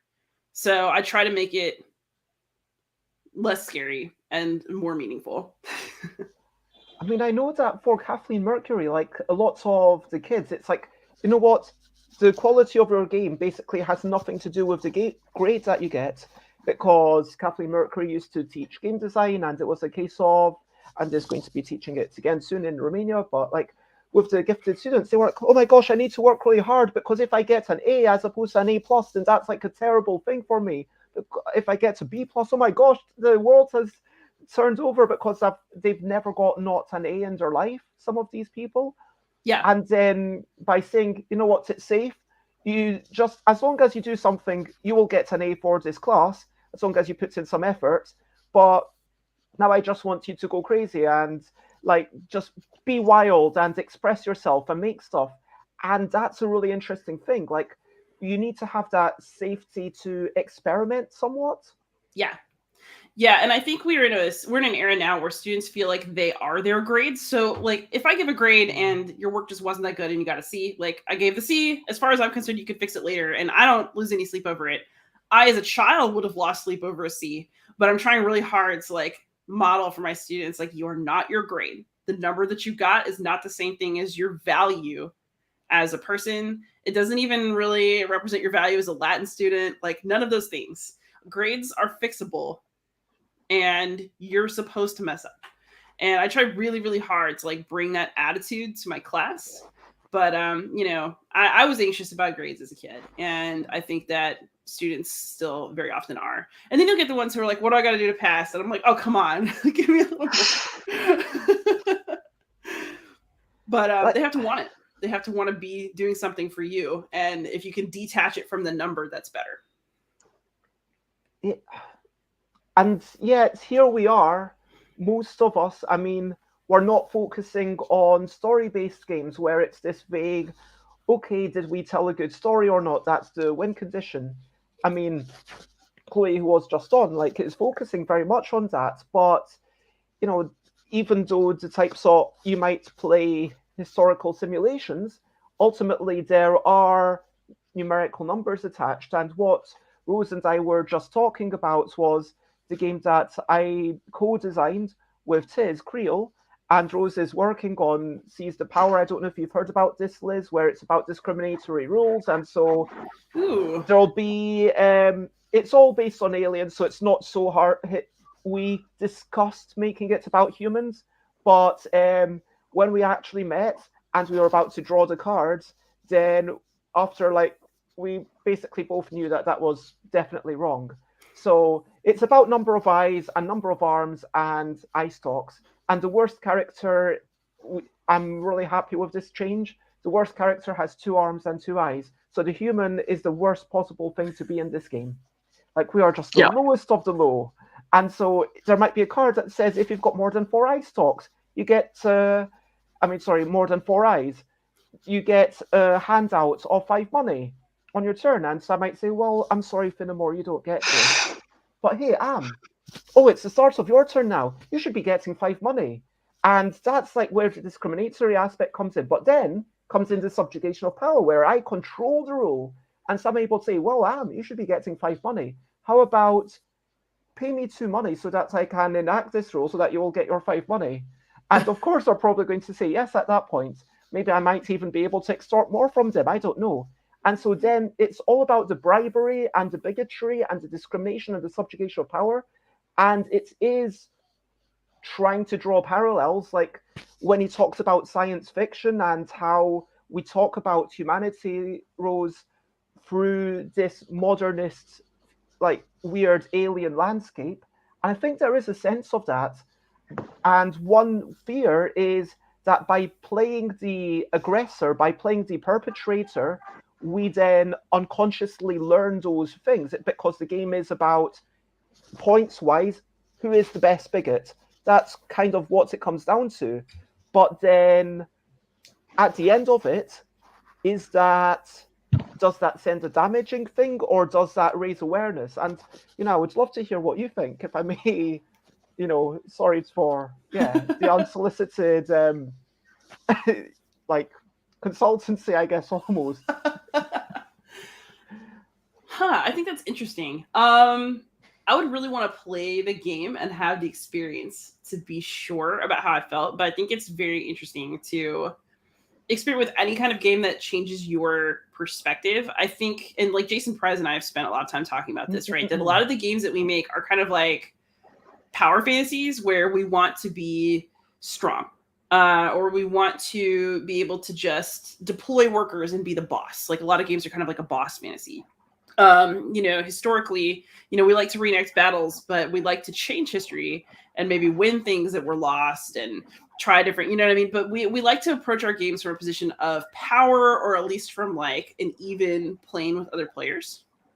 And I think that anything that subverts that is really interesting because it forces a perspective change as a player. And, I think that asymmetrical powers, there's always an assumption that asymmetry, you're still kind of equal with everybody else. It's just that your power is different. Actually being at a straight disadvantage, especially being at a disadvantage because you're a human, is something that I don't see a lot in games. I'd be really interested to play it because and I think it's not like there's any compensation for that, because like Cole Verley, someone might say, oh, this faction isn't as powerful as this other faction in Roots, and that might be actually true. Like in a 2-player game, I think there's no denying that some factions are going to do better than others. But then that game, I think, is very much built on the assumption that players are going to work together. And the only other games that I can really think of in that vein are, yes, Cosmic Encounter, which can be horribly unbalanced if everyone is just ignoring the negotiation, and Diplomacy, where Italy should not win, unless everyone knows that, maybe this country should not win, so are going to try and ally with them and then make them stronger. And but in all of those, it's like so you're saying there's a chance. And so there's something to kind of fight for. I always find disadvantages in games interesting because, I don't know, I don't know if this is actually true. I just read it somewhere. It might have just been on the internet. But apparently in game theory, like games are only fun if you feel like you have a certain chance of winning. And it's like, there's not an official percentage that's true for all people, but like on average, you have to feel like you have a better than 50-50 shot, or else it's not worth playing. And I mean, if that were actually true, like then no rational person would ever play a game that's like more than 2 players, surely. And that, like, I know that people play games and that their play partner is better at than them, because maybe one person's like the big gamer and they're like, yeah, I just like playing games. And then this other person, yeah, sure, they beat me 70-90% of the time, but I just really enjoy playing with them. It's, yeah, sure, it's a perception of how likely you are to win, or at least close to winning, but I know that people do enjoy a game even if one of the 2 people constantly wins, and people do keep enjoying it. So yeah, I got mixed feelings on that. I have some childhood trauma around that. My grandfather taught me to play chess when I was a kid, and he was one of those no mercy types. I stayed with my grandparents for a month one summer, and he just whooped me every night, sometimes twice. Like, and I would just have to sit through it because he also like made it very clear that he would not respect me if I didn't want to play anymore. Like I was supposed to just take the L. And I beat him like one time, and it felt good, but it didn't feel good enough to cover over like an entire month of getting spanked. But it's really funny. Like I I think chess is an amazing game, but I also approach games of it with some trauma because, in my childhood, it was like such a thing. It's like, you have to be willing to play, but you also have to take it when you get beat. And also, my grandfather, I really love him. Like, this is a good relationship for the most part. But he also like didn't always want to teach me what I was doing wrong. He would just be like, look at the board and figure out what you did wrong. And so like I associate that like losing over and over and over again with like stress and not with fun. But then also probably the most heartbreaking moment ever of my entire life was when my grandfather, I have a chess set that he made me. It's amazing. And he built drawers into it to fit the pieces that he taught me to play on. And we broke it in. And so many years had passed since we played. And I just beat him like because I'm in my prime and he's not anymore. And it was the worst thing to win that game because like, I had a childhood of just losing and losing and losing. And then having an easy victory against the person who I thought was the smartest person on earth. So it was actually just because, they were kind of in their prime, and yeah, I guess that's also kind of like a sad reminder of the fragility of human ability.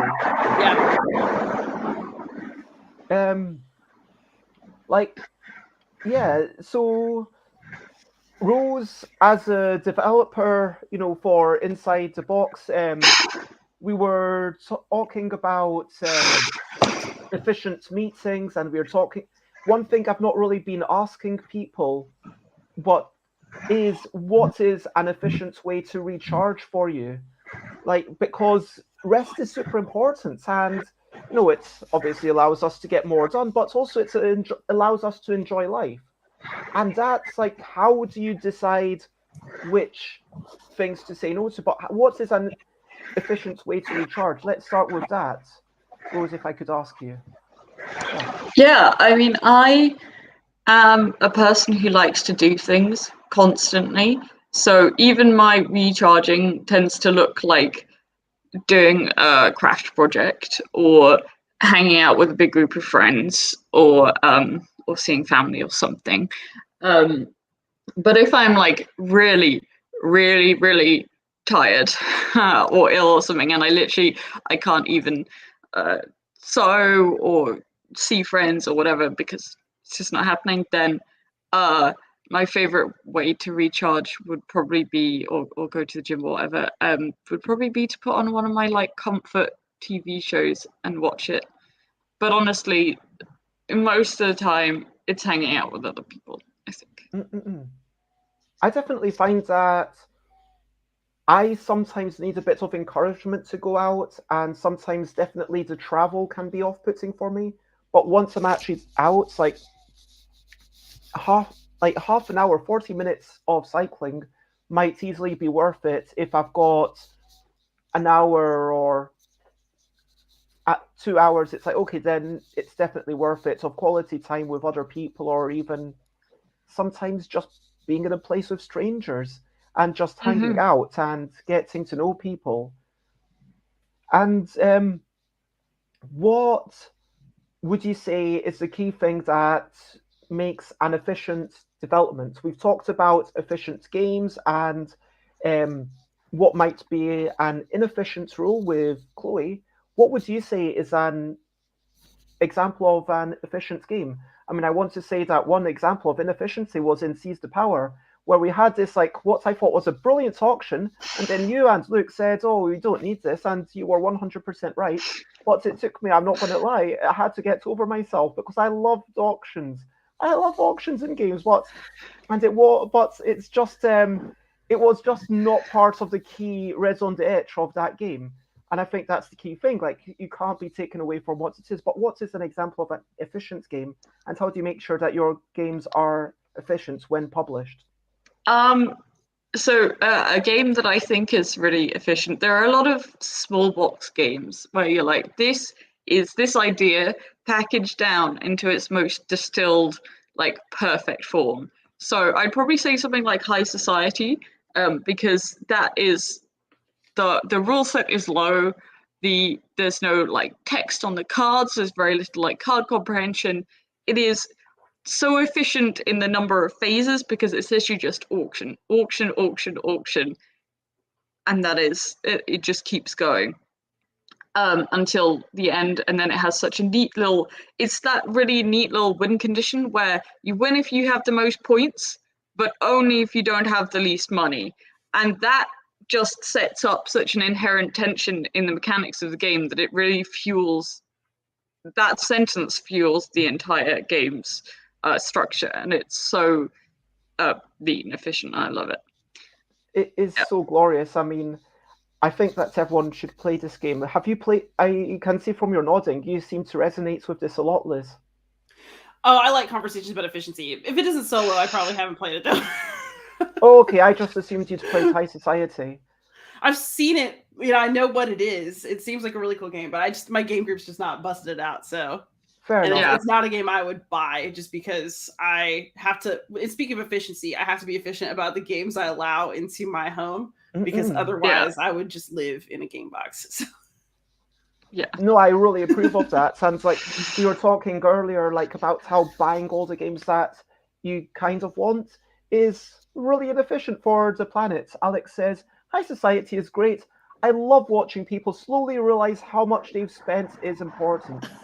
Yeah. And yeah, sometimes it's also at the end, it's like one auction can win or break the game, and it's also the uncertainty of when exactly it's going to stop. So that makes it work, because without that one rule, then you would be able to calculate it all a lot more. Well, it would be calculable. I'm not going to say I can calculate it easily. I would have to remember a heck of a lot, but I could. And Alex says you basically always need to play it twice in a row with new players. Yeah. And I think in some ways that that does illustrate why efficiency can be a bad thing almost in games. It's very dependent. But one of the issues with an extremely efficient game like High Society is that there's not really any luck in that game. As also, you can't have an efficient game that uses luck. There are definitely like games that use dice that are really neatly and elegantly done, but there's very little luck in High Society. But the feeling that it's so efficient and clear what you need to do, and you need to play perfectly. The players no longer feel that they won because they made an excellent decision. They feel like they lost because they made one suboptimal decision, and then they're not as big a fan of that. Like that can feel like you not thinking for 1 minute ruined your entire game, because you're like, that was a misstep, and because this game is so carefully done and calibrated, like I needed that money for later in the game, and now I feel like there was no room for error here, and I've locked myself out of this game. I mean, that feels like more of a case of what that game's trying to do, though. Because that's also bad, yeah. I mean, Keynesian games are quite often, well, to be fair, at least you draw things out of the bag. There's some luck there. Not massive amounts of luck, but a wee bit. And even in Genius, you grab things out of the bag, and sure, the best player might actually win depends how big the skill differential is, but 95% of the time. But if the other player can blame it on, I drew bad things, then it cushions the ego a bit. And I think that's kind of down to what you're trying to get. So, Rose, I know you have to go in a wee bit, but Liz, do you have any questions for Rose?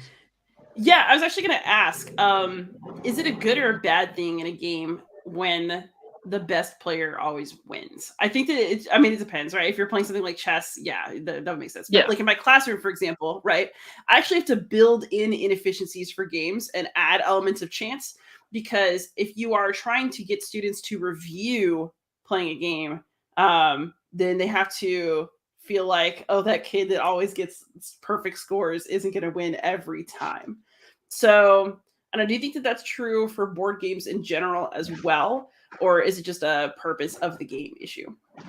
I think that it's not always, I guess efficiency isn't directly correlated to luck. So you can have games that are like very mechanics heavy, that where you could strip out some of the mechanics, like very dense simulation games. They're not efficient because you could strip out some of the mechanics, but those mechanics are in there to simulate the theme.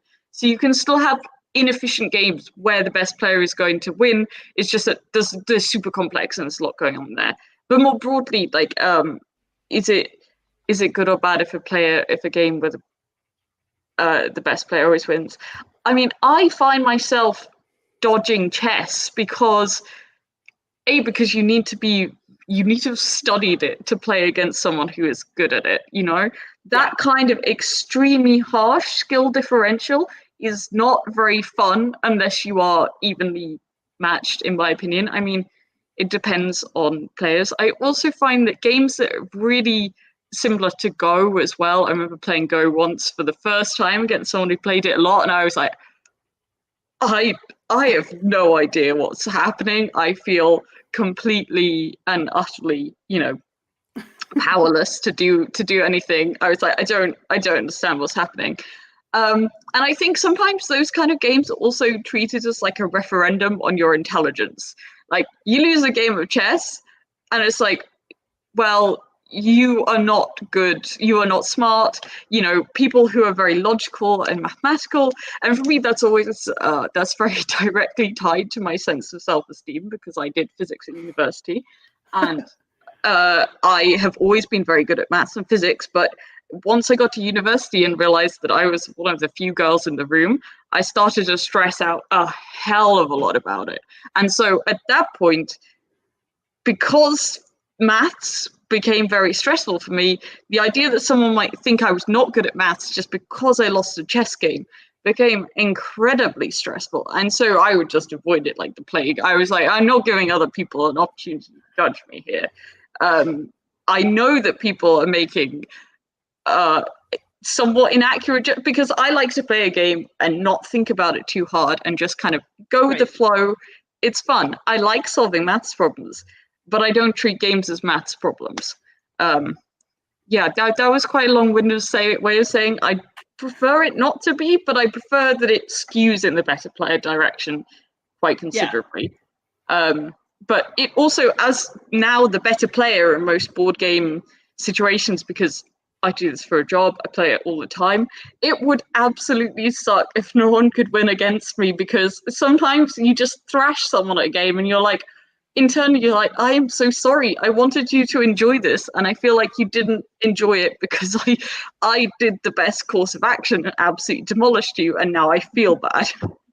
So yeah, I completely get that. And I don't know if I don't think this really has anything to do with efficiency, but I do think you hit on something that's really true, which is that games are fun even if you lose, when it feels like you can do something. Like, I like games that allow me to have some sort of goal in the game where I can make a thing happen, even if it's not the winning thing, but like I can set a goal and reach it. That feels good. It feels like progress. And I also just don't like to play with people who make me feel like whoever wins is the smartest or like objectively better in some way. Like, once you've done that, I don't really feel like it's a game anymore. It's like, quit being a game, and it started to turn into something else that I didn't want. Yeah, that goes back to the conversation we were having before about games being a nice walled-off box from real life. And if you open the gate and it starts to seep too much into real life and meaning things in real life, then that can really suck when it's unintentional. It's still a fun experience. I mean, I agree with you both. Like, and Alex adds, I think it's all down to the intended play experience. If the experience is geared towards rewarding player skill, then probably yes. And I think it is problematic what you referred to, Rose, alluding to Liz's chess trauma, that yes, there's this kind of idea that the better player at chess is smarter because it looks like a smart person's game, right? And there was something really sad about someone that I used to go out with, and this isn't the reason that we split up, by the way, but they were like, oh, get really frustrated because I'm better at you than you at salsa, but then you're better than me at Ticket to Ride, and you're better than me at Carcassonne, and you're better than me at this other game. And like, it's like, yeah, but that's like all games. I don't see that as like lots of different things, you know what I mean? And They were like, Yeah. just really, and it got to the point where they were like, basically, on my birthday, I managed to host the official world championship of Jungle Speed. Like, I got Tom Bradshaw to say, I think it might actually be like possibly the only official world championship since it wasn't officially released, because no one else bothered asking them or say this is the official world championship, as far as I know. But yeah, during that, my ex was really happy that we were together at that point. So they were really happy when I was losing, just because they were like, yeah, this means, and it was my birthday. Yeah, that's a very warped way of thinking about it, for sure. But yeah, these things are only measures of how good you are at that one thing. Yeah. And it, like chess or Go or Pelos or Quads, or even though I love these perfect information two-player abstracts, they're not a measure of how intelligent you are. It's a measure of how good you are at that one particular thing. And then not to mention that like spatial reasoning and that, like there's a lot of other types of intelligence which just aren't tested. And like, do games have to be just focused on testing just one thing? Is that the most efficient way to run things? Is that what we ultimately need to do? What do you think? I mean, I would just say no, because games having varied experiences is the most fun thing about it. I mean, I think there is room for games that are very strictly like. Oh no, I meant a game, one specific game. Does each specific game need to hyper focus on saying this is what we are about and excluding all else? I mean, like saying this game is about negotiation. Let's get rid of everything else that doesn't support the negotiation. This game is all about this spatial reasoning. Let's get rid of everything else. You look like you want to say no, Liz. Yeah, I want to say no to that. Yeah, great. Why? I want to come at that from two angles, actually. One is that it's entirely possible to want your game to be a more multivariable experience, and I think a lot of people do want that. Like, I think that games aren't just about, let's strip it down to a mechanism. Games are about, how do I want somebody to feel? Or like, maybe what historical point do I want to make? Do I have a thesis in the game? Or, you know, like we've just talked about a game about discrimination. Is every mechanism of that game making people feel the way they're supposed to feel and interact the way you want them to interact? So I would say that maybe those are the things that you should look at, as opposed to stripping something down to a mechanism. But I also think, and this is just the truth of games, right? Games can never be about what the designer wants them to be about, because when people play them, they become what the player wants them to be about. And like, you've just completely given that over. There's also that, like, it's just an issue that your game will never mean exactly what you want it to mean to whoever picked it up to play it. It just won't happen. I think when you design and develop a game, it's good to have a focus in mind for what you want that experience to be about. And as user power, it's both we want players to be negotiating a lot. That's a core part of the experience, but discrimination is also the focus and the conversation that you want to start. And then it's valid to have a game whose focus is literally, we do this mechanic, we make it the purest, most, beautiful form of this mechanic very efficiently, a la High Society or chess or Go. All of these games are like, let's boil down this particular thing and make it a really intense battle of who's good at this, and is a really specific mechanical experience. And it would be sad if the world didn't have games like that. But I think generally when you're developing broader games, having a wider focus is better. And we already have chess and Go. I don't want to make games that are like chess and Go, because we have basically perfect versions of those, Chess is like, I can't remember, it's not technically unsolvable, but it would take a computer a ridiculously long amount of time to solve it. It has so much culture and thought behind it. I'm like, I don't care for two-player abstracts in general, because I just don't know why you wouldn't play chess, So I think making games with different focuses is way more interesting. I mean, I can't answer that question for you, because I love two-player abstracts, and the reason that I would play not a random two-player abstract is to explore the framework of mechanisms. That's genuinely why I played them. Basically to work out, I understand the rules. How does that function? How does that turn out? And it's that kind of curiosity gap. Like playing, I can't remember the name of it. It's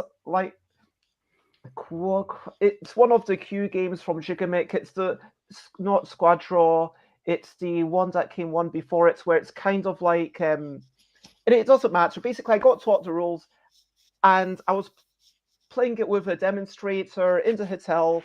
We were both kind of paid by Gigamic, and we were being social, and it's, okay, you beat me. Would you mind, like, you beat me 1-0, I'm not going to deny that, but would you mind if I took back a couple of moves and then we carried on playing?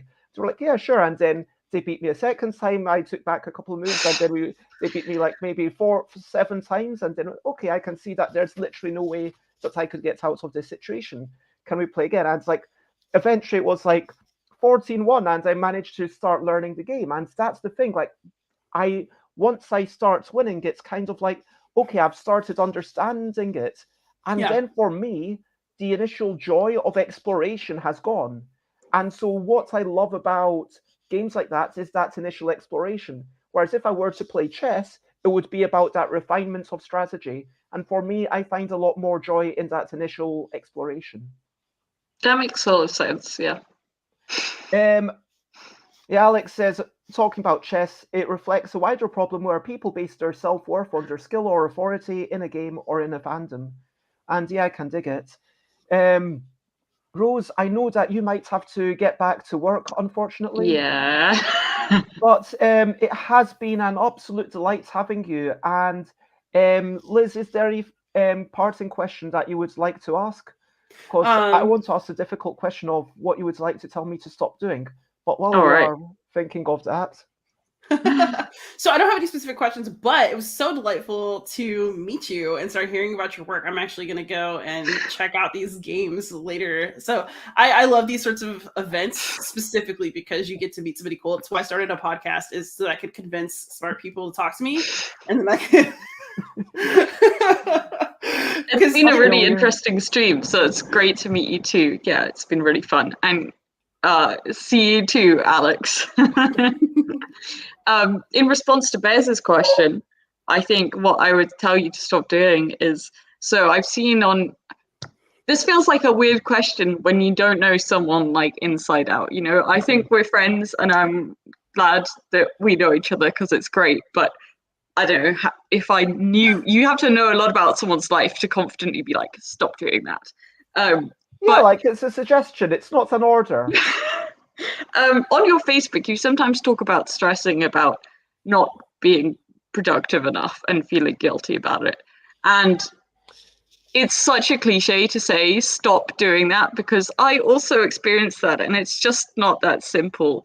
But that is my advice. It's like a lifetime's work to stop feeling guilty about things that you don't need to feel guilty about not being productive enough, or, you know, and I tend to find that when I start doing that, I suddenly get guilty about everything. I'm suddenly like, oh my God, I haven't vacuumed in a month. And I'm like, what? You don't care? Good with that. I proudly said earlier on this show that I've not vacuumed in months. And I'm okay with that. I've kind of made this life, like if someone who has dust allergies like is coming and they need to stay over for a bit, then I'd be like, okay, I'll make a special effort. Or you know what, if I'm giving you a couch to sleep on or something, you know what, can you just vacuum for me? Because if you're I think that's why it popped into my head, but when you feel guilty, the guilt can just snowball, and so you have to recognize it and be like, I don't need to feel guilty about that. Take a deep breath and be like,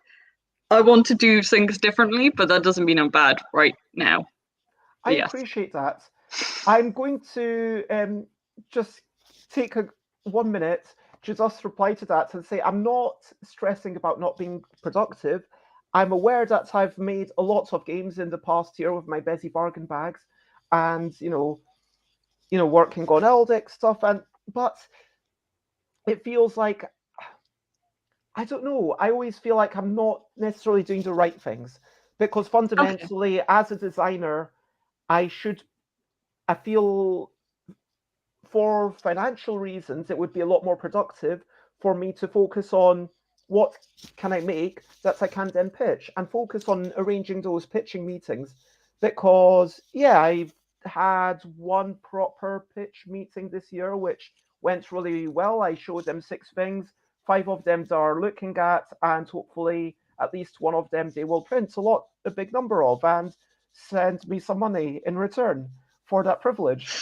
And it would be good for me to take, because they're not going to do all of them, and there's at least one that they're not doing, and like to set up meetings and think about it from that perspective, and be maybe sometimes more results driven, because I do really, and I love designing games. I love pondering things, and when you've got one rule and then you change that one rule and you change one number, and it can change everything about the game.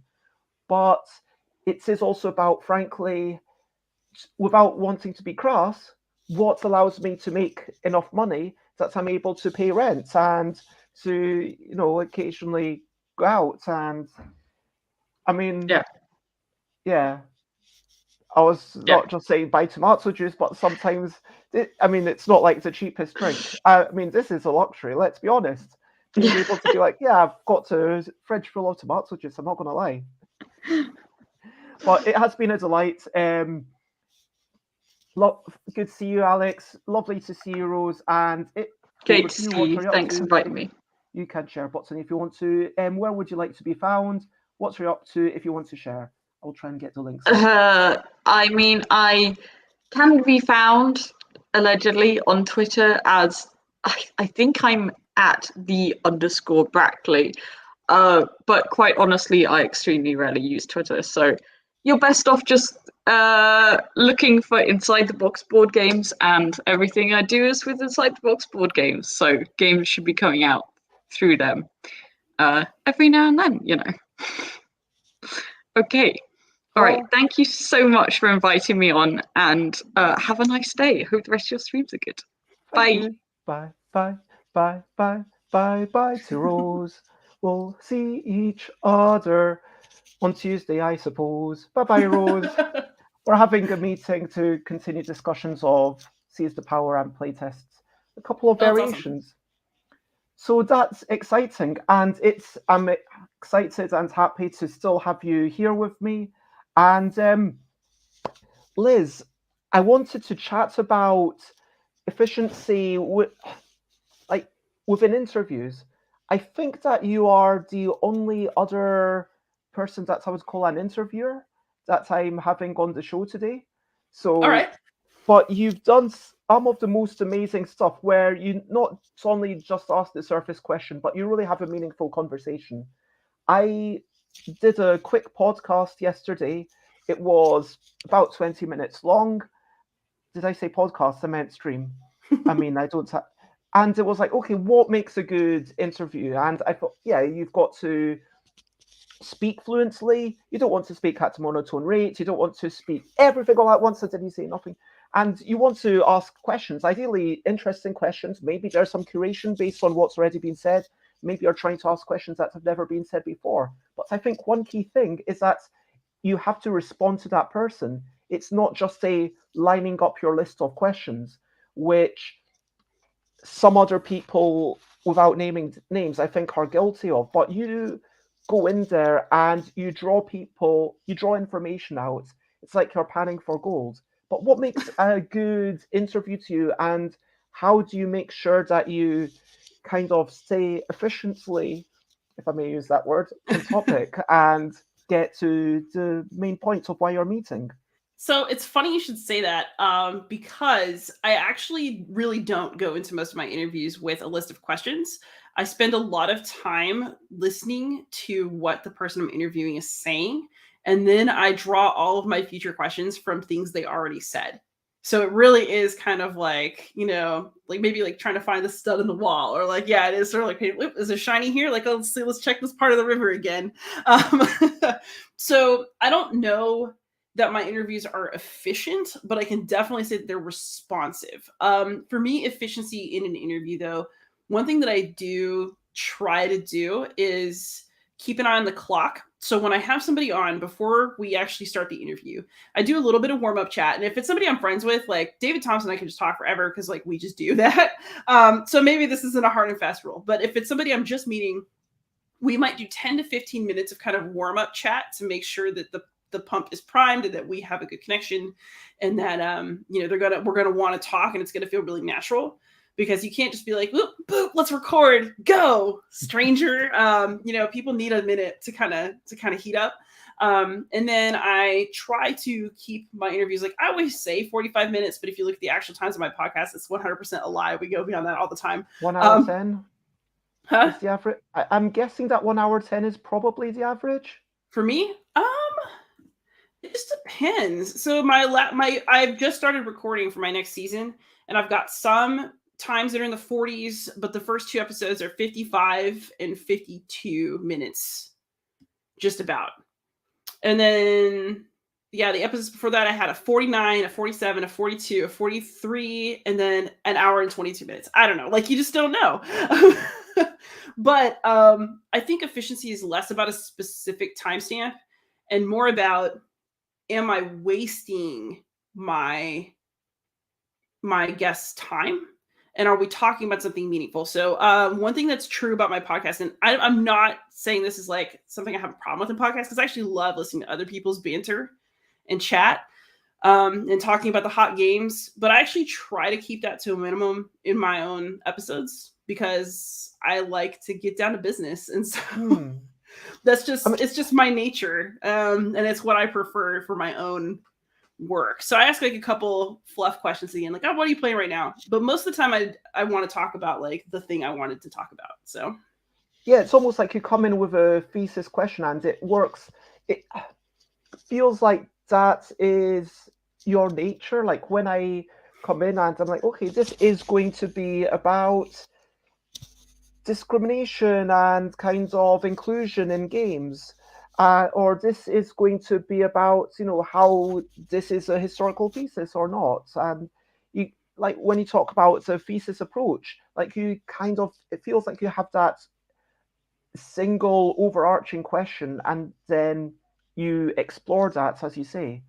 I would like to actually invite an amazing friend of mine to join the screen in a minute. So I would like to invite Josie, who does all sorts of work to help youngsters kind of make sure that they're on the right track to, I please tell me if I'm going wrong. So this is all like to make sure they're on the right track to their careers. So they've got like some like possible ways of being trained and being shown what's coming up. And also Josie did set up the Meatball Gaming as a space for people of different identities in their local community. And Josie's also helped demonstrate games at several conventions, which has been lovely. I have. I cast you as a friend now, Bez. I cast you as a friend as well. And I would absolutely have you sleep over there in the bed. Does mean I have to? Do I have to hoover the bed first, though? Well, if you want it to be hoovered, then yes.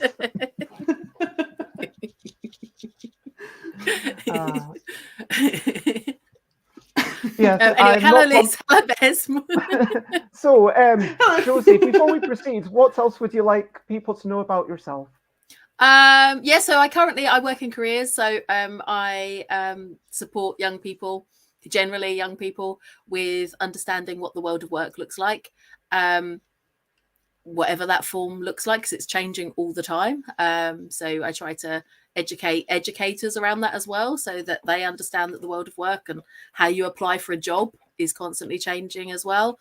And at the moment, employers don't really care as much about qualifications. They care more about skills. So that's a nice sea change that's happening, because it obviously opens up the world to young people a lot more. Started Meatball Gaming, started that in lockdown. As a way to keep in contact with and find new friends, actually. So I set it up with another Josie. There's 2 of us out there. And we set it up to basically getting touch with people who are in our local community so we could play board games online because we couldn't meet in person and meet anybody online. And it's grown and it has just taken strength after strength. And now we meet up and we have socials and we get new people and and it's a safe space. So I would hope that everybody who comes is a safe space. And it's things like understanding people's pronouns, and being able to do that at the beginning of a session. And I've fallen over myself before because we were playing charades and we hadn't introduced our pronouns beforehand, and I can't remember what film it was, but it had man in the title, and I was like looking around going, I don't know who to point to because I don't know who identifies as male in our group because we haven't done our pronouns beforehand. And everybody was going and afterwards they were like, that was a really simple word, and I was like, it's a really simple word if we've introduced our pronouns beforehand, but I don't want to accidentally insult anybody because I don't know anybody's pronouns in this group or everybody's. So, and it's things like that, and being able to laugh about it afterwards and nobody take it seriously and just go, yeah, it's true, we didn't do that intro, did we? No, that's right, we didn't. I tripped over. So yeah, we have a really safe group, and a group where people are safe to go, no, please don't use that term, or I don't want this, or can we take, I don't know, these things out of this game because I don't like how that is maybe, in that game. Cards Against Humanity is a really good example.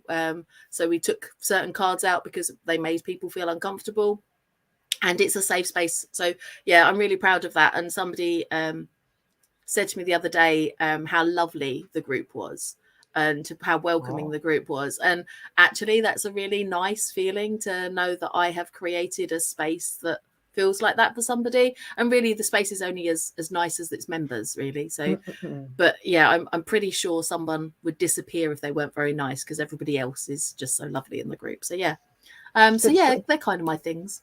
It is about the people running it though, and I think that you do have to be intolerant of intolerance to manage to foster something like that. And I think that, I hope you'll agree, Liz, that there is a similarity in running such a group, but also in interviewing, that we've got to foster this safe space where people are able to say what they want.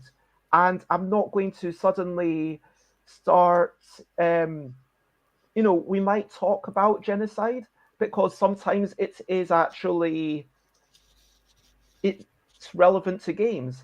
And games deal with that, but sometimes, frankly, games can effect change, and sometimes games can effect change in a bad way. I'm going to be honest. I think that they have the power for good and for ill, and I think that sometimes it's important. I know this sounds ridiculous, but to look at the extreme examples just so that you can understand the more realistic examples a little bit better. But I'm not going to have you here and then start attacking you. Kind of have an idea of what it's about. That doesn't mean that it's a fluff piece, but it's not a Jeremy Paxman style, Liz Davidson, why have you not done this? Why are all your interviews 7 minutes over the stated length? What's that all about? How do you deserve to call yourself a human being? How do you sleep at night making these people be subjected to interviews for you for too long? For 7 more minutes. You should talk to my students about that. But how, back to the notion of interviews, how do you manage to foster a nice environment within that? If you know what I mean, how do you make sure that you talked about chatting to people for 10 minutes or so before you go live, which I frankly don't do. Josie's there, and then sure, we know each other, but it's just hey, here's a little bit of chat, and you had to come on without us even having spoken in real life before. So sometimes with a live stream, you might not have that opportunity. And how would you still facilitate that welcoming, safe atmosphere? This is for me, just to be sure. Yes. Yeah. So I don't live stream partially because I reset my router and speed tested my internet twice before coming in on this because I live in a world where Comcast controls my internet, and it's questionable. But no, I mean, I'm also a teacher. Yeah, I don't always get do-overs, and I don't always get a lot of time to try to get somebody to trust me. I try to be trustworthy, and eventually, people will get there with you. But I think that a lot of this is about tone. So I think it's really important to think about. I mean, I ask awkward questions all the time. Like I literally asked somebody in an interview that I recorded last week, so why do you think that you're the person to tell this particular historical story? But we'd already spent a bunch of time like doing pre-chat and like laughing. And I'd set up an environment where I felt like I wasn't going to get a bad reaction asking that question. I think that you don't just go for somebody's jugular right away. You gotta spend some time talking about easy stuff and who are you and like get settled. Like even if you can't do a full pre-chat, even in a live setting, you can settle somebody in before it gets, to the real stuff. And I also think that like a lot of it is again being responsive. If somebody's clearly uncomfortable, you stop or you find a different angle of approach if it's a topic you really want to talk about. I think that giving people chances to really say what they need to say instead of jumping in on top of them. So like, you can't ask a question then immediately ask another question. You got to give the other person like a little air to answer the first question because that causes stress. And I also think that, at this point, when my podcast was new, I worried that nobody would want to be on it. And now it's 2 years old. We're going to hit 100 episodes by the end of this year. And I feel like the good news for me at this point too is that people can go and hear previous interviews that I've done and they know exactly what I'm going to be like. Cause I'm just what it says in the tin, as you UK people would say. And, being a consistent person too, I think once people know who you are and kind of like what your vibe is, and it's just always going to be that, it makes it easier for them to decide whether to reach out at all. So, I had somebody who had a bad interview experience that he wasn't sure that he wanted to come on this season. And I won't name names because that's, not public info. But Sure. We talked a bit and they decided to come on the show. So, it's giving people a little space, giving people a little bit of time, being aware beforehand. Like before I start an interview, because I don't do it live, I will say things like, if you mess up, all you have to say is, let me restate that, and I'll edit the bad version out for you. Like, I'm not going to run your worst version of how to say something. And I do usually ask, like, do you have any trigger topics that you just will not talk about? And, if I know in advance, I typically won't touch it. If I really thought it was journalistically important for some reason, I might refuse to do an interview where I couldn't talk about what was actually important.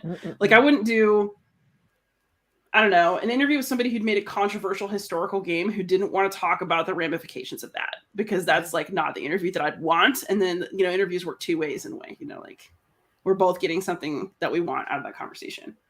But yeah, I guess like the interview is getting the exposure, right? But I guess it's, look, when people come onto my show, I don't imagine that it's really for the exposure. I kind of think that it's for the fun and joy of it. And I think that's the bigger thing because, I mean, people talk to me because they want to talk about history and they want to talk about culture and they want to talk about where their game falls into that. Typically, the other reason that my conversations usually look good is it's not me. It's that I have excellent taste in guests. Let's put it that way. So I'm inviting people on who I think have something to say, who I think want to talk about it, and who I think are going to do that with me. And so I don't just invite anybody on and expect it to work.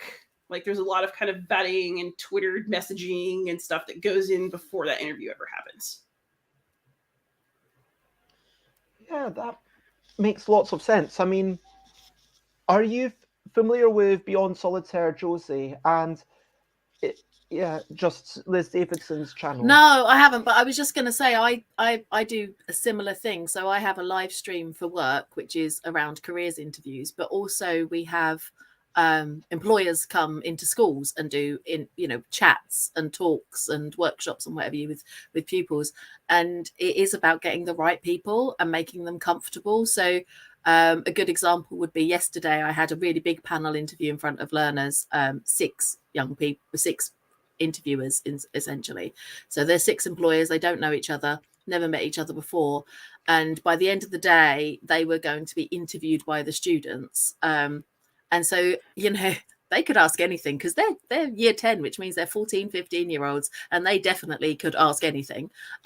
So, you're hanging in there when you open up the floor to the year 10s thinking, I hope I've really prepared these employers to feel comfortable to answer anything about their career. And I say you can ask them anything within reason. And I hope that the year 10s obviously use within reason in their reasoning when they then come back to the employers to ask questions. But yeah, it is making sure that they're comfortable being put on the spot, because I do put the employers on the spot. I will ask them things such as, what's the worst moment in your career? So that actually young people understand that making a mistake and falling flat on your face on something is part of a career. And is okay, and you get up and you learn from it and you do something new. But it's trying to make sure that when you get to the point where with those employers where you can ask them that, and you can throw in a random, I don't know, interview question. So yesterday I threw in, if you're a biscuit, what would you be and why? And so all of these employers are going, oh, okay, I've got to be a bourbon because I'm sweet on the inside and hard on the whatever their answer was. So it is trying to make sure they're in that place. And I think having a chat beforehand, I know you said, Bez, you don't do that, but you do know most of your guests you've got on today, so I don't think that's an issue. But having that chat beforehand is really useful. But I'm actually going to do it. Okay, yes, I do know most of them. Rita I've had on loads of times. Jess, Kathleen met in real life. Julia had on Tamila. It's actually the later people who are, once it gets good for America, those are the people that I never normally get to have on. Because this is actually my first conversation verbally with Bez.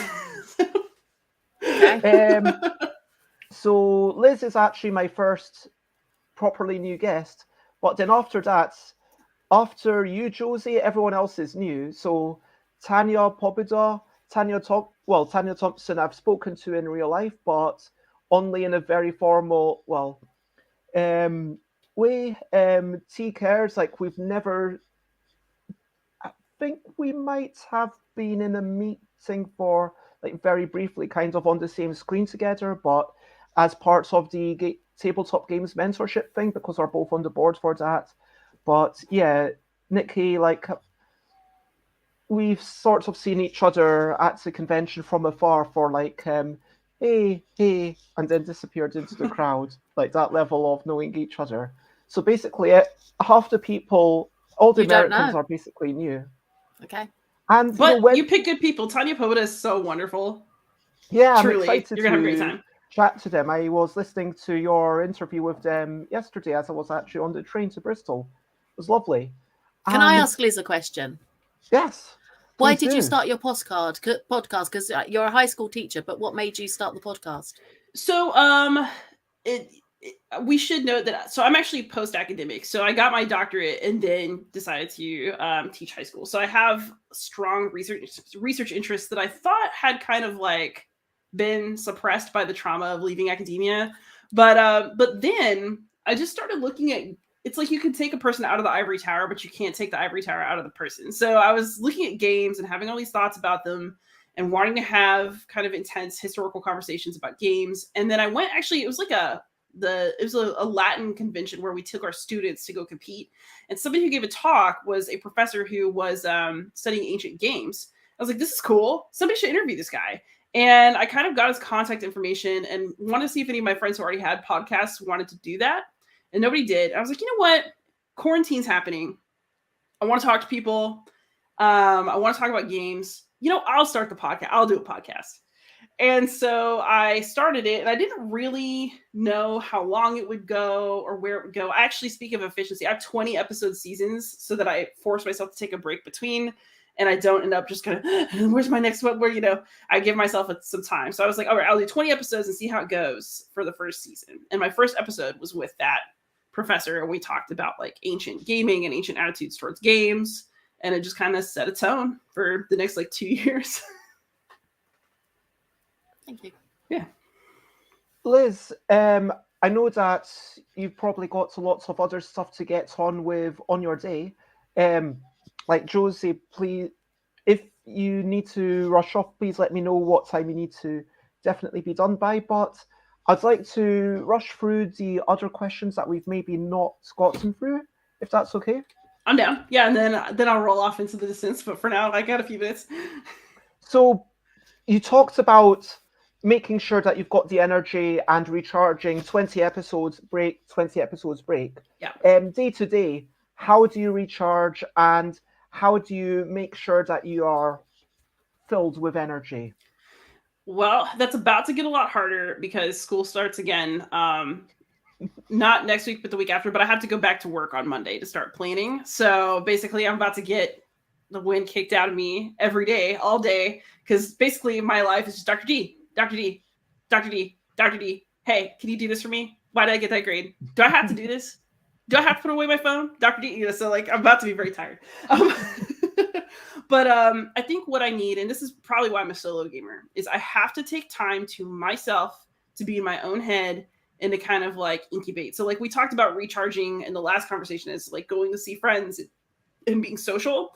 For me, that actually does not recharge me at all. Like I read extroverted, but I'm very introverted in terms of how I get my energy back. So sometimes I need to stare off into space and not talk to anyone. Sometimes I don't do anything. I just look like a zombie.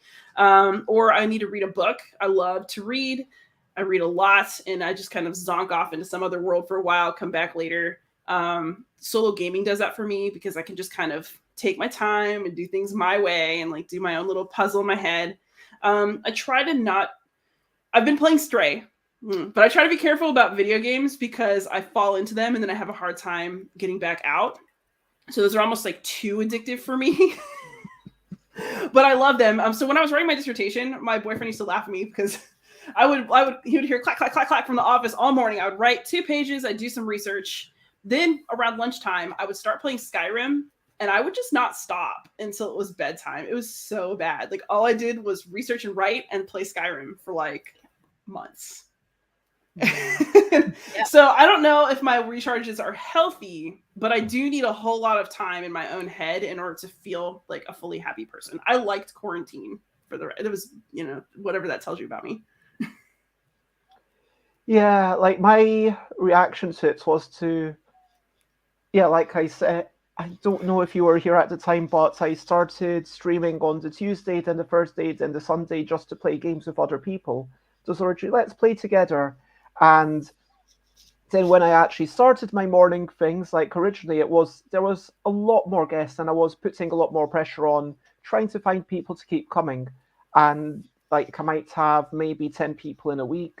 And you know, it was good because it actually gave me some socializing outside of the 4 people that I could kind of interact with in my 3 people that, well, 2 people that I enjoyed interacting with, and also, yeah, one. Your other housemate. Yeah. But I actually, yeah, sorry for asking you all these kind of unintentional consultancy questions. But like, I've worked out a way to seize the power into solo game, okay? So we played it a few times, and I played it once. I was, okay, this is too hard. I need to play as 2 characters. So I've got double the power, and as long as you allow each other to live in the same house, which is something that you can say into the multiplayer game, and it's like, okay, you know, as long as we negotiate, we can live in the same house essentially. But if I've got 2 characters, then there's an AI, it's simple to run, and there's no negotiation. That's the thing. It's missing all of that. And it's missing the raison d'etre of the game, which is the stamping down on people. But it kind of teaches you the game, and it works.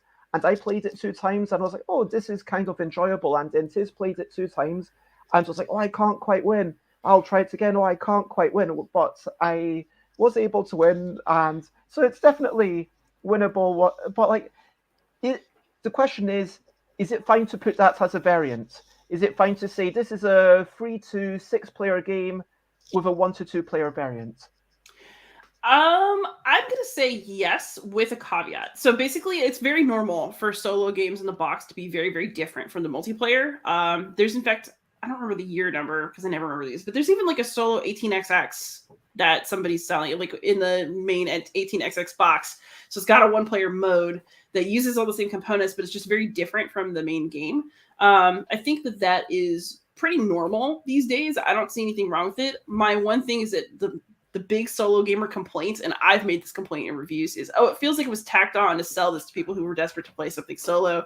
And be just really clear about what that mode is and how it works so that people go in with open eyes, and then I think it's fine.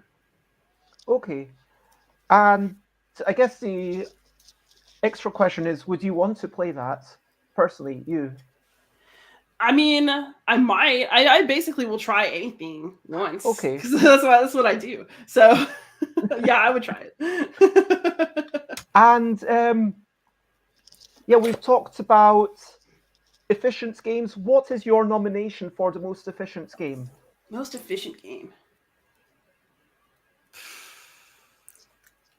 I don't normally think of games in these terms because I'm always thinking, like, is this an interesting historical representation? If I'm going to go for most efficient, you know what? I'm going to say Splendor. Splendor is an efficient game. Splendor is efficient to teach. It takes 0 time to teach Splendor to high schoolers, which is valuable to me as somebody who sometimes plays games with high schoolers. It is efficient in the sense that, you know, there's only certain things to choose. And then once you've chosen what you're going to do, your turn goes quickly. And it's also an efficiency challenge because you win Splendor if you're the most efficient player with what's on the board. So I think that it both is efficient as a game and pushes efficiency from the players.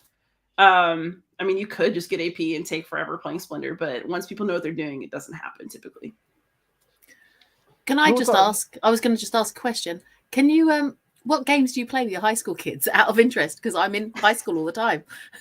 Oh, okay. So interestingly, what they've been into mostly is puzzles. I brought puzzles in for the last 2 weeks of like review week at the end of last year, and they did 6,000 piece puzzles in 2 weeks. So we're about to have a puzzle club at my school. But no, my students love things like, they like Just One. Okay, yeah. That's a great party game for them. I've taught Azul. They like Splendor. Honestly, if you just have Jenga and Connect 4, like kids who don't normally game will come. So I always keep Splendor. I always keep Jenga, Connect 4, and Uno in my classroom because even kids who they don't know how to play those games, like the hobby ones, will play. And then you can just like, ooh, come and learn. And, you know, it's like an excellent little bridge into other games. It's like, well, if you can play Uno, certainly you can play. I love Ivanhoe, which is like an old G&T game. My high school history teacher had Ivanhoe, and we would struggle to get our work done so that we could play Ivanhoe. So when I started teaching, I got my boyfriend to give me a copy of Ivanhoe as like, I put it on my Christmas list and I got it. And that game is now beat up. We have messed that game up so bad, and we still just love it because it's such a mean little, like if you want to take a step up from Uno, something like Ivanhoe is a really nice game. It's like jousting with color coded cards. Okay. And there's some like action cards that do really ugly things. And if you've never played it before, you don't know to look out for them. And so then something horrible will happen and everyone is delighted and appalled at the same time. You know? I love a game like that. I keep a copy of Escape the Dark Castle in my classroom because I don't like to play it that much. Like it's as a solo game, like whatever, I don't really care for it. But as a game to have in the classroom to play with students who like fantasy, maybe haven't seen that kind of art before, want to just talk and laugh about whatever happened in the game. Oh, it's beautiful. Great group experience for intro gamers. I'm sure I'll think of more, but that's what I can think of off the top of my head. Yeah, no, I'd be interested. So the games that I've played a few of Bez's games with some of the kids, which has gone down a treat. So I would definitely recommend We Whimsical Creatures. If you haven't got it, there is a print and play version. So you could always do that. That's not the name of the game. I know. All right. It's a game for, I'm not, no. Right. But yes, but it's really good. So the kids really get into it. It's really good for the kids that are quite outgoing and loud. And then with the same group, I played Mind. I don't know if you know Mind. Yeah, so, I played Mind with the the same group. And what was really interesting is the loud kids really struggled, and then the much more introverted kids really came out of their shell in mind, because they were really good at looking at social cues and then knowing when to put their cards down. So that was really good, but they all got really competitive to try and make it work. So actually both those games have worked really well with kind of groups up to about 10. That's awesome. Oh, so I have a question for you before I roll out, Jessie. So you mentioned so you go into schools and you help connect students and employers. So I, as a teacher, get a lot of time with students to get them to kind of come out of their shells. So how do you create enough of a bond with students in a short period of time to get them to have the conversations that you need them to have and start picking up the skills that you need to pick up? I don't know. I think it's an innate skill. I think it is an innate skill, and I think you've either got it or you haven't got it. So I'm really good at having conversations with people and picking up social cues from them. And I love teenagers. I'm a really sick individual, I'm aware. But I really like snotty-nosed, angsty, sweaty, don't know their way around anything yet teenagers who are still finding their way. They are like the kind of people I always navigate to, and the naughtier ones, the better. I really seem to like them even better. So, and I just seem to get on with them. I just chat. I expect them to see what's wrong with me, and I'm happy to be vulnerable with them so that they know I'm just a human being, rather than kind of trying to create that hierarchy with them. I try to be on that same level. And I think it is that respect and not looking down at them, just seeing them as being just someone who's still forming, but they're on par with me. And then I just can draw out what they want, what they don't want. I can see past kind of basically the crap that they're putting up in front of you, because it's always a defensive wall with teenagers. Everything is a defensive wall. So it's just figuring out, how do you get past those defenses? Yeah. Although actually hearing that answer, I can tell you exactly what it is, which is that you like them. Teenagers are like cats. They know. They know. If you don't like them, they know.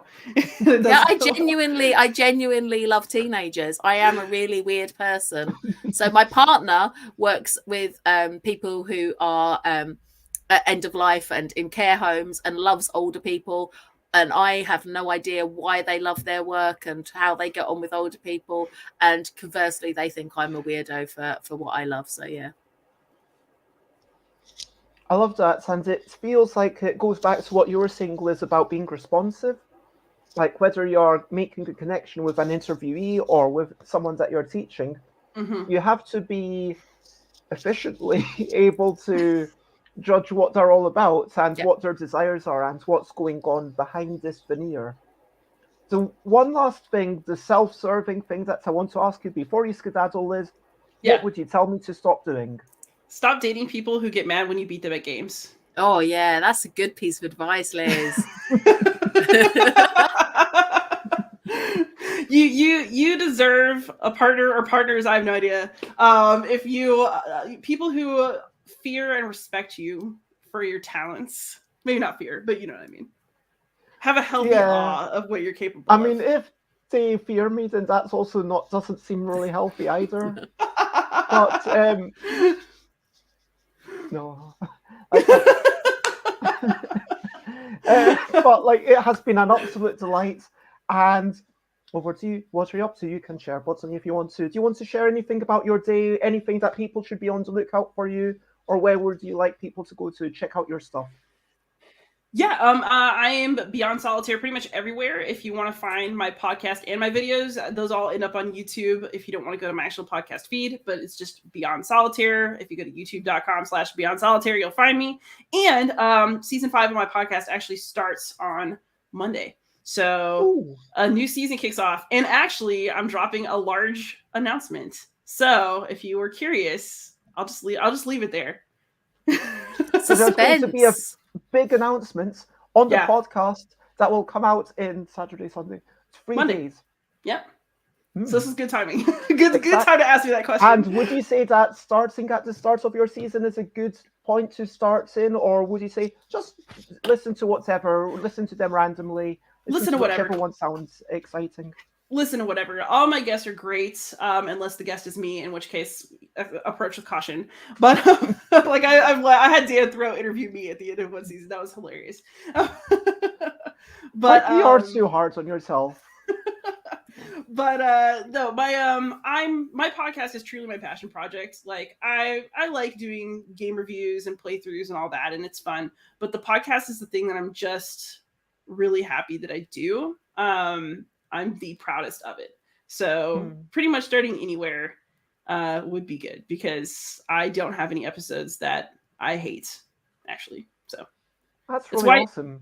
That's why you break it down into 20 episode seasons, so that you don't end up taking a deal on an interview you don't like just to get something out. So that's really awesome. Well, thank you so much for being with us, and lots of love, and bye.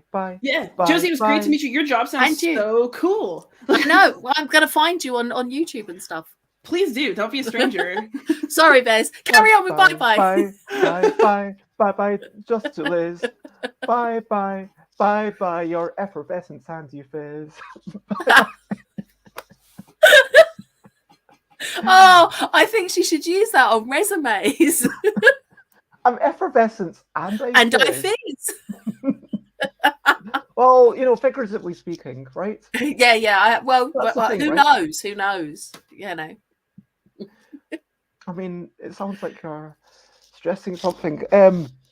But Josie, it is a delight to have you on. Thank you for joining me. And yes, do you think that I should maybe stop doing so many shows? Because this is the one question that I'm asking everyone. Ooh. Every time, like, part of me was like, yeah, looking ahead, that will be when I do 800 after this, and that will be when I do 900, that will be 1,000, that will be 1,100. Okay. And there won't quite be time for 1,200 before I leave, so I'll probably stop after 1,100, and then I'll go to Thailand. Are you not going to do them from Thailand? Well, I don't know if it would be named the same, because it would be different, wouldn't it? It would probably be, like, I'd have to at least take some time off and realign myself. I might do an occasional stream, like, from my phone. I was going to say, you can still be stuffed by Bez, though, can't you? Oh, yeah, I'll still be stuffed by Bez, but I don't necessarily want to do a regular thing. It might just be, there's an occasional unplanned thing where it's like, here I am, and here's just a quick show. Because I've actually done a couple of live streams where it's literally just 2 minutes where, I just got this box of stuff, here it is. Because for me, that's just so much easier than having to record the video and then put it up on YouTube. Like, if I just get a box of stuff, like, even right now, if Rob sends me a copy of 100 copies of a game about speedily is in the middle now. A game about selecting 7 cards, speedily searching for synergies. Then I'd be like, a new one. I'd be like, this is what it's out. Like, let's look in here and let's check out the new things. And there is value in that, like, from a self-promotional point of view. And also, if I'm in Thailand, sometimes I just want to share something about my life. And it's, here I am. This is really cool. And I hope that you're well. But it might be more of a ad hoc, like 10 minutes. And I don't necessarily expect anyone to actually be around at that time kind of thing, if you know what I mean. But I think there's something to be said about having a schedule so people can know when to tune in. But also there's also something to be said about spontaneity, because obviously it's much more interesting if you're suddenly excited about whatever you're seeing or doing. So there's both. I don't know if there's a hard, fast answer there, Bez. Because there is something to say about if we've got a schedule, then people know when to actually tune in to see you, and that's great because that's really useful. But also, there's something nice about you just going, look at this pretty kitten, or whatever it is. So I love the fact that more than half the times I can expect to see Timmy, and like, it's amazing, like, kind of saying, hello, and there's not always a lot that's said, but just having that little H, because they don't even have the energy necessarily to write hello, and it's, I don't know if it's an energy thing or just internet speak, because I'm not hip with the kids, but it's like just really nice that they are there and they are sharing like their presence and are kind of aware, and like it's kind of parts of them kind of like getting to sleep, and I'm happy to be there for them. But every day, no one really tunes in every day. Like I said, I don't think there's anyone except myself, and even I've missed like probably about 20, 30 minutes along the years because there's been a couple of times when my internet's messed up and then I've had to go off for 2 minutes. But yeah. Like I mean, I think it's maybe, are you getting something out of doing the streams? I think is part of it as well. Like, I think I am. And I think this is a key thing. Like, talking about being efficient, I used to be all about, there was a time when I was like, I need to make sure that there's something interesting and they all have to be a certain level of quality. I have to tell people about it ahead of time. I have to get guests for all of them. If I don't have a guest, I need to decide what I'm talking about way ahead of time. And that's just stressful, right? Yeah, well, yeah. Whereas now, if I'm like, okay, if I'm on my own, I'll think of something. If it's on Friday, it's definitely solo. I'll just think of something on the day. If I don't think of something, it might just be, I think there was an April 1st thing this year that you tuned in for. Well, like, I had that idea. I was thinking about it like maybe the week before. Oh, what would I do? What could I do? And that kind of thing's fun. And I like it when a new person comes on. Like on Sunday, I'm getting to chat with someone from Vietnam. And that's exciting. That's like a new person. And I was saying to Doric, I'm really excited to have met all these people. And just like Liz, it does allow me to interact with some amazing guests. But then the question becomes, what are my guests getting out of it? Because the interesting thing is that I've been part of a StreamYard where you don't see how many people are there. And so you don't know whether there's 0 people watching or 100 people watching and they're all being really quiet. Yeah. And the truth is that I had one stream where I had Eric Lang, and then I had Aldi, Scott Alden from Board Game Geek, and then Aldi puts it onto the front page of Board Game Geek for a few hours until I finished, which was like 12 hours later. And for the rest of that, like, I had about 130 more people watching than I normally would, which basically meant I had about 150 people watching, because I do have like a lot of people watching just as an extended stream. But for right now I can see there's 11 people across the platforms, 10 of them on the Twitch, 1 of them on the Facebook, and no one's on YouTube. And I decided that today I'm not going to put it on Twitter just because I've heard someone say that they tried to type a message and that got confusing. I don't want anyone to be disappointed and feel like they can interact. But my main responsibility is to give a good enough show so that hopefully if you're watching, this is entertaining you. I hope it is. And then, or the people who come on, for it to be enjoyable and good enough so that they want to come back on. And so they're like, that was a worthwhile expenditure of my time. So that if after the fact, years later, like, that interview, it's got like 10 views on YouTube. And that other video I did, it has 100,000 views on YouTube. So like, well, that one I did with 10 views, like, I did still enjoy it. I feel like I had a good time. It wasn't a waste of time. That's ultimately what I want to be. I know that seems like a low bar, but basically I want it to be not wasting time is actually not that lower bar when you think about it, because so many things can waste time. So I guess I want it to be worthwhile for the people watching and also for the people who come in. Well, I suppose if it's worthwhile for the people watching because they'll come back. But then, and I'm assuming, maybe you ask the guests. Maybe what you need to do is a follow-up message to them and say, was that worthwhile? Is there anything I could make it more worthwhile? What could I have done to make it more worth your time? Or would you come back on again? I mean, the best way is to ask people, isn't it? Like at the end of the day. And I'm assuming you've got repeat guests today. So there's people on that I've seen on your show before. So, and Jess is always coming back. So she obviously gets something from it. But I think it's maybe you need to ask those maybe that don't want to come back, but you have mostly repeat guests. People seem to want to come back. but you are a lovely person, so maybe Aw. that's also part of it. You know, people want to talk to you. Yeah, like it's interesting because I had Dave Turksey, and Dave's like, well, the reason that I don't ever listen to podcasts is because I want to interact with people and I Yeah. want them to challenge me. So when I actually was almost being, I wasn't being that more argumentative than I currently am, but that is kind of permission to be like, yeah, and we do kind of know each other in real life anyway.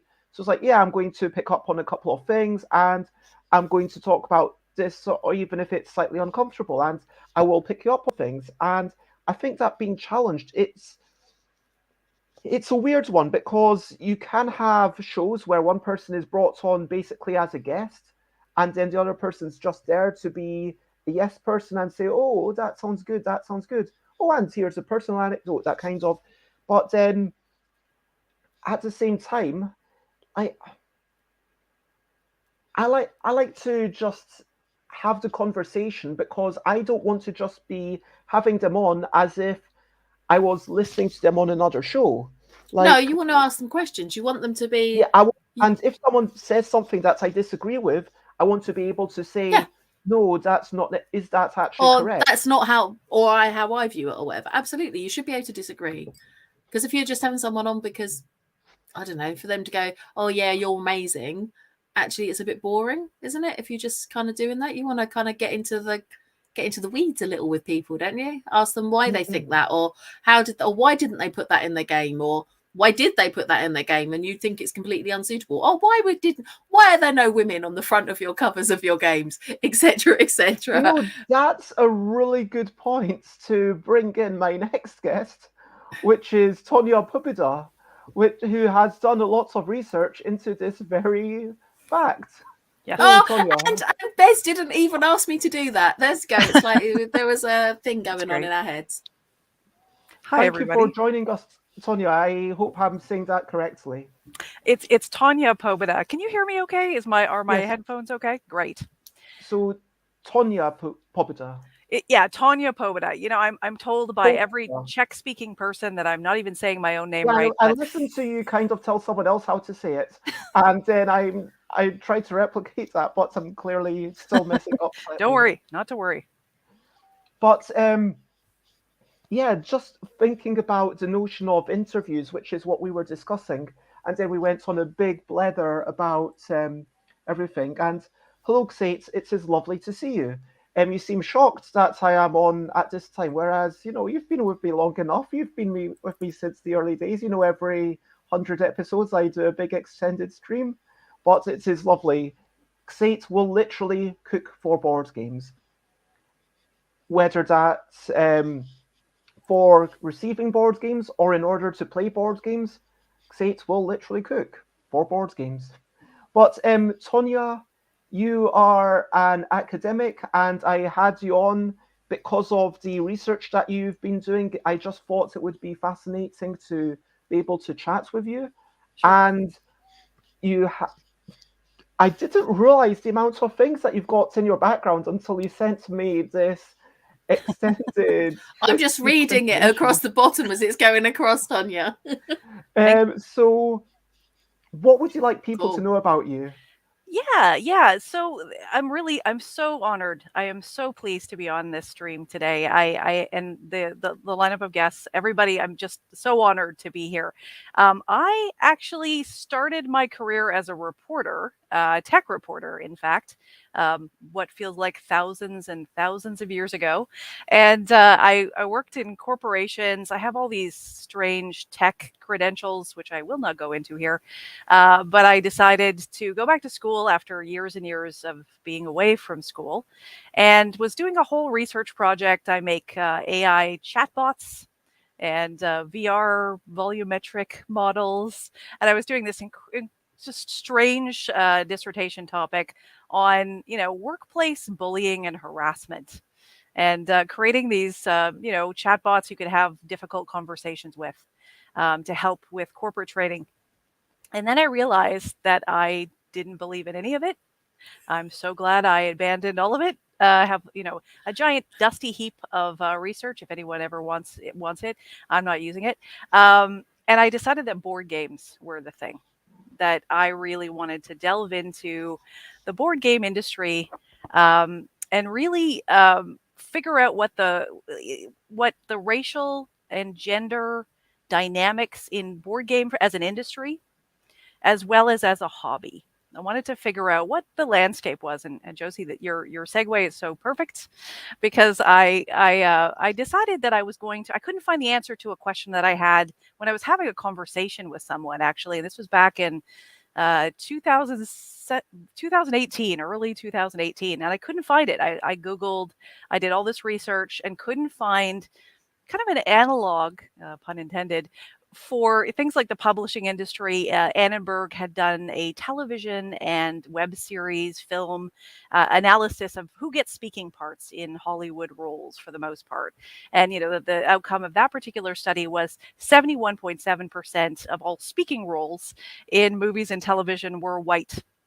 And that created these shockwaves through the Hollywood industry, saying, okay, why is that? And what I wanted to do was create that same kind of empirical sweep. What is happening in board games? What's the cover art? What does the cover art look like? What is the empirical sweep of that cover art? And what is the labor pool for the top 400 board game geek games? And what I discovered in a very rigorous Research Ethics Board approved analysis is 92.6% of the designers of the top 400 board game geek games are white men. And almost a 20-80 split toward whiteness and maleness on cover art. So what I found, and I hand counted. I tried to figure out if there was an AI model that I could use. There's too much variability on cover art. There's non-standard sizes. And so what I did was I actually painstakingly, with other coders, hand counted almost 2,000 figures. And basically said, what's going on in terms of the human representation on these board game covers, and discovered that it was an 80-20 breakdown. 80%, more than 80%, were white presenting, and about 76% of all human representation on board game cover art was male, a man or a boy in presentation. So that's the landscape. And that was kind of the backdrop. And I wanted to kind of create that empirical level set to say, okay, what's going on? What's the labor look like? What's the artwork and representation? What's the state of representation in these sort of big, broad brushstrokes? And then I asked people, how did that make them feel in the spaces where gaming is practiced? Does it matter to them? Does it matter in terms of purchase or play decision making? What is going on? What are the dynamics that are produced by that kind of representation in board game cover art? And what I got back was, and I feel so honored about this as well, and I'm really looking for all kinds of ways to share these stories, because this was an anonymous survey that I conducted. And so many people wrote really long accounts of their time in board games, their work in the industry. I hope they felt very safe to do so, because this was a Research Ethics Board approved. Tons of senior academics approved this research study, and we were held to the highest standards of data collection and storage.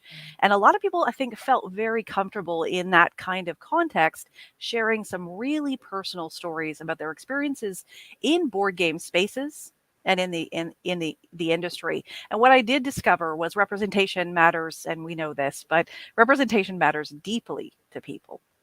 That it is a dynamic that does influence play and purchase behavior. And that is a really important dimension for publishers. So that is the thing I just recently defended my dissertation. I am now officially a PhD. It feels weird to say that. Some people call me doctor, and it's just odd. I was going to say, did you say we can call you doctor now? Yeah, it just happened. And what I'm looking to do is getting this research out to as many people as possible. That's why I'm constantly doing knowledge mobilization. I have a segment on our Family Plays Games, and a great channel where I share my research every single month. before anybody else gets to see it, rather than publishing. I feel really strongly that I want to do honor to the people who share their stories with me, to give their voices more volume, and to share it with as many people as I can, not behind a publisher paywall. I want it to be out there and in the public and part of the dialogue and discourses around board games, because it's so important. And I think that one of the things I argue is, it delimits the growth of the sector when representation is not diverse and inclusive and broad-based. You're really, as a sector, it's a problem. Yeah, it's so some people say, oh, we can't do that much. It's too difficult. It's too costly, maybe in time or money, resources. Does that argument ever hold water? I actually I argue the opposite. So one of the interesting, nice things potentially about my background is one of the things that I used to do for a living is work with companies to help them make money. I used to work at very long-standing, large communication multinationals and incubators. And what I would do is I'd work with clients to say, your audience isn't you. You have to work to figure out who your audience is, what demographic changes and trends there are in your target market. And I would do sort of market research for companies that were looking to springboard off of maybe some preliminary success and grow. And, one of the tacks that I decided in the research is to speak to the money behind board games and to talk to the economic imperatives in terms of fixing this problem, because it's a math problem, actually. So let's think, in terms of a global scale. 80% of the world's population, 80%, is Black, Indigenous, person of color. 80%. And so when you do the math and you boil it all down, you're looking at best 10% of the world's population market if you focus on white males, because that's 10% of the world. And then if you look at it from a US and Canada perspective, what you've got is a situation where, it's something closer to 24, 25% in the US. It's a little higher in Canada in terms of what the broad scope and scale of that population represents. So 24, 25, 26% of the population of the US, the largest consumer market in the world, is a white male, a white straight male in this case.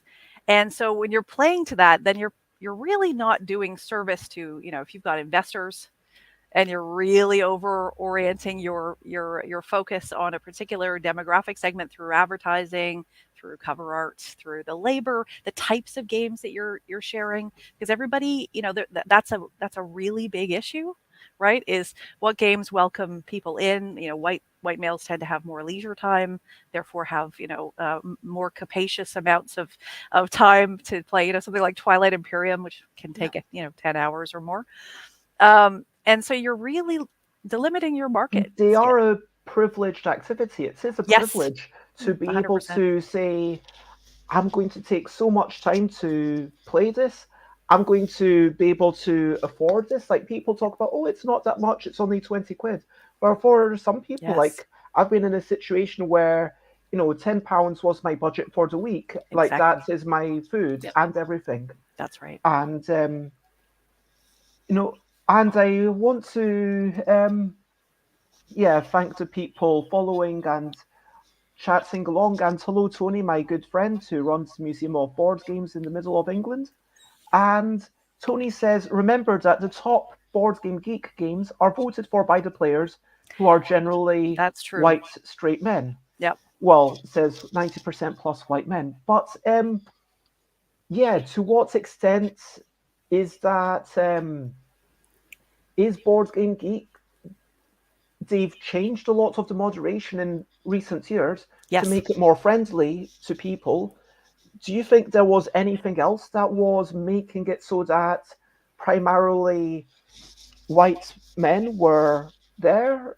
Yeah, that's a really, really good question. So one of the things I wanted to do was kind of journey into the heart of what we might consider the mainstream of hobby board gaming and sort of confront it as it currently is, right? So I was journeying into Board Game Geek as a structured data source. And the point that Tony is making, that you're making, is absolutely correct, that it is a little bit of a closed ecosystem. And of course, the findings might be skewed in the direction of the audience that is using Board Game Geek. But, and one of the most fascinating findings from my study is when I recruited for research participants, and I'm actually popping open just some of the stats, most of the traction I got for my study was from Board Game Geek. There were people with profiles, there were people with, they vote, they participate in fora on Board Game Geek. They are there. And one of the things people warned me about was, well, the Board Game Geek user tends to skew a certain way.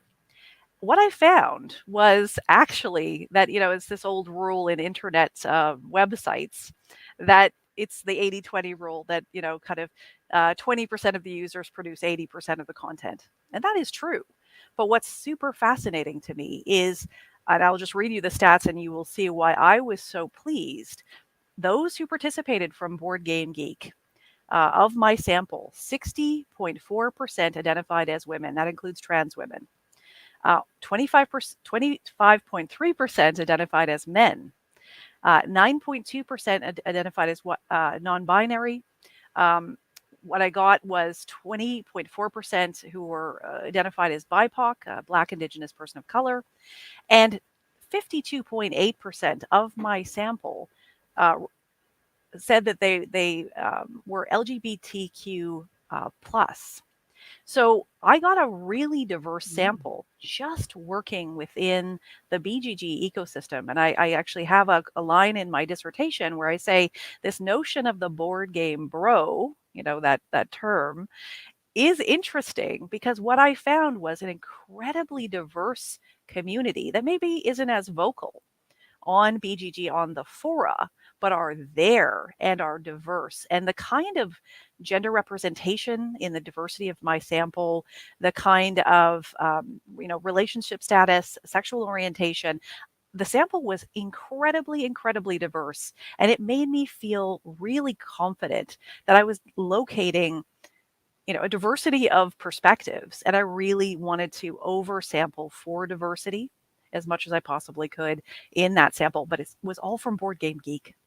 So that's a really interesting finding. That is fascinating. And I think that recently, I'm going to just show this tail end of a thread, which is a fairly innocent question by a high profile designer. And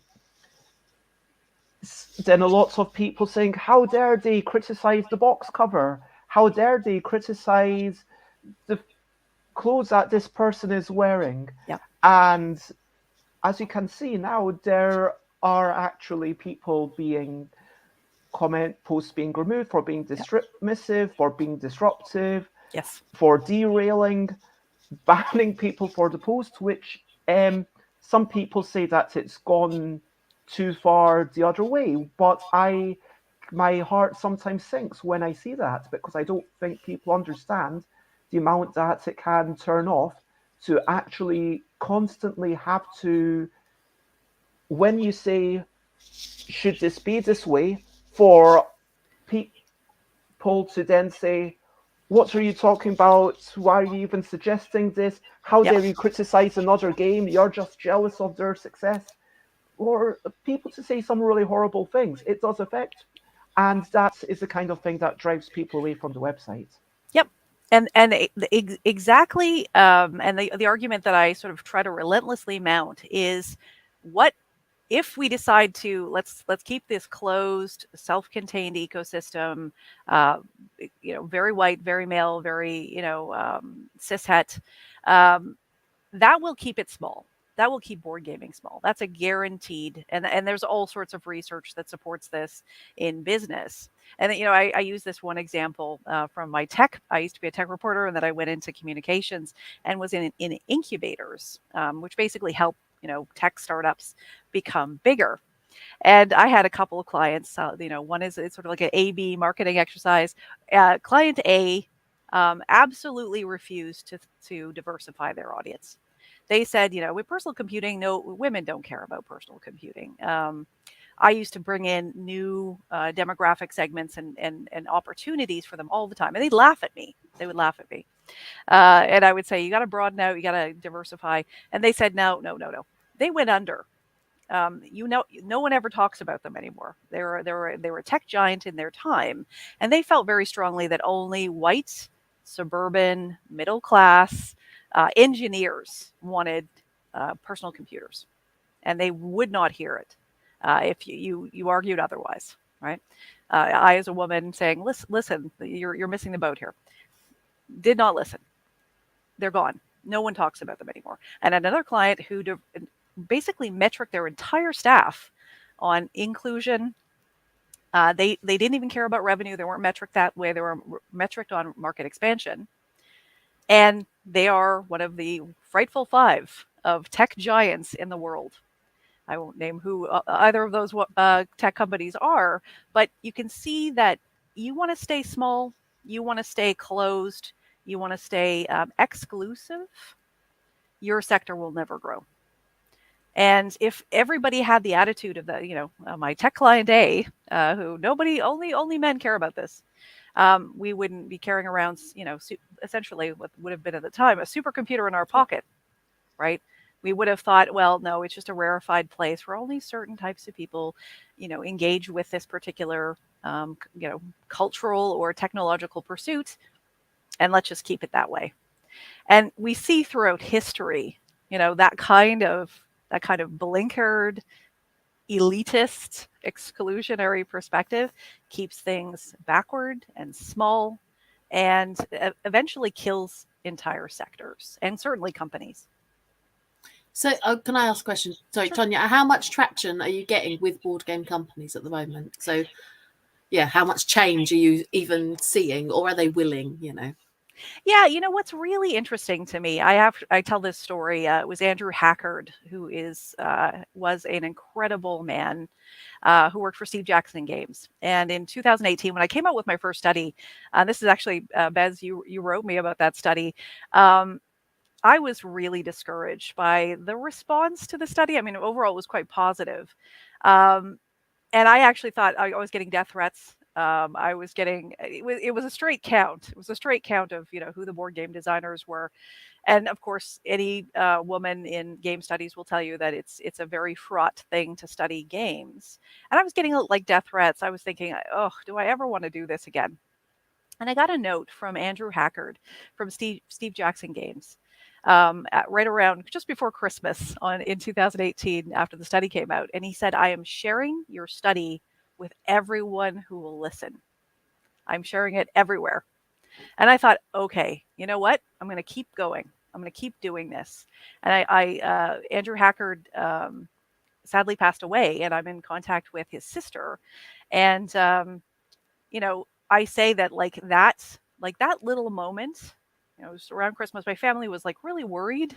I was getting all this like hate. The study got picked up in the Daily Caller.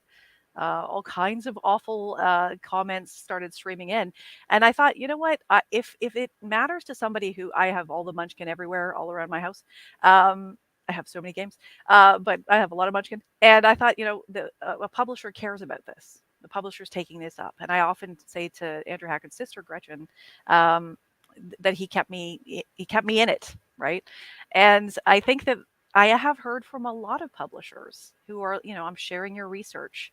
We're thinking more about this. And I think the other really big thing with, and I see a lot of parallels actually between personal computing and board games, that it's a little like, it reminds me a lot of like personal computing back in the 90s, where things were mom and pop shops and things were kind of small and everybody knew each other. And it was, kind of almost like a very small community. And as a result of that, you don't do a lot of market research. You're not very professionalized as an organization.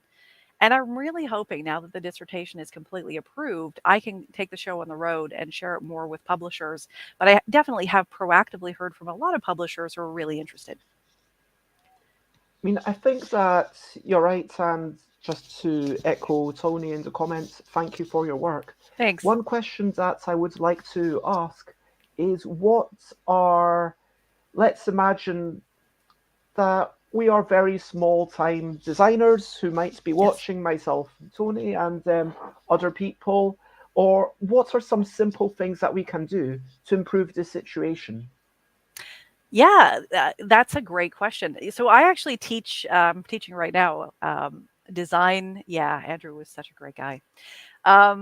He gave me a whole bunch of geek gold, and whenever anyone is nice to me on the Board Game Geek forum, or they're just nice in general, I just give them some of the gold that Andrew gave me, and I tell them I'm paying it forward. Anyway, yeah, like I think that the big upshot here with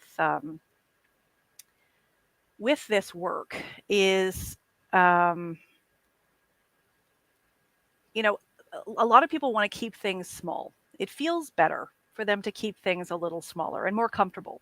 And so I teach design thinking, and a lot of mistakes that people make in the work that they do, and this is across human spheres, is they think the audience is them. They think they're the audience. And one of the big challenges for companies who want to grow, want to address bigger markets, is they have to start using design thinking, which is basically this idea that you have to go out and do some research. There's this quote in design thinking where there are no answers inside the building. And if people think, well, everyone's like me, right? And we see like this is a big problem across everybody likes what I like, everyone's got the amount of money that I have.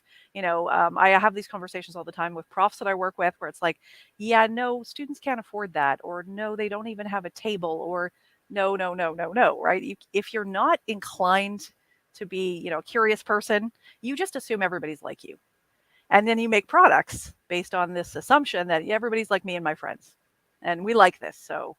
And that notion of creating content that's just built on your own pop culture knowledge, your own literacies, your language understanding, your own intersectional experiences, and you're not thinking outside of yourself, you're going to make a lot of mistakes that way. And going through a design thinking process, which I'm always happy to share with folks, is a really important discipline, because you're basically having to empathize with a new audience, and that involves actually going out and talking to people, right? You have to go out and talk to people. You have to find out, oh, hey, yeah, you know what? And this is a big finding in my research. A lot of women would love to engage with the board game hobby. A lot of parents, a lot of people with disability would like to engage with the board game hobby. Everybody likes to game. I make this contention a lot in my research, but we can't always do that because we don't have the time, we don't have the resources, we don't have the kind of social infrastructure that allows us any kind of free time at all. And if you're not going out and talking to people and getting their perspective and really listening, you're going to make products that only maybe you and a small group of people like. And, I sometimes think about, when I see some Kickstarters that are celebrated as really large, wow, this is amazing. We sold, 1,000 units, 2,000 units. I sort of think it could be bigger.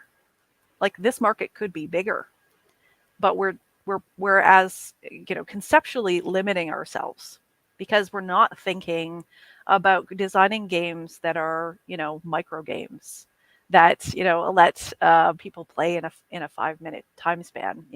I play a lot of those games because I am frantically busy. Yeah, absolutely busy. So sometimes I will play something that is only 10 minutes long just to get a little hit of gaming. I like Calendar Quest actually for that sometimes, where you're playing that one little, and you get that little moment. But it's not a Twilight Imperium, right? And a Twilight Imperium is a great example of a game that's created for a certain kind of audience. Mm-hmm. So, design thinking is a way through there, and that's a very efficient process because Yep. I was just going to say, how do you think we could get more?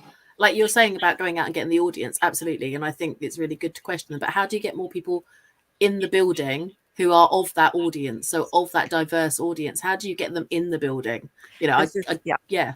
This is it.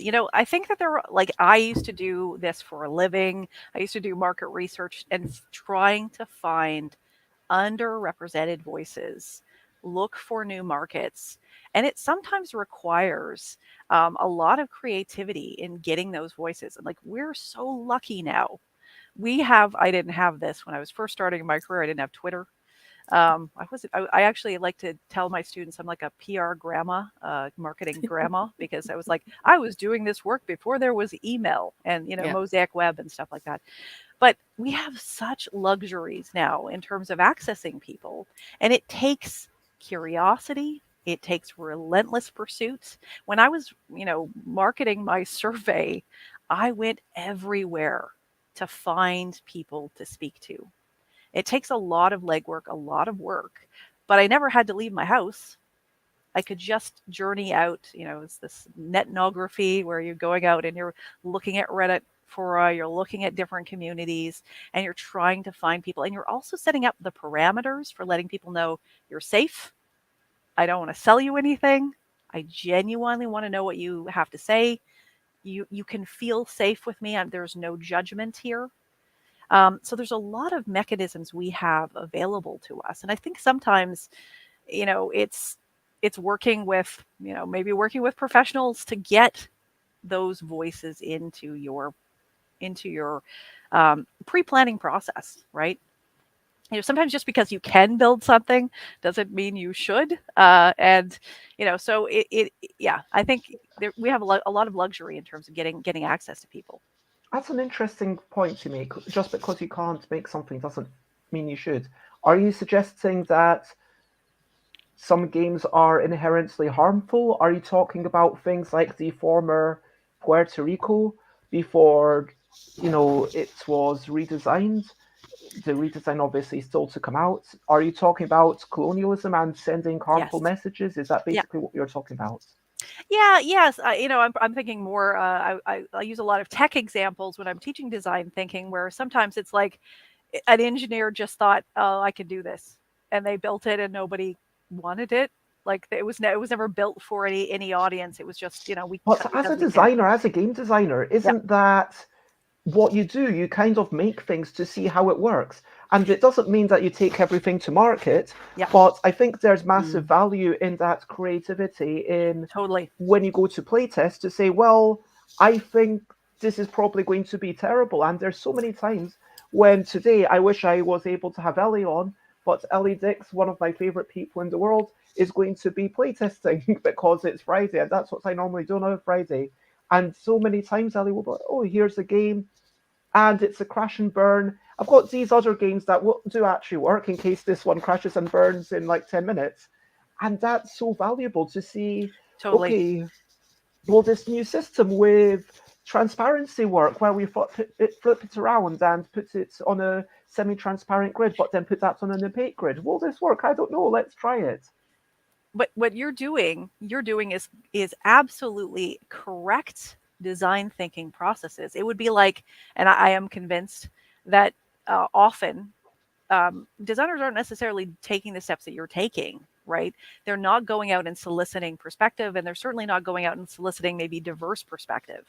So it would be like creating something where you're not even allowing for a playtesting component, right? And I know most things are play tested, but sometimes maybe, and again, I suspect this, a lot of publishing processes are a bit opaque, but I suspect that they sometimes play test with just a closed circle of folks. And that's a big problem in tech too. And Josie's question's a really, really good one. How do you break that cycle? How do you get out from your circles of influence and find new people to speak to who feel safe in, providing you with, yeah, that doesn't work for me. I don't get it. I don't understand what you're saying here. Getting that kind of feedback is really important. And Bez, I see you doing that. I see you doing that relentlessly on Twitter, certainly, where you're constantly soliciting feedback. You are always doing design thinking. You're saying, what about this artwork? This or this? Which is clearer? Like, you're constantly doing that. And I think more designers and publishers could learn from your highly solicitous, highly consultative approach. You seem to do that just like you seem to do that in such a constant and solid and consistent way. That's so important, right? And that's where you're getting that audience research like constantly, and I really admire that you do that. Thank you very much for mentioning that. I appreciate that. I think that it's actually, yeah, Tony says there is a weird preoccupation with keeping a project secret until it's launched. Yeah. And I know that it makes sense in some scenarios because I visited Fuse in London where they're launching this massive game. It's more of the toy market. And that's the kind of thing where, yeah, the innovation isn't necessarily in what's going on with the game. It's in what's going on with the engineering, with the structure. And that's something that if they showed it to too many people, sure, someone else could steal that. And there is a real thing. And and Tony's arguing that even for Stonemaier games, it is seen as a hype tool, which I don't know. Like, I'm not going to agree or bother disagreeing at this point. I think that the key thing that... Sorry, I'm slightly thrown off track. Josie, did you have any question? No, I was just thinking about it because it's product design, isn't it? And normally you would go out. I've taken part in market research where you go and taste different pizzas and then say which topping you like the best or whatever it is. But actually, I don't see that in board gaming particularly. I haven't. I know you go and play test, but actually out to the general public, Joe, somebody who isn't interested in playtesting, those people. And actually, how do you get them? And how do you get that diversity? I did a little bit of that for the game that would go on to become Yogi. And I've not done that since, which is maybe really bad. Talking about conventions, just a slight tangent. Are you are familiar, Josie, I know, with Dicini in Norwich. I don't know, Tanya, are you familiar with either Dicini or Cannes Festival International de Jeu? No. So these two conventions, to me, have the best representation of... It represents basically what the city is. So I'm not going to lie, in Norwich, it is 95% white because Norwich is a very white city. Right. But you get little kids who might be like 5 years old or even younger. You'll get like older people who are like maybe 70 or older potentially. And these are people that I wouldn't normally see at a typical board game convention. Would they go to UK Games Expo? No. Right. But if it's essentially a festival where people are going, it's open entry, you just go in and you play games. And this is something that they do a lot of in France, where it's free entry. So in Festival International de Jeu, if you want, if you pay, I think it's like 50 euros per day. It might be like 50 euros, I don't know. I've not paid it. Sugarmick paid it for me, which was nice of them. But it was thank you, Sugarmick. Please keep selling my game and paying me money. And then, so yes, you get, if you want to have early access, if you want to go in those first 2 hours of the day, you need to pay money. No non-gamer cares about that. Gamers care about that because, of course, they want to be the first in the queue, the first to play this new hotness. But imagine if somewhere, I'm not suggesting that they do this, I wouldn't dream of telling them their business, but imagine for a moment, and again, the reason that it works for Festival International de Jeu is because it's in the middle of the city. If UK Games Expo were to do something similar, or if Essen were to do something similar, it just would not work. Because the only reason you would be in that place is for this specific thing. You're not going to go there, play games for half an hour, be, oh wow, I'm really enjoying this. You know what? I'm going to check to see if I can get someone else to take care of the kids, or maybe they can come over here, and maybe they might enjoy this. And then they'll come over, and I think by being in the center of the city, we need more things like this. And in the center of the city, free access. If you Yes. want to monetize it, charge people for being there early. That's my idea of the day. No, I think it's a really good idea, Bears, because It you is. at the moment there are no ways to particularly engage with non-gamers. That's right. You've been there, Josie. Would you agree that Iceni was actually a really nice way to potentially? Yeah, no, I do. I Well- really think it is because, for context, it's in the middle of the city in a building which is also how it houses a car park underneath, which is quite cheap and lets you get into the city. So it's not a terrible car park. It has various mainstream chain restaurants in there as well as the city's library. So there's a reason to go into that building if you're not into that event. So there's a reason for people to go there. So actually you get through traffic, and you get people who've never seen a game before, never played a game. You know, we were chatting to people, we had families who'd never played games as they would see it, not modern games. They may have played Monopoly or something, but not played modern games. So it was really good to play. It was just good to play with them, wasn't it, Bez? It was just nice. Like when I think about, look, I was trying to put it this way. I think I saw, and the number isn't high, but I probably saw more like women over 60, let's say, at Iceni, which probably has hundreds of people, than I did at UK Games Expo, which has like 20,000 people. Yes. Like the absolute number was definitely higher of that subset. And it's not because old ladies don't exist in Birmingham. Like they just go somewhere else. It's like, okay, you're past like 50. Okay, we need to move somewhere else. It's true. It's true. That's exactly right. And whenever a group of people doesn't represent the population that surrounds wherever that gathering is, something's happening there.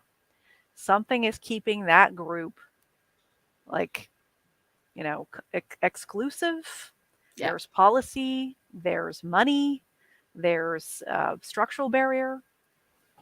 It's on purpose. I think sometimes it's representation as well. So especially, board game shops, I think, are a good example of this, especially perhaps ones that maybe are more focused on things like wargaming. Yeah. It's definitely filled by white guys. Our local board game shop, I can say, is generally, unless I'm in there, is filled by white guys, quite often of a younger age. There's a few older guys, but they've probably got gaming sheds where they meet with their mates rather than going to a gaming shop, I would say. And it's really hard. You don't feel represented. You feel a bit awkward going in there because you don't feel like you fit in there. So, and you also see no reason to go in there because, and our local gaming shop has board games in there, but actually it's mostly Magic the Gathering, Pokemon, and war games that are played in there. So it's trying to break that down and actually make it more of a place to go as a board game shop. Not necessarily easy. It's really interesting what kind of things Magic the Gathering has done recently. Like they have done some fantastic things with showing diverse characters in the arts, like having a non-binary character, having characters that, they are demigods, frankly. These planeswalkers. So why not have some of them that you don't even know what type of thing it is? It's like, I am beyond your comprehension, which is just such a powerful way of putting it. And I think there's a reason why, speaking of Magic the Gathering and Hasbro, who owns it, I would like to add to the stream Tanya Thompson. So another Tanya... And Tanya Thompson, the Senior Director of Inventor Relations and Innovation for Hasbro Games. And we met very briefly at one of the UK Games Expos. I think Rob Harris basically pointed you in my direction when I was demoing one of the weirder games for the LDEC. This was basically a variant on Couple. It was a real-time variant. It doesn't exist anymore. The other ones do, but then we connected, because I went to Nuremberg, which was lovely to see you again. And it's lovely to have you with us. Is there anything you would like to say about yourself before we proceed? Thanks. Well, I'm super excited to be here and be a part of this with all of you. And no, I think I don't have anything to say except I've been enjoying the conversation. So yeah, it's great to be here. And we were just talking about, like, Tonya has done some amazing research into all of these things. And I was listening on Liz's podcast, how you said you were quite lenient with your grades. You went through to say, as long as they don't refer exclusively to he in the rule book, then they get a point. As long as they have some picture that's not a woman, that is a woman, even if it's like the most scantily clad picture, it doesn't matter if it's dehumanizing or whatever, you get a point for that. And like, still, even then, it was 70% success rate, which, given how generous you were, and this is something that a lot of publishers have not been great at historically, and it has been disappointing for me to see a game published literally 10 years ago where it uses he exclusively for the players. And I mention it to the publisher on Twitter because I am going to call them out. I'm sorry, and it doesn't mean that you're a bad company. It just means that you've made, this one thing could be better. And it's like, hey, this thing could be better. But then normally it's like, oh, that's a thing. But without putting you on the spot, Tanya, and I know that obviously your words are yours alone, you are not speaking for Hasbro or anything. What is the situation like over there in terms of representation and ensuring diversity in audience and reducing these micro barriers? Yeah, I talked to the Ludology podcast the other day about this very study, and it was really upsetting because they asked, were you surprised? Because sometimes when you walk into this research, you have a hypothesis, and I had a hypothesis that things were better than my findings actually were revealed. And in this case, just exactly like you're saying, Bez,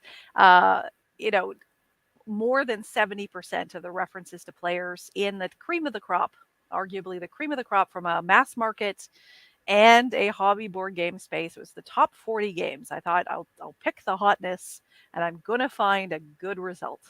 I had this hypothesis because you always do. And I was crushed when I did the counts. That's another manual count. I tried to use AI to do it. It's just too variable. So I hand counted he's and she's in rule books just to see, what's the upshot? Because I heard a lot during my online survey for my PhD research from women, people who identify as women, saying, it's such a drag when I'm teaching my daughter this game. I have to actually, read the rule book in such a way as to not have it read as it's written, just to make my daughter feel more included. And I thought, okay, well, let's take a look. Let's find out. And we land on a bunch of best practices. I am a big proponent of they, the singular they. Please use that, everyone. But yes, more than 70% of references to players in this cream of the crop top 40 games were he. And that has a cumulative effect. This is sort of empirical sweep where you see, okay, what's the general thrust? What do people encounter? And I did a count, and it was more than 70% references to he. And then the imagery, and if I had done like a sort of analysis of BIPOC versus white, or people of the global majority versus white presenting, the results would have been even more abysmal.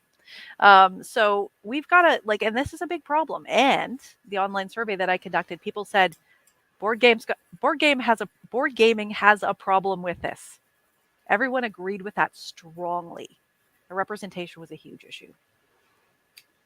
So, to Tanya Thompson, again, not speaking for yourself or as much as you are allowed to and as much as you're able on Hasbro's behalf, how do you ensure that your games don't have these sorts of issues? Yeah, I think it's something that we all have a lot of, obviously from Tanya's research, a lot to improve on. So I know that we are just beginning really to make strides in this area to be, I mean, especially, and maybe sadly, but especially over the pandemic, everything that happened with George Floyd, there was just a bigger initiative that came out of that to be better. And so I don't know if any of our games were in your, I'm not sure if it was a hotness hobby market or a hotness like games overall, mass market, Tanya, in your research, but it wouldn't surprise me. I know that it is something we are trying to be better at, but it wouldn't surprise me if we have a long way to go.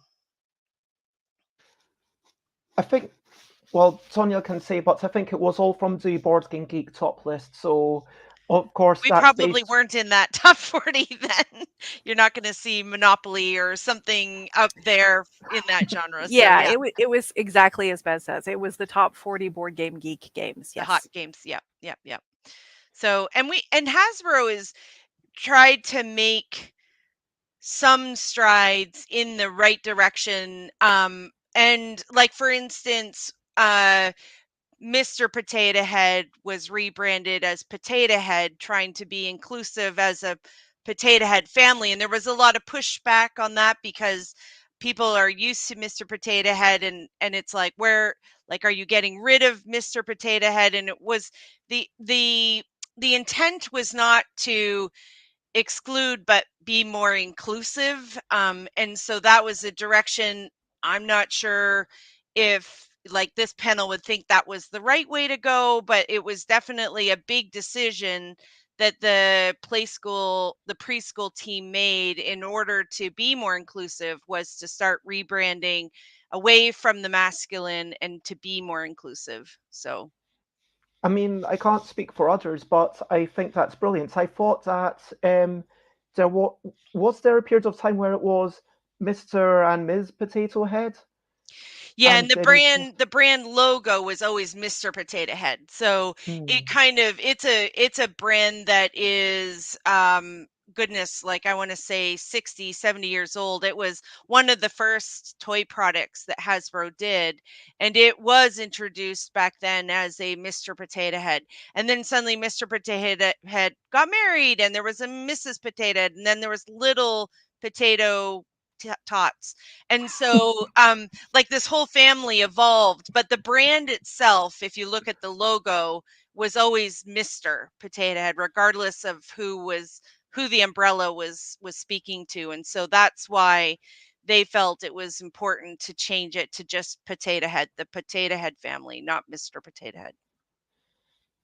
I feel like, given, even though it's never going to be number one on Board Game Geek, it's simply a different market. You know, Sure. it's so important, given the, I don't know how many million you sell every single year. Don't know if you are allowed to tell me, but it's going to influence so many millions of people, right? And that's kind of saying, hey, this is, if you're selling a thing of Ms. Potato Head, but then it's still branded Mr. Potato Head, that's kind of saying, well, they're still lesser. They're kind of still, that's what's hanging over your shoulder. That's the way it's got to be. It's like, yeah, that Yeah, kind of makes me quite cross. there was also, let's see, with the Game of Life, there was, again, a family being represented by pink pegs and blue pegs, and a real, again, this is a game that was invented a very long time ago, and in the current versions of the game, they did away with that, you know, old fashioned, what is considered a family unit, and now there's different colored pegs, and you can have two blue pegs, you can have a purple peg, you can have a green peg. There isn't any, like, those, you know, traditional way of looking at a family with, you know, a blue peg and a pink peg together at the front of the car in the journey, kind of thing. I actually teach about the Game of Life and how it used to be the mansions of happiness. And one of the old landing spots was, if you don't observe the Sabbath, Sabbath, you will be taken out to the whipping post and whipped. And one of the things I often share is, if the gatekeepers of the time said, we have to keep Mansions of Happiness the way it is. Game of Life used to have a reference to poor farms, where that's literally if you had to declare bankruptcy or you were in, sort of, it was a alternative to debtor's prison. You were sent to work on these farms till the end of your days as an indentured servant. And you were not paid, you just worked endlessly in agriculture. That's another Game of Life older card that was evolved away from, rightly so, right? So this evolution, and there's always going to be reactionary forces that say, don't change my game. It's so interesting, isn't it, seeing the changes? Yep. I firstly, a belated hello, Maxwell. Thank you for joining in, and I'm glad you're enjoying the conversation. And I am frankly horrified. So for those unaware, Tony runs a very small museum. It's basically like, I was going to say a large room. It's a medium-sized room with hundreds of games, but carefully curated to show the evolution of games in all its forms. There are some modern things, there are some old things that I've never heard of, and says, I had a couple bemoaning the modernization of the Game of Life in the museum a couple of weeks ago. I tried to encourage a little more modern thinking, but they left pretty quickly. Wow. And Tony describes it as my spare room away from home. But yeah, it's incredibly disappointing that people are, and it's like, I mean, Tanya, sorry, I'm going to call you by your full name. Tanya Thompson, I'm aware that Wizards kind of pretty much does its own thing and it's not really controlled by the rest of Hasbro. But I love the fact, I think it's when the Chicago Style Guide changed, because Magic the Gathering is based on the Chicago Style Guide, and then they used the word they, and that was a big bleeping deal. That was like the most massive thing, in my opinion. And I think that at that point, it set the tone of, well, if Magic the Gathering, a game where people are set to win thousands, potentially millions, by playing the game at the top level, can have that, no one else can say that this is confusing, because if it's not confusing for that game of that level of legalese, then how can it be confusing for your game where people aren't paid millions of pounds to play it? And yeah, but then, like, there were so many people crying out saying this is terrible, this is like so many people bemoaning it, and every change you'll have retractors, people saying, why can't we keep this as it was, why can't we leave this as it is? And I'm sorry to bring this up again, just because I wish I could have a better viewpoint, not because I'm sorry to bring it up, but Puerto Rico, which Jason is totally revamping, and then I posted in Board Game Geek saying, like, this is a big deal, let's try and celebrate this, and a lot of people were celebrating it in the group, Big Cock, and Board Game Trading and Chat UK, and then there were a few people who were like, well, it doesn't bother me. To which I reply, well, if it doesn't bother you, hopefully you can at least be happy, because it does bother some people. And some people are, well, I shouldn't have to buy a new copy. Well, no one's telling you to buy a new copy. People feeling defensive. I think it's a lot of people saying, well, if that was wrong, if this is wrong, what else am I wrong about? What's reality anymore? And I think it is people feeling defensive, and I wish people didn't have to feel this way. And it makes me incredibly upset.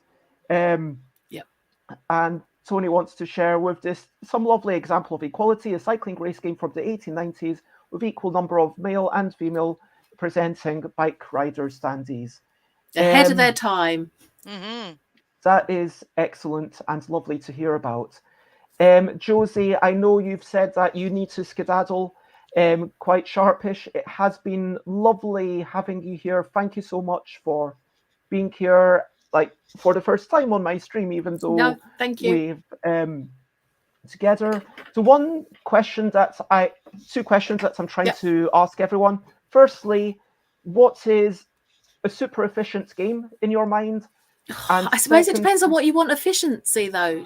Bez, what's your how do you definition of interpret it? it? Yeah, That's part of because the question. I know. So is it efficient on how quickly you can learn the game, or is it efficiently on how good the game is once you've got to know it and then you can just play it easily? Or Well, efficiency isn't just the how easy it is. It's about doing the most with the least, surely. That's what efficiency comes down to. Trying to maximize what we're doing and have something that is still complex enough that we care about it and involves maybe us. Flux? Maybe Okay. Flux? That's nice and quick and easy. It has lots of rules, but the opening rules are really simple. Maybe that's a quick one to learn, isn't it? Because you literally are just doing it off of the rules. Yeah, so maybe Flux. I love that Flux answer, and I think it goes into how, yeah, any game, by putting rules onto the cards, it really does help it. And Tony wants to give a shout out to Just One, which I will agree is a great game. The second question, the personal one, Josie, what is something you would suggest that I stop doing or potentially slow down on doing? Do you know what I'd say is wearing red, but I don't mean that. I mean, I love the fact that you wore red. I assume I know, I wore for it me. purposely as well. What would I suggest you stop doing?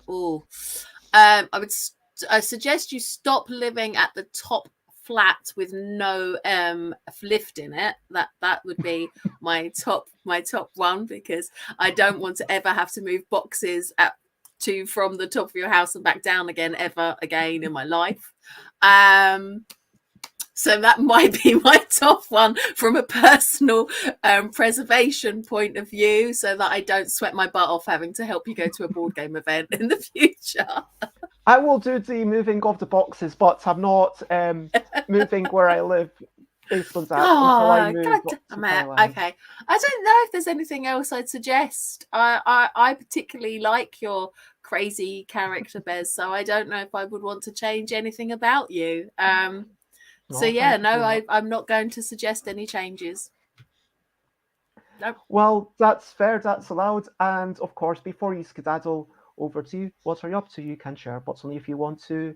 Is there anything that you would like to share, and where would you suggest that people go to find you?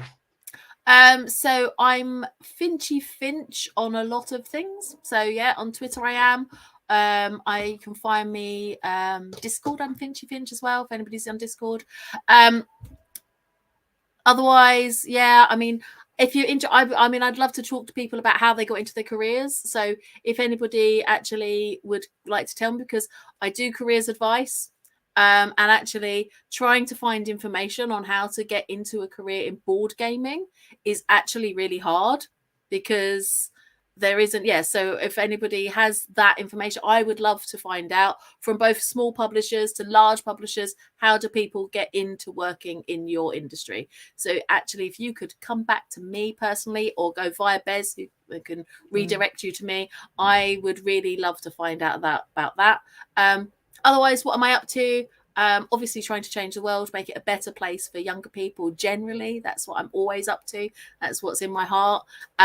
But the rest of the evening is actually going to be going and running my board game group. So that's what I'm up to this evening. And in a small way, you are making the world a better place by bringing joy to people and connecting people.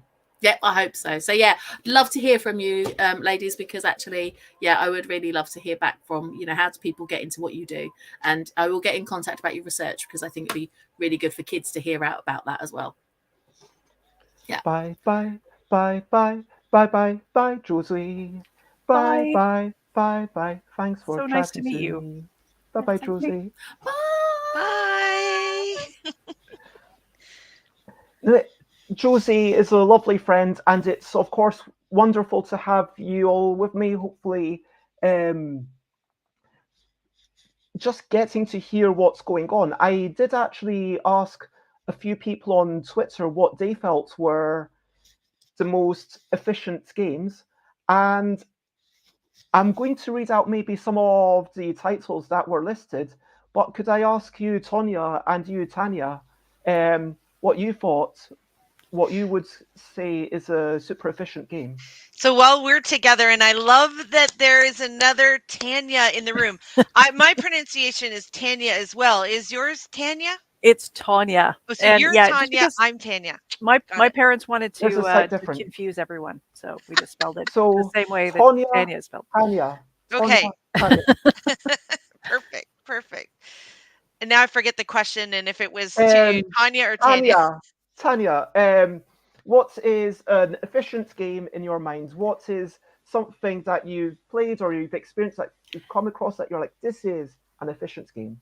You know, I gotta say, and I agonized about this question. For whatever reason, Ascension just sticks in my brain, and Wow, there's something that's about not a simple game. I know. And I actually agonized over this response, but I really it never leaves my mind. And and it's like sort of rags to riches. I always use that analogy when I'm doing deck builders with students, where it's like you start with the same stuff. And of course, card draws and all that good stuff. But it's like the metaphor is, and I said it's like shopping, and for whatever reason, that kind of deck builder, classic deck builder is it just feels good. And it's like you're building this engine, slowly building, kind of rags to riches, shopping metaphors. I just love it. I think about it all the time, and I never forget how to play that game. And whether that's definably efficient, there's just something about that same starting place. Everybody starts in the same place with the same cards. Feels very, and I know the game can be incredibly long. So maybe that's not efficient, but it just the ramp feels very steady and good. But it's all contextual. I mean, you can have an efficient game that's still fairly complex. It's all about thinking about the audience, I guess. And Tanya Thompson, what would you say is an efficient game? So, on the opposite end of Tanya's example, there's a game that we published in North America last year and in Europe this year called Kablab. It's a party game, so not a Euro game. It looks like this. And the rules are efficient simply because they're this long. So now again, the game isn't complicated. So I don't think that efficiency equals non-complicated games, but these set of rules kind of help you get right into the game very efficiently, even though it's also very simple. I like rules. Back in when I worked for Think Fun, there was a conference that I went to in Göttingen, and it was mainly German publishers and then designers. And there was a workshop for German companies prior to meeting with designers. And we had Tom Felber, who at the time was the chair of the jury for the Spiel des Jahres there, and he basically took everybody's rules that were published that year and tore them to shreds. And then there was this incredible workshop where everybody, Haba, Ravensburger, Cosmos, everybody, and I happened to be there with Kevin Kim. We were there for the first time as the foreigners. He's from Korea, and I was from the US, but Canada. And it was incredibly eye-opening for me because this was probably 10 years ago, I want to say, to how much they agonize over the rules. And it was even though they were trying to figure out iconography and things that you can assume that you can't assume, and trying to decide what you can and can't assume in rules. And then also a lot of experience with Mike Gray, who was twice my predecessor at Hasbro, who obsesses over rules. And what I really love and learned from them about rules is how pictures are important in a rule set. I feel that adds to the efficiency if you can show a picture of the setup such that people aren't just reading text in order to figure out what they're being told to do in text, but you can show what a setup of a game is, for instance, or like an example of a like a situation in a game that you need to be aware of. And I love how like for me, a good set of efficient rules are some information at the top, like how many players, how long is this going to take, and what kind of game it is. And then I really like knowing like what is the objective of the game before I start learning the game. So I really like when rules have like, this is your objective, just so I'm like, oh, okay, the goal here is to get most victory points or to collect the most cards or to get rid of your cards, just so it's in my head as I'm learning the rules that the end game is this kind of thing. And then kind of a setup section and then a how to play section. Those are like my kind of what I feel are efficient rules when there's a format like that. Yeah, I have to admit, I don't, as a very small self-publisher, I don't do as many illustrations or diagrams as I would like, just because they are costly and are time-consuming to make. But if you're doing thousands or tens of thousands or more units, I think there's no excuse to not have pictures beside your content. When it's if you've got, okay, if it's just a deck of cards, then you don't really need it. Like, you don't need to say, oh, there's 54 cards. Like, that's fine. But in a game where there's 5 or more different bits, even like, I'm not sure what exactly the cutoff is, but you know what I mean. Like a Euro game, the kind of hobbyist games, it annoys me when it's like, this is that, and then it's like, well, what does that thing actually mean? I need to try and work out, okay, what is that thing? What am I looking for? Is this card that card, or is it that card? I don't know, because there's like multiple types of cards, and I don't know which is which. And also, maybe I'm reading the rules, and then the box is over there, and I'm not ready to open up all the things yet. And I love what you say, Tanya Thompson, about having the players count and the time in the rule sheet as well as on the box, because sure, it's on the box, but if I'm reading it, I just want to be reminded. Maybe it's lazy, but I just want to have it just there. And yeah. Yeah, another good point you bring up with that is that I should have mentioned is also a component list, because as you're reading the rules and it's referring to, this type of card or that type of card, and there's multiple types of cards in the game, then it's like really nice to see, or tokens, let's say, it's really nice to know like where you can reference a component list, often with pictures if you can add them, to say like, oh, okay, that's these kind of thing, and be able to have a go-to place in the rules where you can reference when you're learning the game all the different bits and bobs that you've got to figure out. Tanya, you make my heart sing. I actually was lucky enough to assist with a board game course at University of Toronto, and I harped on that. And people were like, why are you harping on that? So thank you. I said, you must have a component list. You must. And with photos. And really, yeah, exactly. And make graphically if you can, but and also that end game. I harp on that too. Tell me how I am meant to end this game, and what the win conditions are, and do that like right away. That's. Are you in validated. Canada as well? I am. I'm in Toronto. Yeah. Oh, Yay. I am in Collingwood, which is just cool. 2 hours north of Toronto. Beautiful so that's area. awesome. Yeah. And speaking of specific games, James Wallace wants to say Sid Saxon was the master of complex gameplay expressed through simple rules, acquires rules fits on one sheet of A4.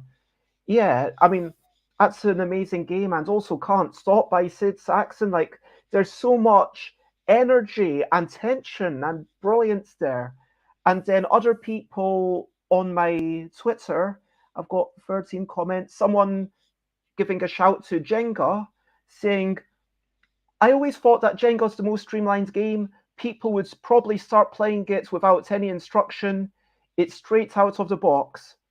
Someone giving a shout out to Kohaku, which is a lovely game. Obviously, these are of different levels of complexity, Star Realms, Escape from the Aliens in Outer Space, which I personally have issues with, but I'm really glad that other people are enjoying it. Splendor, yes, it is simple and elegant.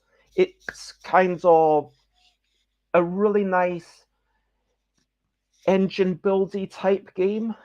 Skull, for simplicity of components. Yeah, I believe there's 3 flowers and 1 skull, and you can basically. It's really challenging to sell something like that. You've got to make sure that the final things are pretty enough. That's the only downside. Blockus, for simplicity of rules. Go, which would be my personal pick.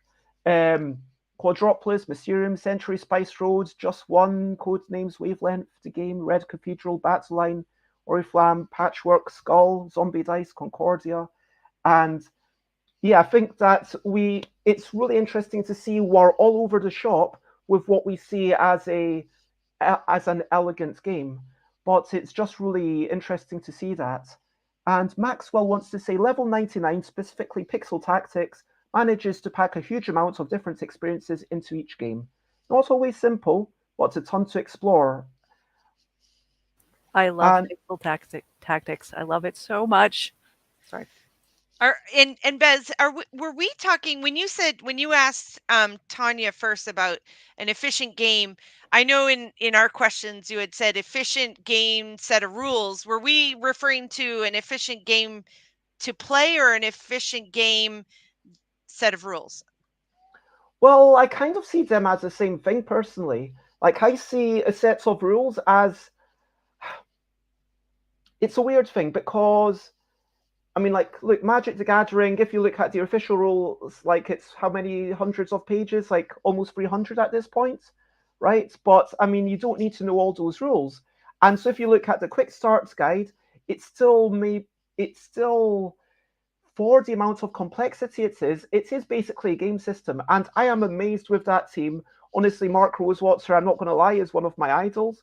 And, yeah, having them and, like, every year, the amount of changes that they make, like more than once a year, like what am I saying every year now that they're coming with multiple premium sets, but it's like the amount of twists that they manage to bring, like the Planeswalkers, and then bringing a new mechanism, hiding mechanisms away with the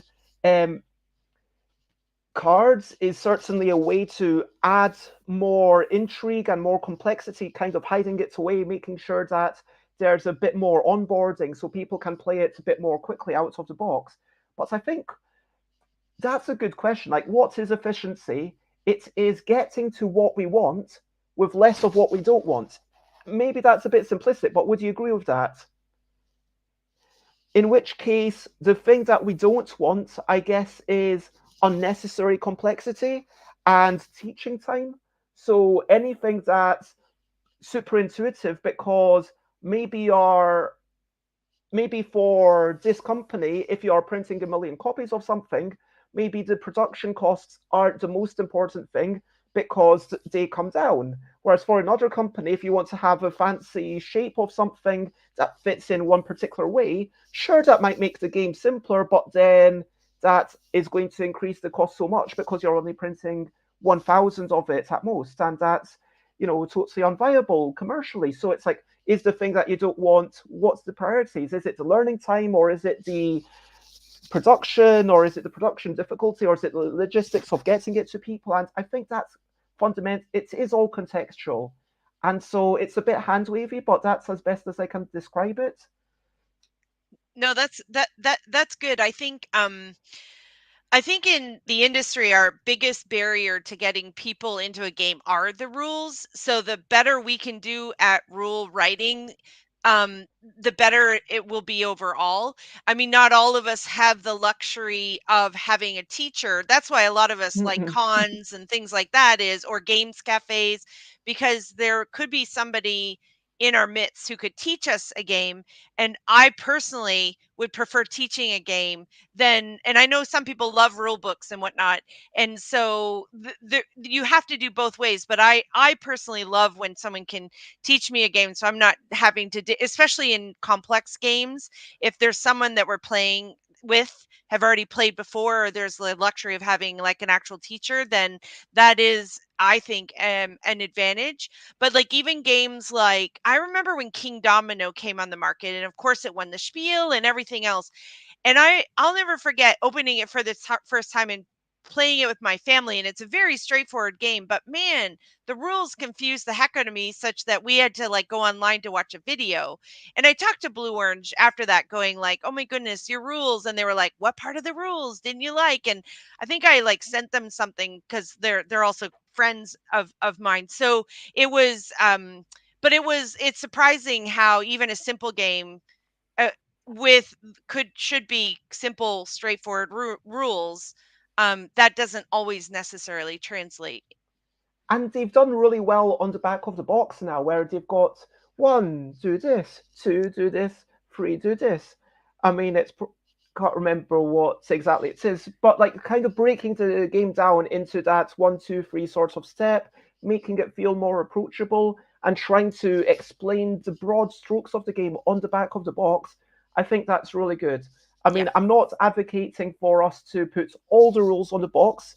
I don't like that. I think that we should use a bit of extra space. Let's pay a few more pennies. And I really have a lot of appreciation even for random illustrations in a complex game where you want the setup picture and the text for the setup to be on the same page. I was reading an instruction sheet last night. I got given 2 new games, and one of them I was reading through and I was like, oh, this is quite a bit to follow. And I wish there was like a picture of setup, and then I turned the page after step 11. Oh, there's the page. Well, okay, I can see how it would have been hard to rejig the entire layout for this, but that feels like a fairly important thing.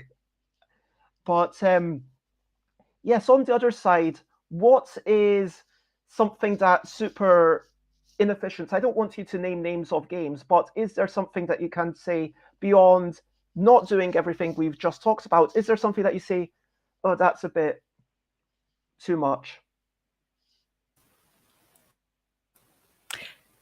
In terms of rule books, or in terms of just broad-based everything?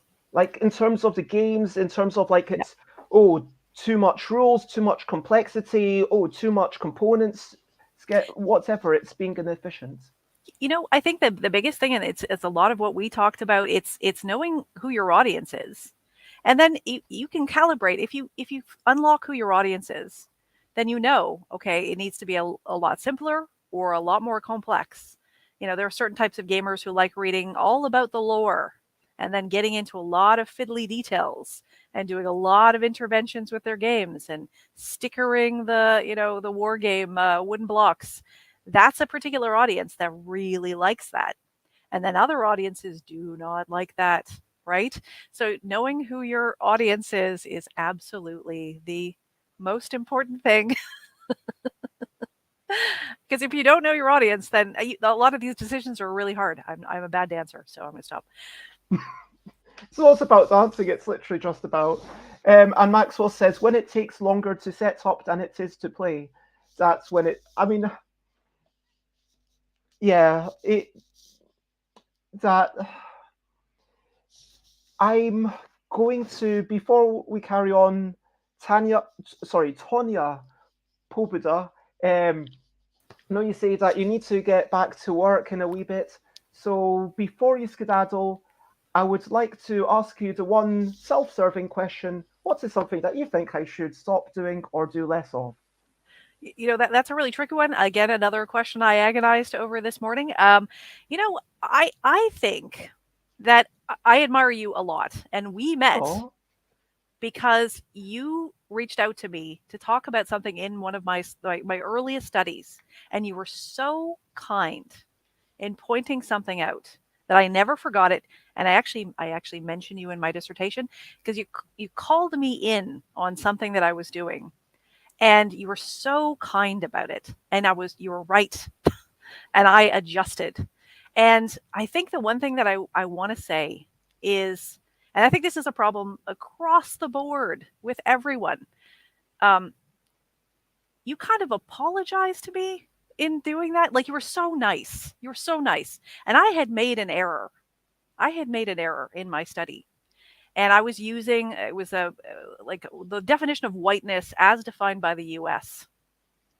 And it was, the US actual immigration policy. And it was such a weird rule. And you were so kind, and you kind of apologized about it, and you were spot on. You were absolutely spot on. And the challenge I think we've all got, and I do it too, is there's a framing that we've all accepted in the world that we're sort of trying to swim against it. And I always think about you when I think about like calling people in, because you do it so well.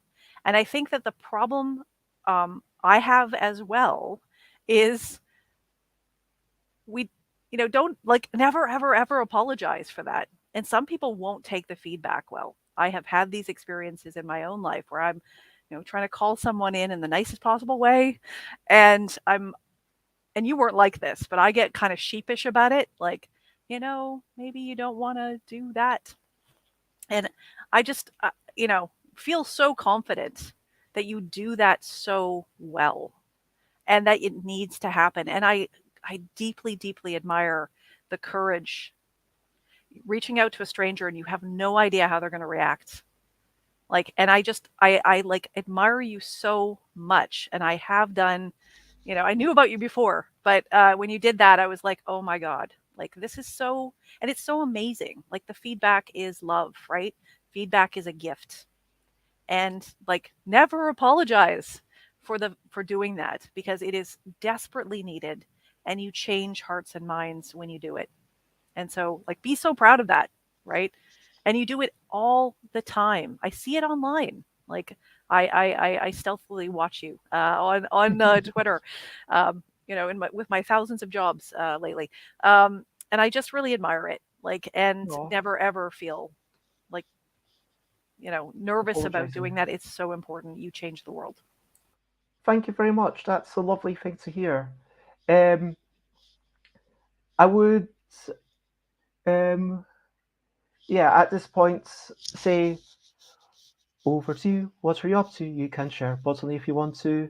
Before you skedaddle, what are you up to that you would like to share with people, and where would you like people to go to find you, potentially? Sure, absolutely. So I'm on Twitter at, it's my last name, Pobeda, P-O-B, as in Bob, U, D as in dog, A, Tanya, just like Tanya's name is spelled, on Twitter. And I'm also a contributor on Our Family Plays Games, which I'm enormously proud of. And I know that, every single month at the beginning of the month, I share a new snippet of my research nobody else has seen. So do check that out. And I have a website, which is TanyaPobeda.phd.com. And I can actually, I earned that URL. I actually got my PhD just a couple of weeks ago.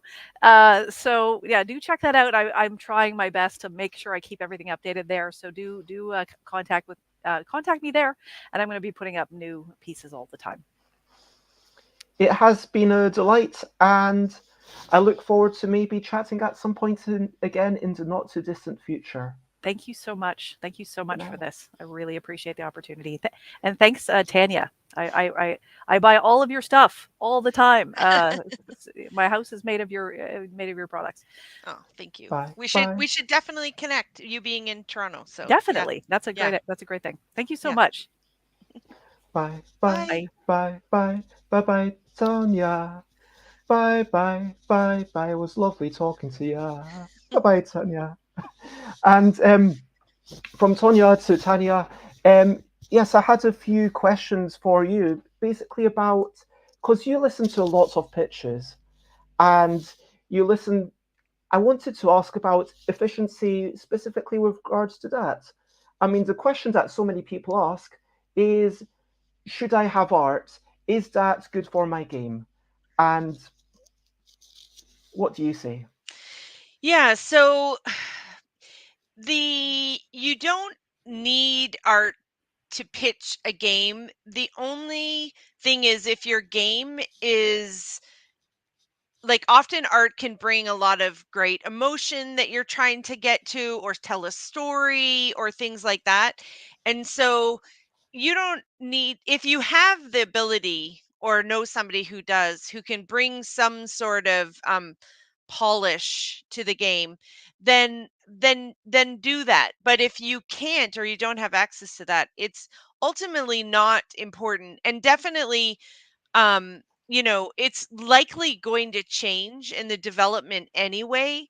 So it's whoever takes it as a publisher is going to need to adjust it to what's right for their market, and whether your illustrations and art are right for that market, you won't know, kind of thing. And so it's just, if you can include art, it just brings a lovely like whatever you're going for, a whimsy, like a story, a darkness, like whatever it is about the game can help you tell the story about your game.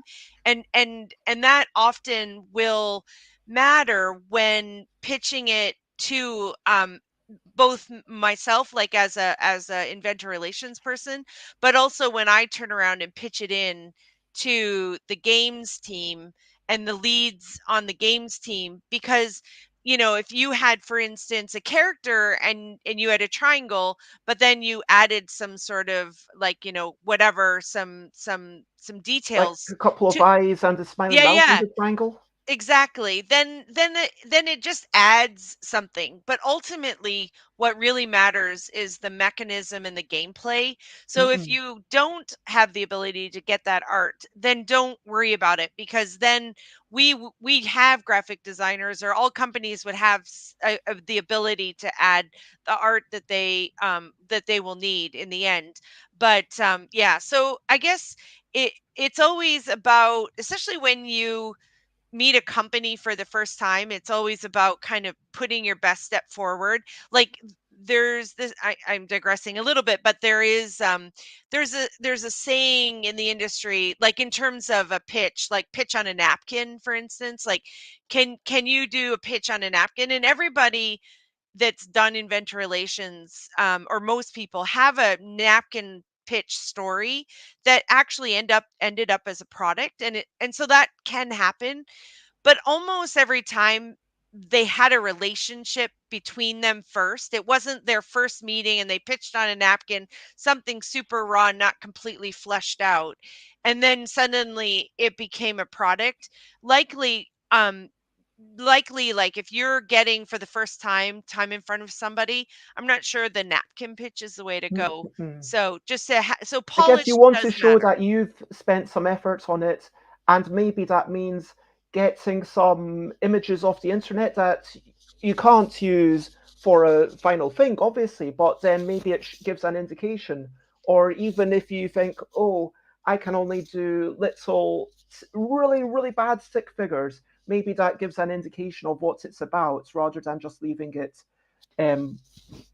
Exactly. Yeah, and Maxwell says storytelling activates a different part of our brains connected to long-term memory.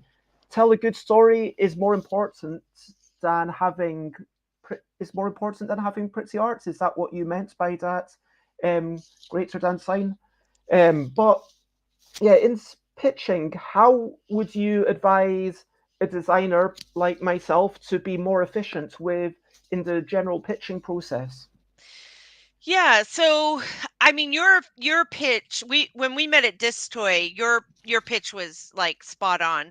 So I don't have any critique in terms of your pitches, but I have seen the whole spectrum of pitches. I probably, I are not probably, I know, in like, it has our inventor relations.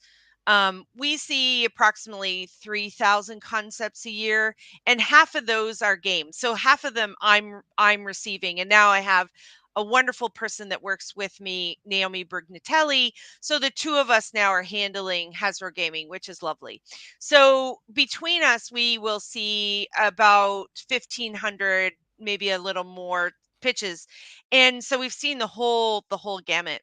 I would say that what some people fail to do is manage their time in a pitch. So if I have 30 minutes with you, I pretty much have 30 minutes with you.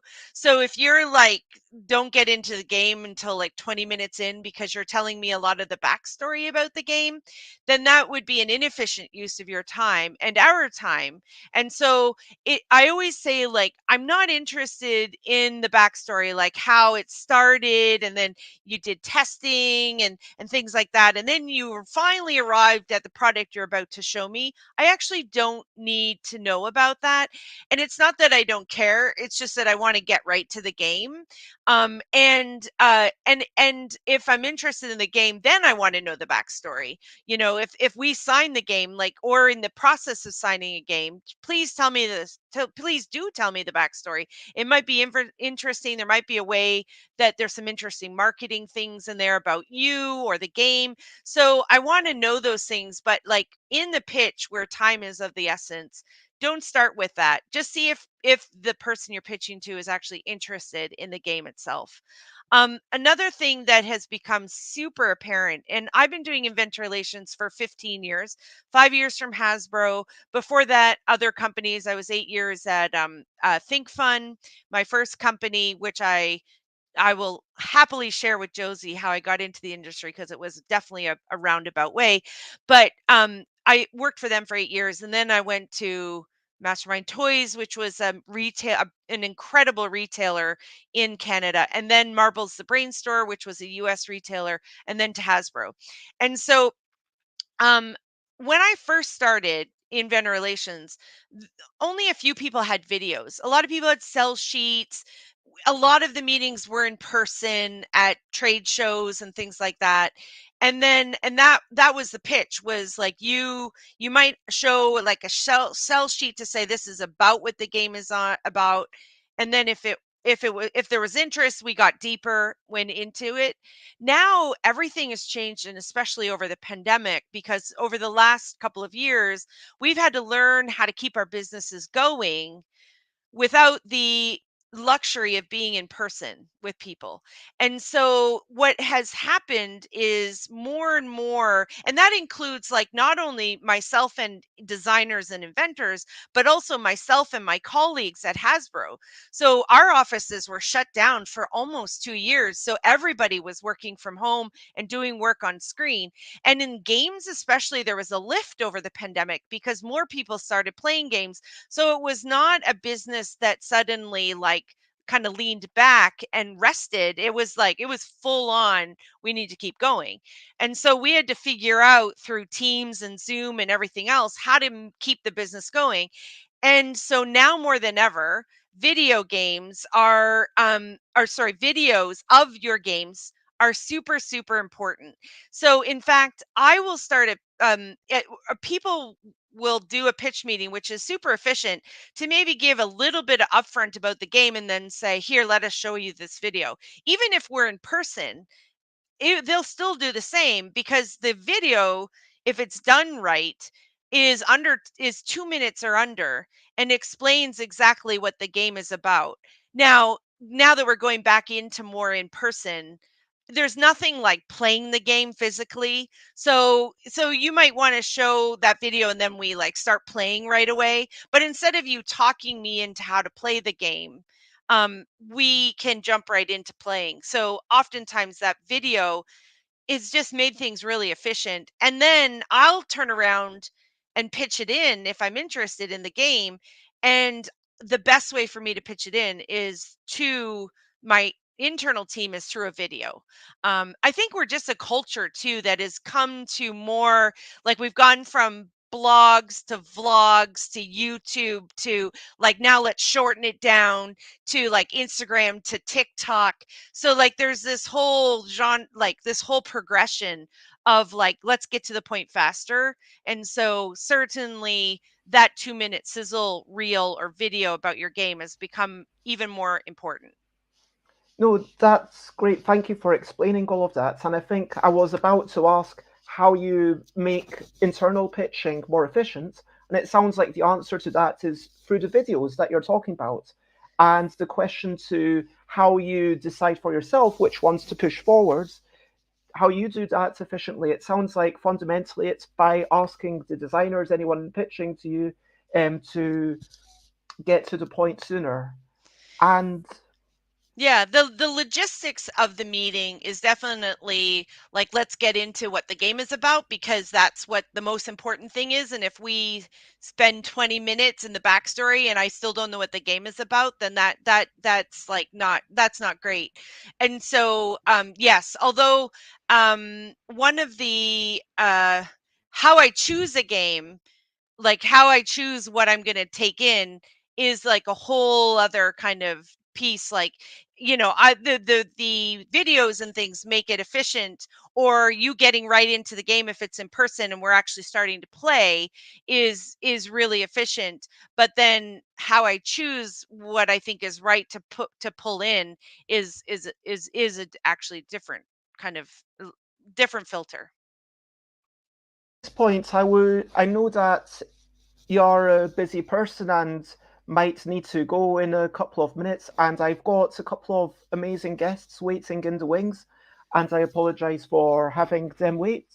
So I would like, before you go, to firstly introduce Nikki Valens, who is a designer, developer, formerly for Fantasy Flight Games was your first job, and then after working on stuff like Mansions of Madness, Second Edition, because of your digital experience, you decided to leave so you could focus more on things that are your favorite things, kind of. Is that correct? Yeah, that's correct. Am I here? Can you hear me? Yes, we can hear you. Yay. And thank you for being with us. How would you like to introduce yourself? Is there anything that I've not said that you'd like people to know? Yeah, you covered pretty much everything. I'm a freelance designer now. I also do cultural consulting and writing, or a lot of the different things that go into game designs. But other than that, I'm just kind of doing my own things, making stuff that I love and hopefully other people love too. And sometimes I stream on Twitch when I'm feeling particularly hyperfixating on a game. And I know that as an autistic person, you are prone to doing that occasionally. And sometimes you say you just, get to know the mechanics, and you're like, okay, I've deconstructed it, I've put it back together, back on the shelf it goes. Yeah, I tend to deconstruct games as my main mode of consuming them. I'm much less playing them for just the joy of playing them, although they are fun. I like to take them apart and see how they tick. And from Hasbro to another company whose name begins with H, formerly working for Haba and working in board game media, you now set up your co-founded, Snowbright Studios, making lovely people for all sorts. Sorry, not making lovely people. That would be a totally different activity. That would be a very different activity. I do apologize. Making lovely games for lovely people. Let's go with that, and let's not go down that rabbit hole. Thank you for joining us, T. Thank you for having me, and no worries on the slip-ups. You've been going for like how many hours now?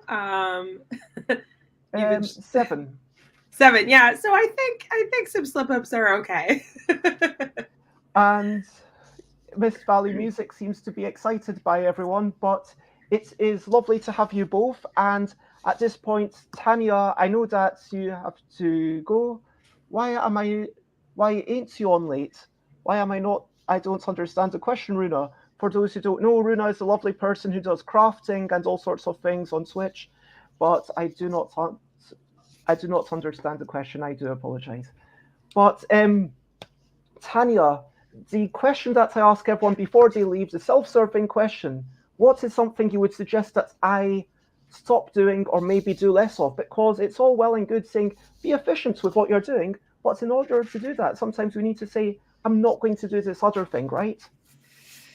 Yeah, I was also obsessing over this question because I don't really feel I have a very good answer for you, because I love everything that you do. And so and I know that's probably not the answer you're looking for, but yeah, I don't really have any maybe. Yeah, sorry, I don't have any advice for you on that. Just keep doing you, because I think you're awesome. Oh, thank you very much. Well, at this point, before we go, it's over to you. What are you up to? You can share button if you want to. Is there something that you'd like to hype up? Something that you can tell us that's coming out of Hasbro, or somewhere that you would like to be found?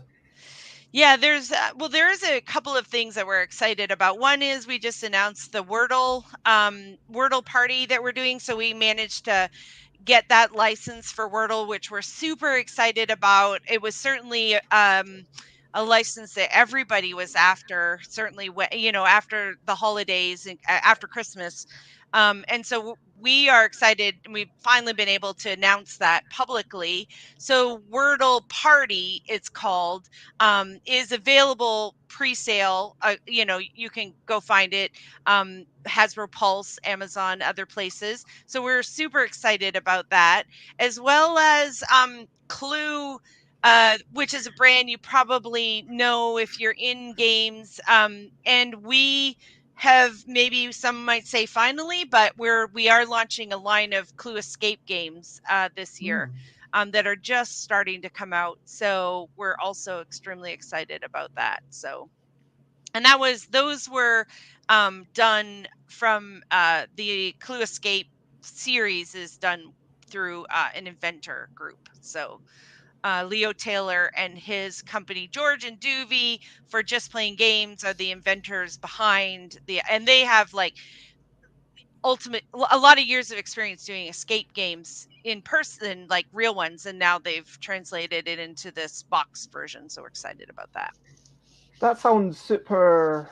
It makes a lot of sense, because I cycle occasionally past a Monopoly escape room and I think, how does that fit? But Clue, yep, all the way, I get it. So it has. Yeah, Sorry. thank you. I was just going to say thank you so much for the opportunity. T, it's great to see you again. And I'm going to be at Gen Con or Mojo Nation if in the UK. So there's some things coming up. I'd love to connect with all of you. So I'll be at Gen Con as well, and I think you owe me your email. Right.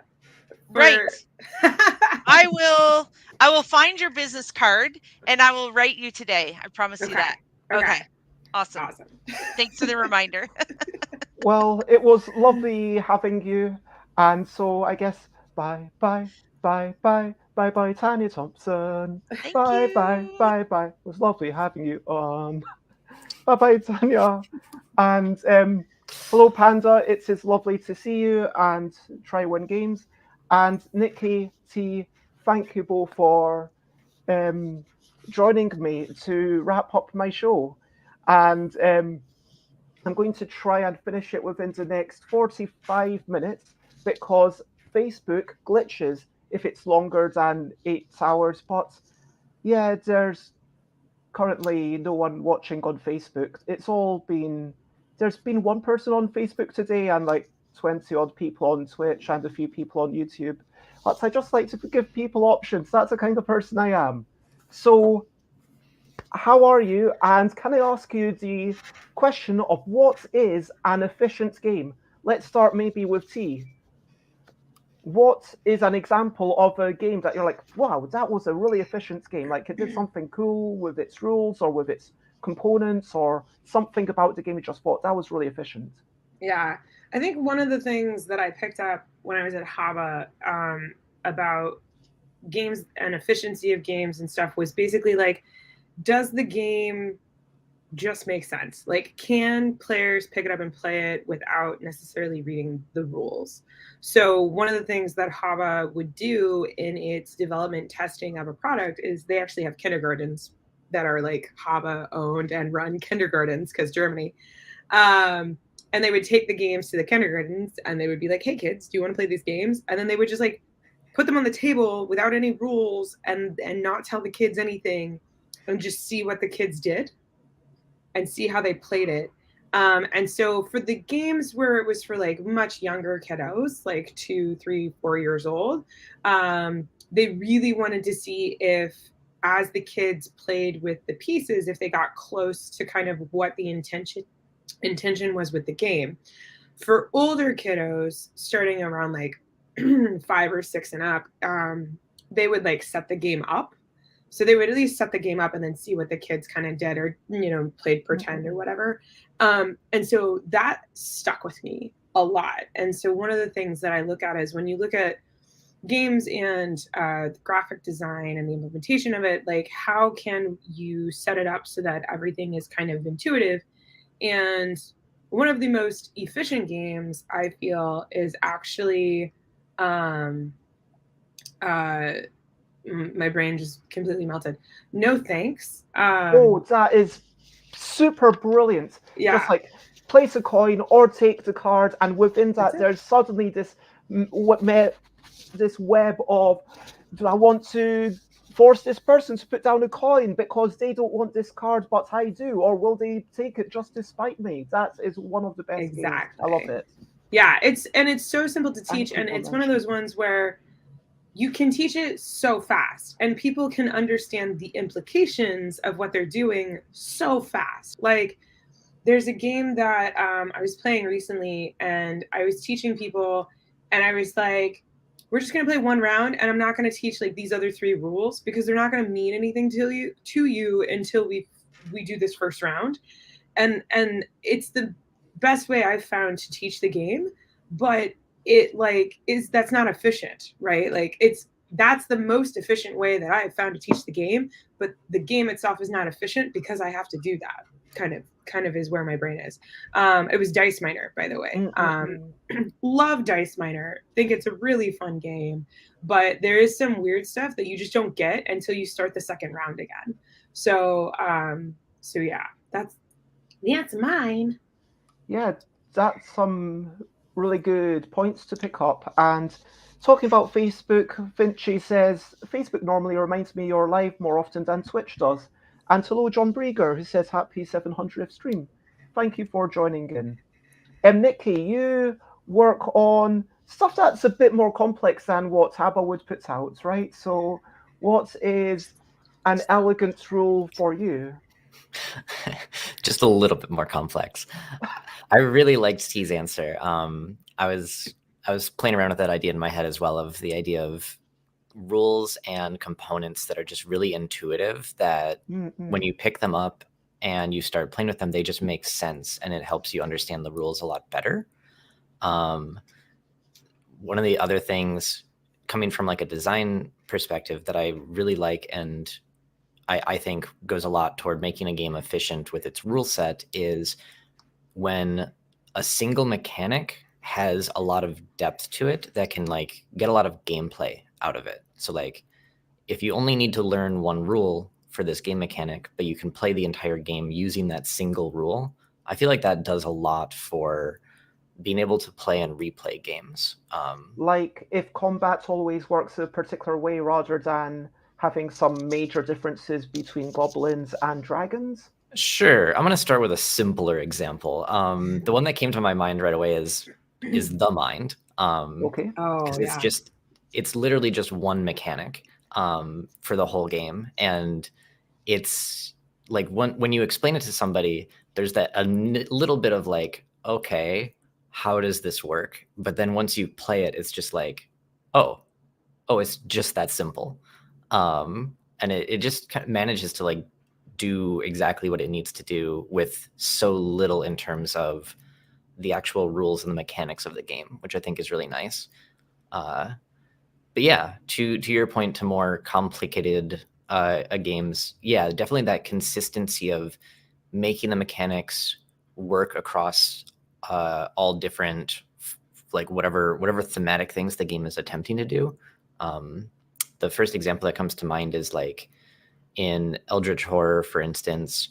It was important to me that all of the skill checks in the game, they just work the same way. It doesn't matter what skill you're testing or what the thematic reasoning is for testing a skill. It's always, you have a number, you roll that many dice, you're looking for a success, you pass or fail, and it just kind of goes from there. So that way, once you understand that single mechanic of just how to do a test, a lot of that game just is able to resolve itself because you're just kind of reading text and resolving tests. Yeah, it means that ideally you want that resolution mechanic to be flexible enough. And I guess that's the key, right? Making something that can be used for a variety of situations before you build a game around it. Yeah, exactly. Robert says, I'd love to know what's happened in playtesting for the Mind. How did the throwing stars get added? What else did they try to reach such a simple, brilliant game? Yeah, Wolfgang Warsch, I mean, I've asked them on, but they've said that they're just too shy to come onto the show. So sad for me. Might not get to talk. Maybe one day in real life. Well, who knows? But yeah, I mean, just so many things. And wavelength. I mean, having said that, I have to admit that for me, I don't. Have you played Top 10, the nominee for Spiel des Jahres 2022? I haven't played that one yet. No, neither. So kind of like a cross between wavelength and on a scale of 1 to T-Rex. And you get on a scale of 1 to 10, you say, I need to rush out of here because describe some emergencies from the least convincing to the most convincing. 1 being least convincing, 10 being the most convincing. And then everyone gets dealt out cards except for one person. The people with the numbers, I might say, I've got the number 8. I've got to be really convincing, but not the most super convincing. And so now I need to decide what other people would think is a 10 and grade myself on that scale. But I need to also manage to be creative enough. So it's kind of like everyone is playing wavelength at the same time of coming up with the clue, if you know what I mean. And then one person is doing the frankly less interesting bit of guessing what the numbers are, because then that one person who doesn't have the numbers picks the order of everyone else. And for me, I explain it, and it's complicated enough that if I explained it to a non-gamer, they'd be like, whoa, that's so much. But yeah, that's the thing. It is really difficult to look from another perspective. And I know, Nikki, that's why they got you onto the H.P. Lovecraft stuff, because you like simpler games than they originally were? Yeah. It's actually a pretty funny story that I like to tell people is in my interview for FFG, I straight up told them that I didn't like Arkham Horror. And they were just like, okay, cool. And then literally day one, they're like, you're working on Eldritch Horror. And I was just like, oh no.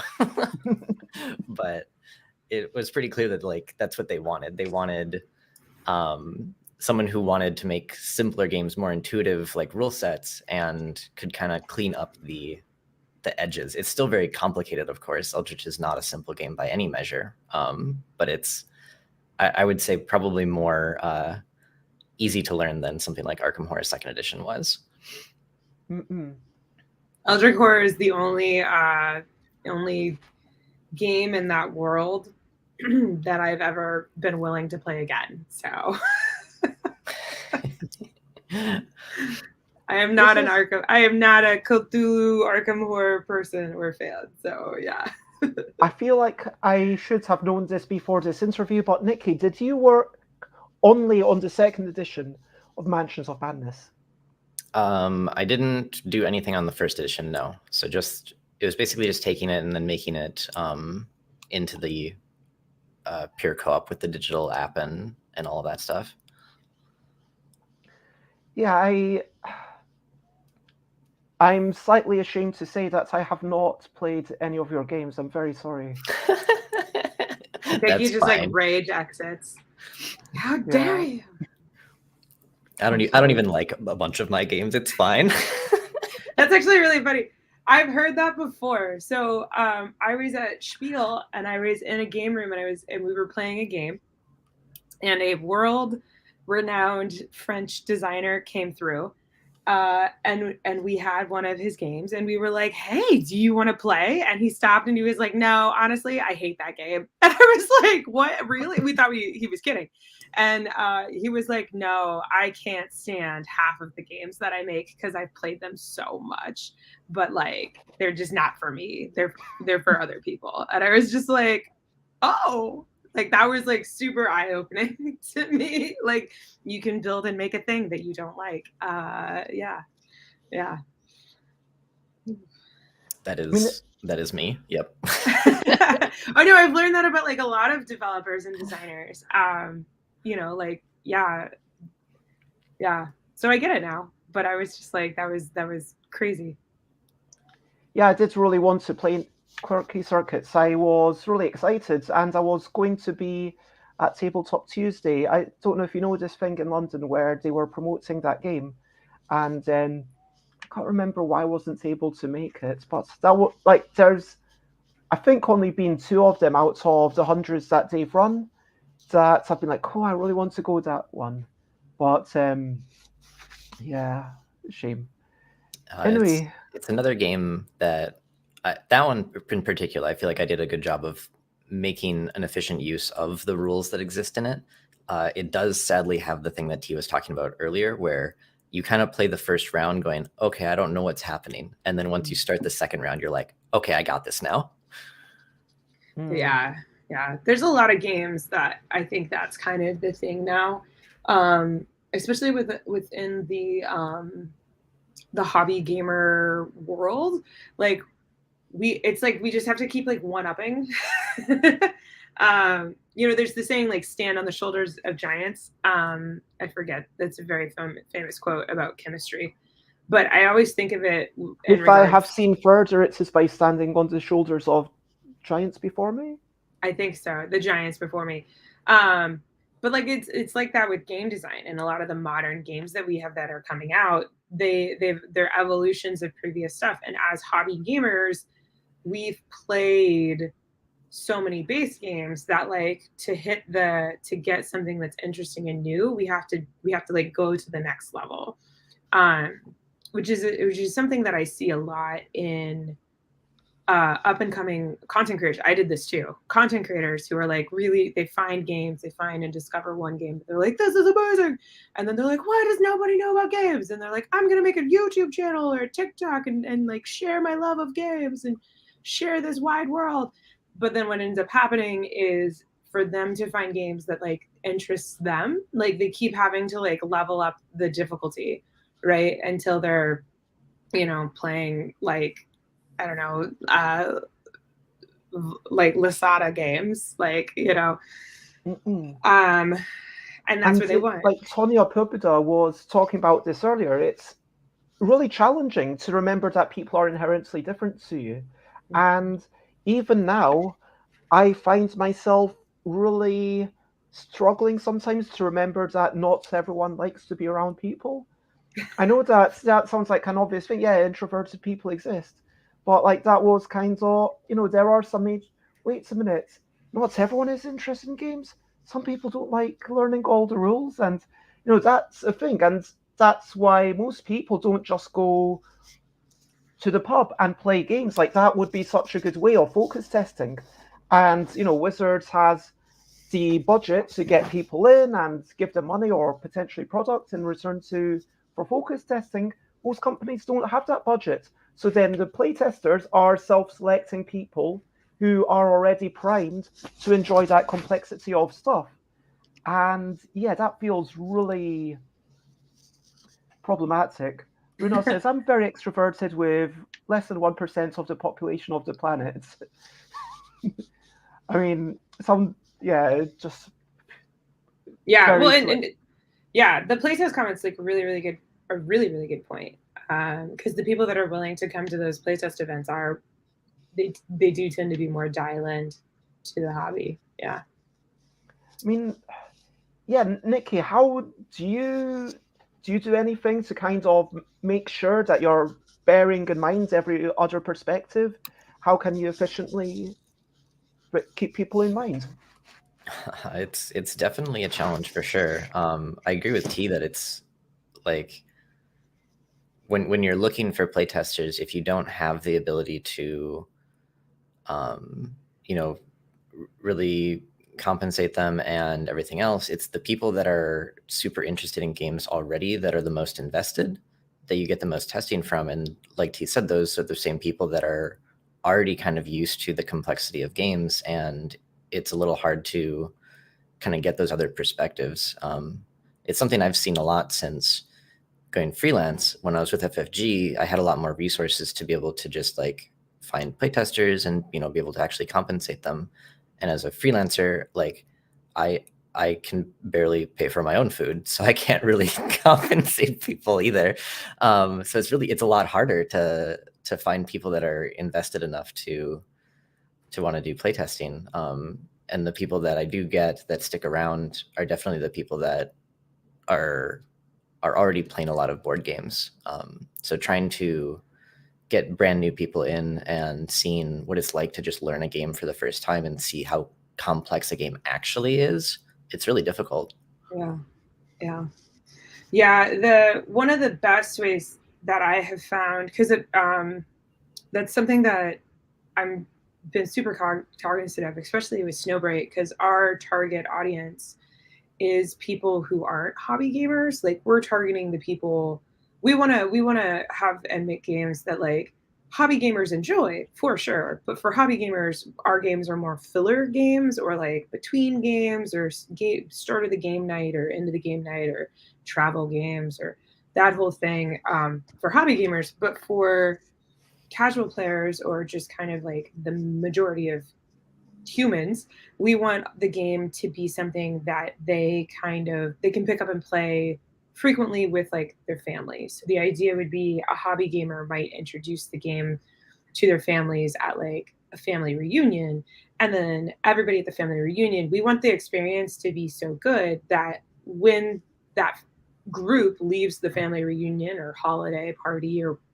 whatever it is and go out and live their world, if they see a copy of the game, they're like, oh yeah, we played that was really fun, and maybe they buy it, right? Or maybe they like, after the holiday party, they keep thinking about it, and then somebody's like, have you played any games, or do you have an activity for when we go camping? And they're like, oh yeah, we should get that game. That's kind of like, that's how I'm doing my marketing strategy. Spoilers.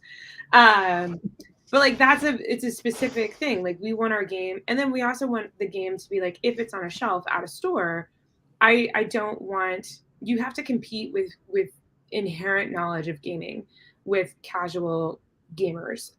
Like, they're browsing the game section because they remember playing games as a kid or in college or whatever and enjoying it, and they want to see what's new.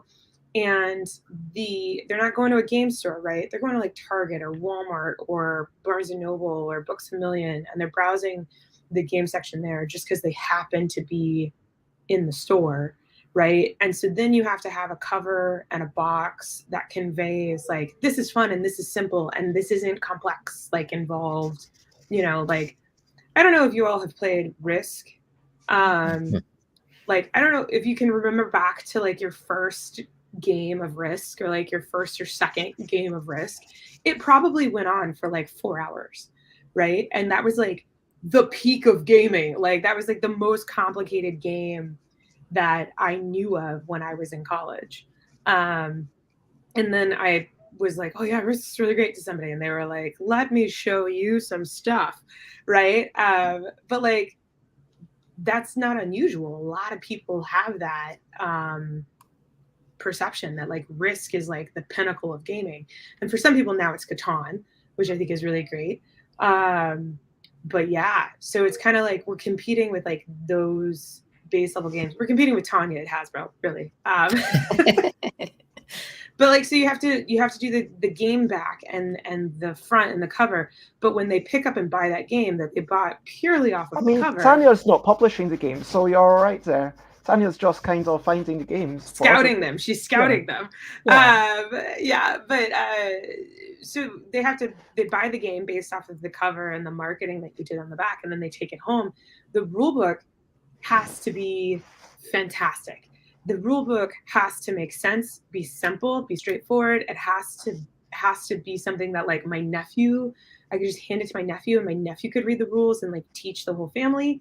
And then the gameplay has to live up to the cover art, because what can happen is if they buy the game and the rule book's too complicated, they never play it, right? They never get past learning it.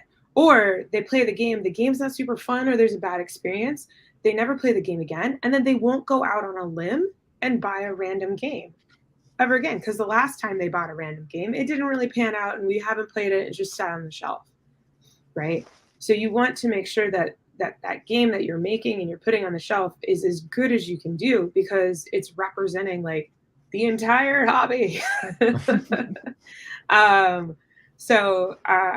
Yeah, it's definitely there's definitely a set of obligations, and there is a sense of responsibility, because as you say, if you put out something rubbish, you can turn people off. And I think that a lot of people will buy something just purely based on the cover, and I think that's how, frankly, most games are sold. Sad to say. But Runa said, with Llama, I played it, I loved it, I saw it, and Panda just wants to agree, I guess, with me or with you, with everything, I guess. I'm going to take that as general agreement. Josie says, with a few games I played on Board Game Arena, I've then gone and bought the physical game. But, we are hobbyist gamers. We are people who kind of actually do research. Most people don't have any clue what Board Game Arena is.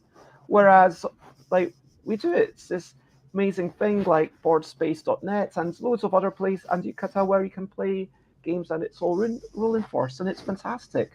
And there was one interesting question from Mist Valley Music. I wonder how playtesting has been different since the pandemic. Are there different kinds of people who have started playtesting since it's become more online? I myself only started playtesting since the pandemic. What do you think about this, Nikki? There's definitely different styles of being able to do playtests for sure. Like, I think you can get a wider reach online, but you are you're struggling with like not only finding people who can have that first look into the game like we were talking about earlier, but like there's also the difficulties of video and audio, everything, which is just a whole mess for a lot of people.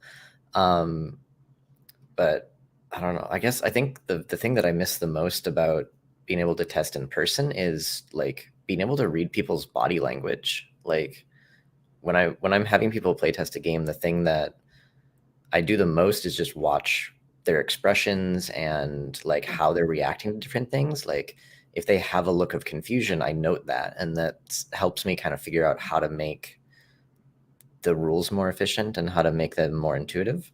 So like losing that aspect of it to digital playtesting has been really, really hard for me. Yeah. And you made a comment about like the audio and the video, and that's one thing that I think a lot of people with the pandemic shift kind of maybe didn't realize is hobby board gaming. It's so interesting. I've met so many people, and then it's become more stark.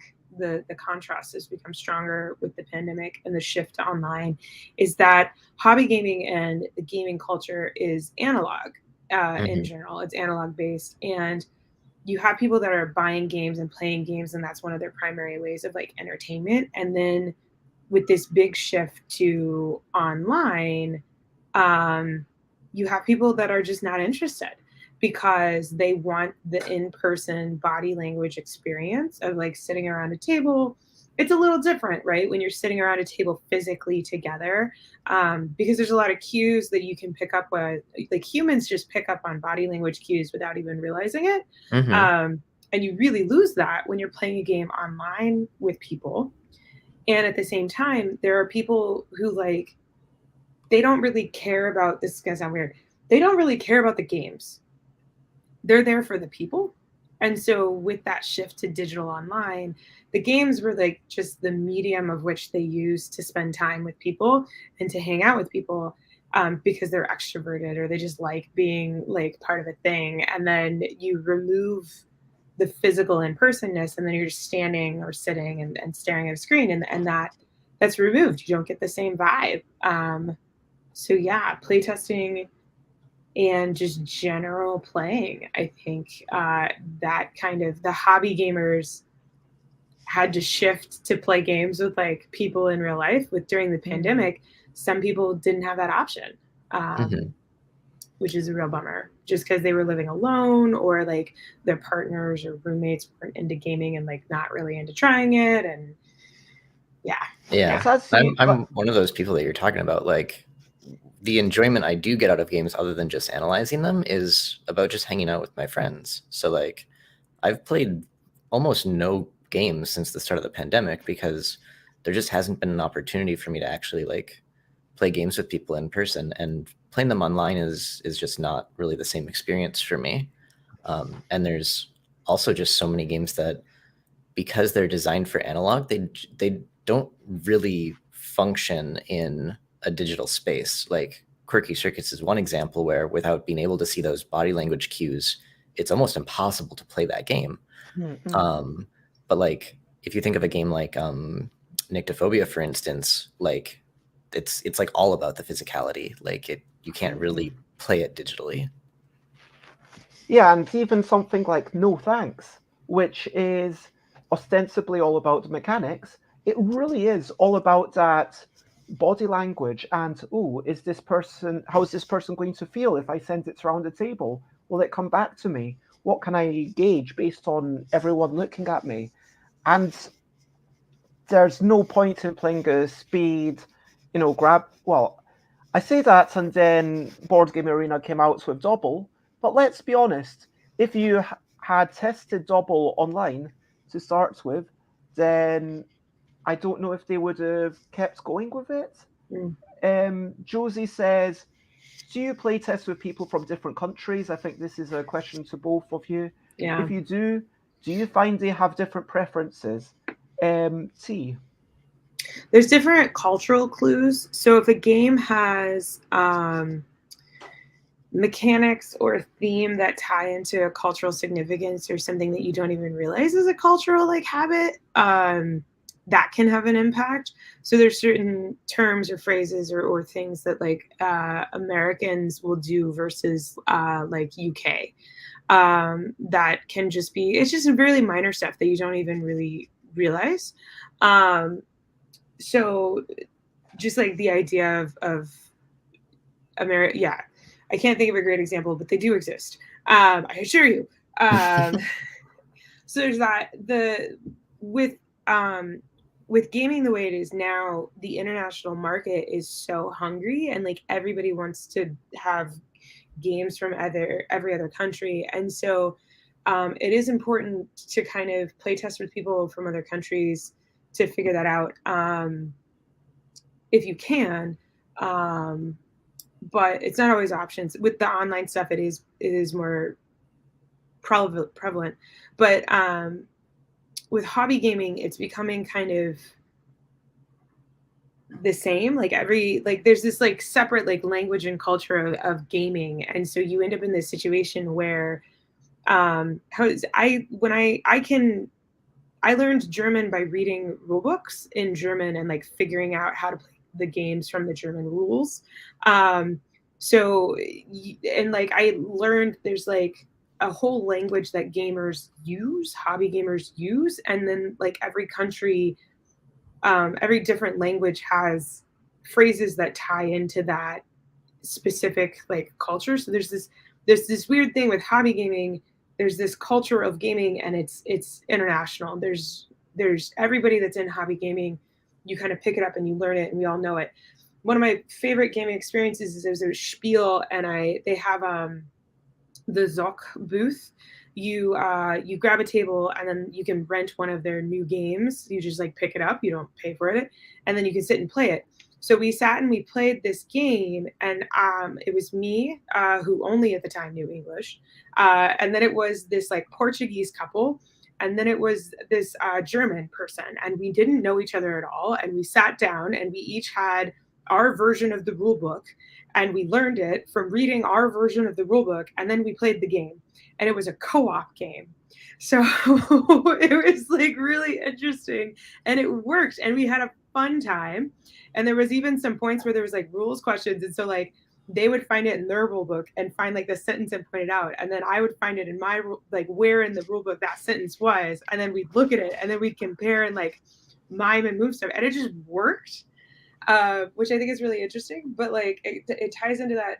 You can get some cultural differences of some of the mechanisms tie into like specific countries something, but for the most part you end up in a situation where hobby gamers and gamers in general, we've developed our own like language and culture around playing games, so it's actually it's easier after a certain level of game complexity.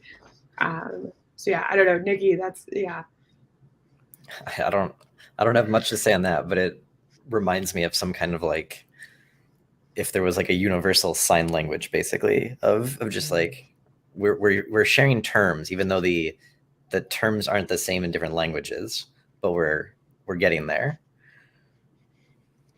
Like shuffle the cards, or come on, roll the dice, or pick up the red cube, or whatever. Couple of comments. Maxwell says that online has made everything a lot more accessible, and yep. To respond to, I know that's a mixed bag. I don't entirely agree with it myself, but I don't want to get that into that discussion right now. That's a deep discussion. It's accessible in some ways, it's inaccessible in other ways. Exactly. Yeah. But I want to be efficient, and let's get back to the main topics. Because we are running out of time. And yes, exactly. I think that's what T was kind of saying, where being in the hobby gaming subculture affects you more than maybe your national culture. It does, yeah. So, Nikki, this is a big question, but in a couple of minutes, how can we make more efficient games? How can we maximize the stuff we want, the fun, the engagement, the whatever, and minimize the stuff we don't want, the components, the learning time, whatever? Oh my gosh, that's a big question. It's a bloody big question, and I'm sorry for putting this when we're... The main thing that I tend to do when I'm trying to simplify a design is I'll analyze every component and every mechanic that exists within it, and I'll ask myself how much it adds to the actual game experience, and if it's worth the weight of having to learn about this thing.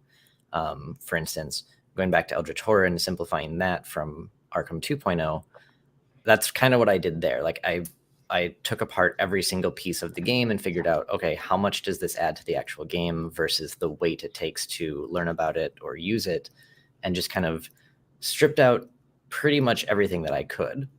And that's a very complex game, so there was a lot to be able to do that with. With less complex games, it's definitely very difficult. Like knowing how much of a game really enhances the play experience or adds something to the game versus just kind of muddles the rules or muddles the ability to play it. Yeah, what I'm hearing is like it's all about being mindful and analyzing everything piece by piece, not just letting anything drift in there unchallenged. You've got to challenge every single bit of the game. Yeah, exactly. And even like even if you've done this once already and you've found mechanics or different parts of the game that you're like, okay, these are as efficient as they can be, or they at least carry their own weight, remembering to go back and then look at all of those things again later and be like, does it still do what it's needing to do, and has it not accidentally grown over time? Yeah, feature creep is a thing that exists. And the product development of anything, technology especially, but games as well. I've sat in a lot of playtest meetings, and it's one of those, it's funny, one of the instincts that people have if something doesn't feel right or they want to change something is to add something. I don't know what it is. I'm the opposite. I just want to cut it out. If it doesn't make any sense, I'm like, get rid of this. Just pull it out. Well, because I think you've trained yourself for it. But like, I think like one of the first instincts that new designers or developers has is, this doesn't feel right. What if we add this to fix it? And I think it's like, no. You got to edit with a chainsaw. Yeah. So I love that. And I'm just going to say, if there is anyone on Facebook who, at some point in the distant future, who watches this video, YouTube can go on for 10 hours, which this will definitely not go to, but I think we are I have going a to go meeting in past- 10 minutes. We gotta. Yeah, but I am going to have a wrap up after you skedaddle. So I want to just say, go to the YouTube if you're watching on Facebook, just before it glitches out. But T, you've done a lot of development work and you continue doing that, I understand. But as a publisher, how can you be careful with your resources? It's basically all about the money, right? About the money to print the stuff, to freight the stuff, to send out to reviewers, how can you be efficient? Is that something you can answer in a couple of minutes? Well, so one of the things, I forget where I learned this or heard this, it was years and years and years ago, but basically you have three buckets. You have time, you have money, and you have skill, or like resources, skill. And you can only, to make anything, you have to spend two of them. You have to use at least two buckets. So if you don't have money, you can spend more time and you can spend more skill. And sometimes that means that you yourself have to develop that skill, because if you don't have the money, you can't hire people to do that skill. And so some publishers, when they start off, maybe they don't have a lot of time. And so they spend money to hire people with better skills than they have to fill those gaps. So you're using your money to get more skill, or you're using your skill to like have less time, or you're using money. You can never buy more time, sadly. But you can use money to like put off stuff to get more time, or you can use skill to kind of push out things so that you have a longer runway, is what it's called. But you kind of have to consider all of those things, and you have to look at what you have and what resources, what skills you have in-house, or what skills you yourself can develop to help either save money or save time. So in my situation, I have a lot of experience in content creation. I used to have a YouTube channel and do some basic marketing. I'm not an amazing marketer, but I can do it. And so I can spend my skills of like video editing and video production to make videos instead of hiring somebody to do it. So our Kickstarter video for birds, which actually has like a 40% watch rate, which is like amazing for a Kickstarter video. We did. So I have that skill set, and I could use my skill set to do that instead of hire somebody. So it's one of those where you have to look at what you have and what you can give, and like, when is it worth it to hire somebody versus develop those skills yourself? So great example, development. I am not really great at development of games. I can like do the manufacturing development part where we talk about like, this is this part, this is what this is going to be, this card stock, this is going to be this, the icons should be here, that kind of stuff, like getting quotes from manufacturers. I can do that part. I cannot for the life of me do this card should be worth 5 points, this card should be 10 points. Like, I cannot do that. And it's not something that I have ever been able to do. So I don't think it's not worth it for me to try and invest in growing that skill myself. So instead, it's worth it for me to try and hire somebody. It makes a lot of sense. I've heard the whole, you can get good, cheap, or fast pick two from the consumer's perspective. I've never heard it from the publisher's perspective. Makes a lot of sense. Yeah. Thank you for raising that. Now, before you skedaddle, I would like to ask both of you, what is something that you would suggest that I maybe do less of? Something that you maybe think, Bez, have you considered stopping doing that? If you can't think of that because you feel like you're really struggling, you just don't know anything about me, maybe you could share something that you've stopped doing yourself, that you're happy to have stopped doing because it was just a waste of time. Do you know what I mean? Mm-hmm. Nikki, you sounds like you've got something, or Yeah, I don't know if this is necessarily for you specifically, but it's definitely something for, I think, a lot of marginalized people in general, which is stop apologizing and just take up some space. I like that. Stop apologizing and take up some space. Yeah. That's a big one. For me, from an efficiency standpoint, I think this ties into a little bit what's happening with the YouTube thing, maybe. I don't know. But as I would say, one of the things that I learned young is like you can't be everywhere all at once. There's a lot of, and this ties into like everything for everybody. Like there's this thing where people are like, oh, are you at this show? Are you at this show? Are you at this show? Are you at this show? You can say no. Say no. Like there's this pressure where like if I'm not going to Gen Con and Origins and PAX Unplugged and Spiel and UK Games Expo, I'm not a real gamer. And it's like, no, that's not. No, that's not a thing that needs to happen. Don't let yourself feel pressured to both be physically at every show because it's not sustainable. And the people that are doing it are likely there because they have a company that's paying them to be there. And that company is making money by selling product. So if you are not making money to go to those shows and you're just bleeding money to keep flying and traveling and attend these shows, just don't do it. It's not worth it. You don't have to go to everything. And then the same is with like social media platforms, hone it in, find your audience on a specific platform and a specific place, and don't overextend yourself by trying to be everywhere, because every social media platform has different needs, wants, terms and conditions, audiences. Angel's or Panda's got it right there. You don't have to play every hot game. When I was a content creator, I had this like huge urge where I had to get every new hot game and I had to stream it super fast. And then I burned out. And it's like, oh yeah, nobody actually cared in the end. Like, yeah. So you don't have to do everything all at once. Pick and choose. And it's better to be selective and do something very well than to scatter shot and try everything. Do everything poorly. Yeah. That is the key thing, but it's that choice, and that's the difficult part.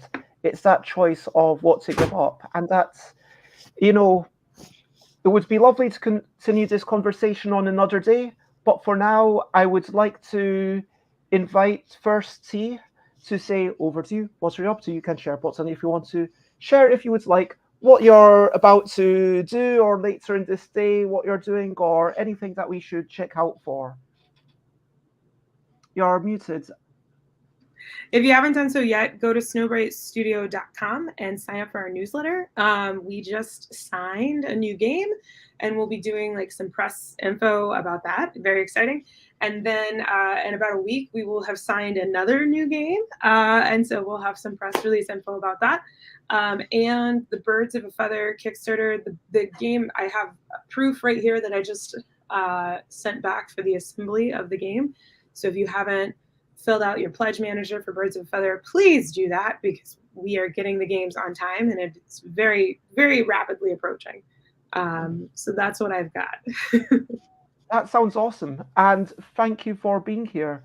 And I will let you skedaddle for now, T, and bye, bye, bye, bye, bye, bye to T. Bye, bye, bye, bye. Thank you for talking with us free. Bye-bye, T. And Nikki, I don't want to would you like to say goodbye, or would you like to stay for the wrap up? Up to you. Where I do an epic wrap up of everything. Okay, so let me go back to the normal banners. If I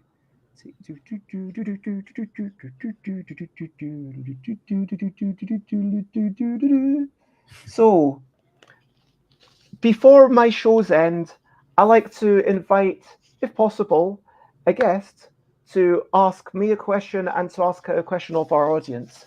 Would you be able to ask the question of the day? Question of the day. Here's a little question before we go on our way. All right. My favorite question to ask you right now is, what fur pattern of cat do you like the most? I mean, I like mask, kind of like that. Yeah. You know what I mean? And then kind of socks. Socks are good. Yeah. I don't have strong opinions, but yeah. Hello, Flo. It is lovely to see you. What fur pattern of cat do you like the most? That is a question for everyone in chat. Feel free to share. And we've got calicos from Miss Valley Music, Siamese cats, but don't all these cats have varying fur patterns? I mean, maybe I'm confused, but they have certain things in common with each other typically. Okay. The truth is, I am not a leading expert on cats. It's okay. They're all good cats. Classy leopard print, says Triwin Games. Ooh. But here, firstly, over to you. What are you up to? You can share, but only if you want to. So, what are you going to be doing later on today? I myself am going to be potentially, like, after this, having a bit of a shower because it is a bit hot and sweaty. And yeah, maybe reading some rules, catching up with some messages, and I might go outside to Hampstead Heath to wander around. Yeah, you deserve a break after such a long stream. I'm gonna be probably working on some stuff. I've got a few different games that I've been working on. So I gotta get some of that done so that people can eventually see it. But in terms of stuff that's already out there, if you are interested in quirky circuits, there's a smaller box of that available in Barnes and Nobles, which is pretty cool. And Artisans of Splendid Vale is coming out, I'm pretty sure, in the next month or two here. It's real close finally. So if that's something that you haven't checked out yet or ordered a copy for yourself, it's still available on pre-order from Renegade's website. So go check it out.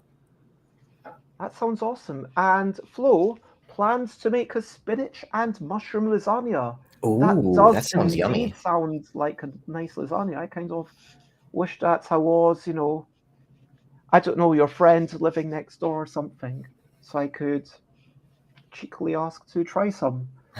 But now we recap and wrap up before we finish up. So to recap and wrap up, we had Rita on. We talked about how we met and reminiscing. We talked about having so many amazing folk.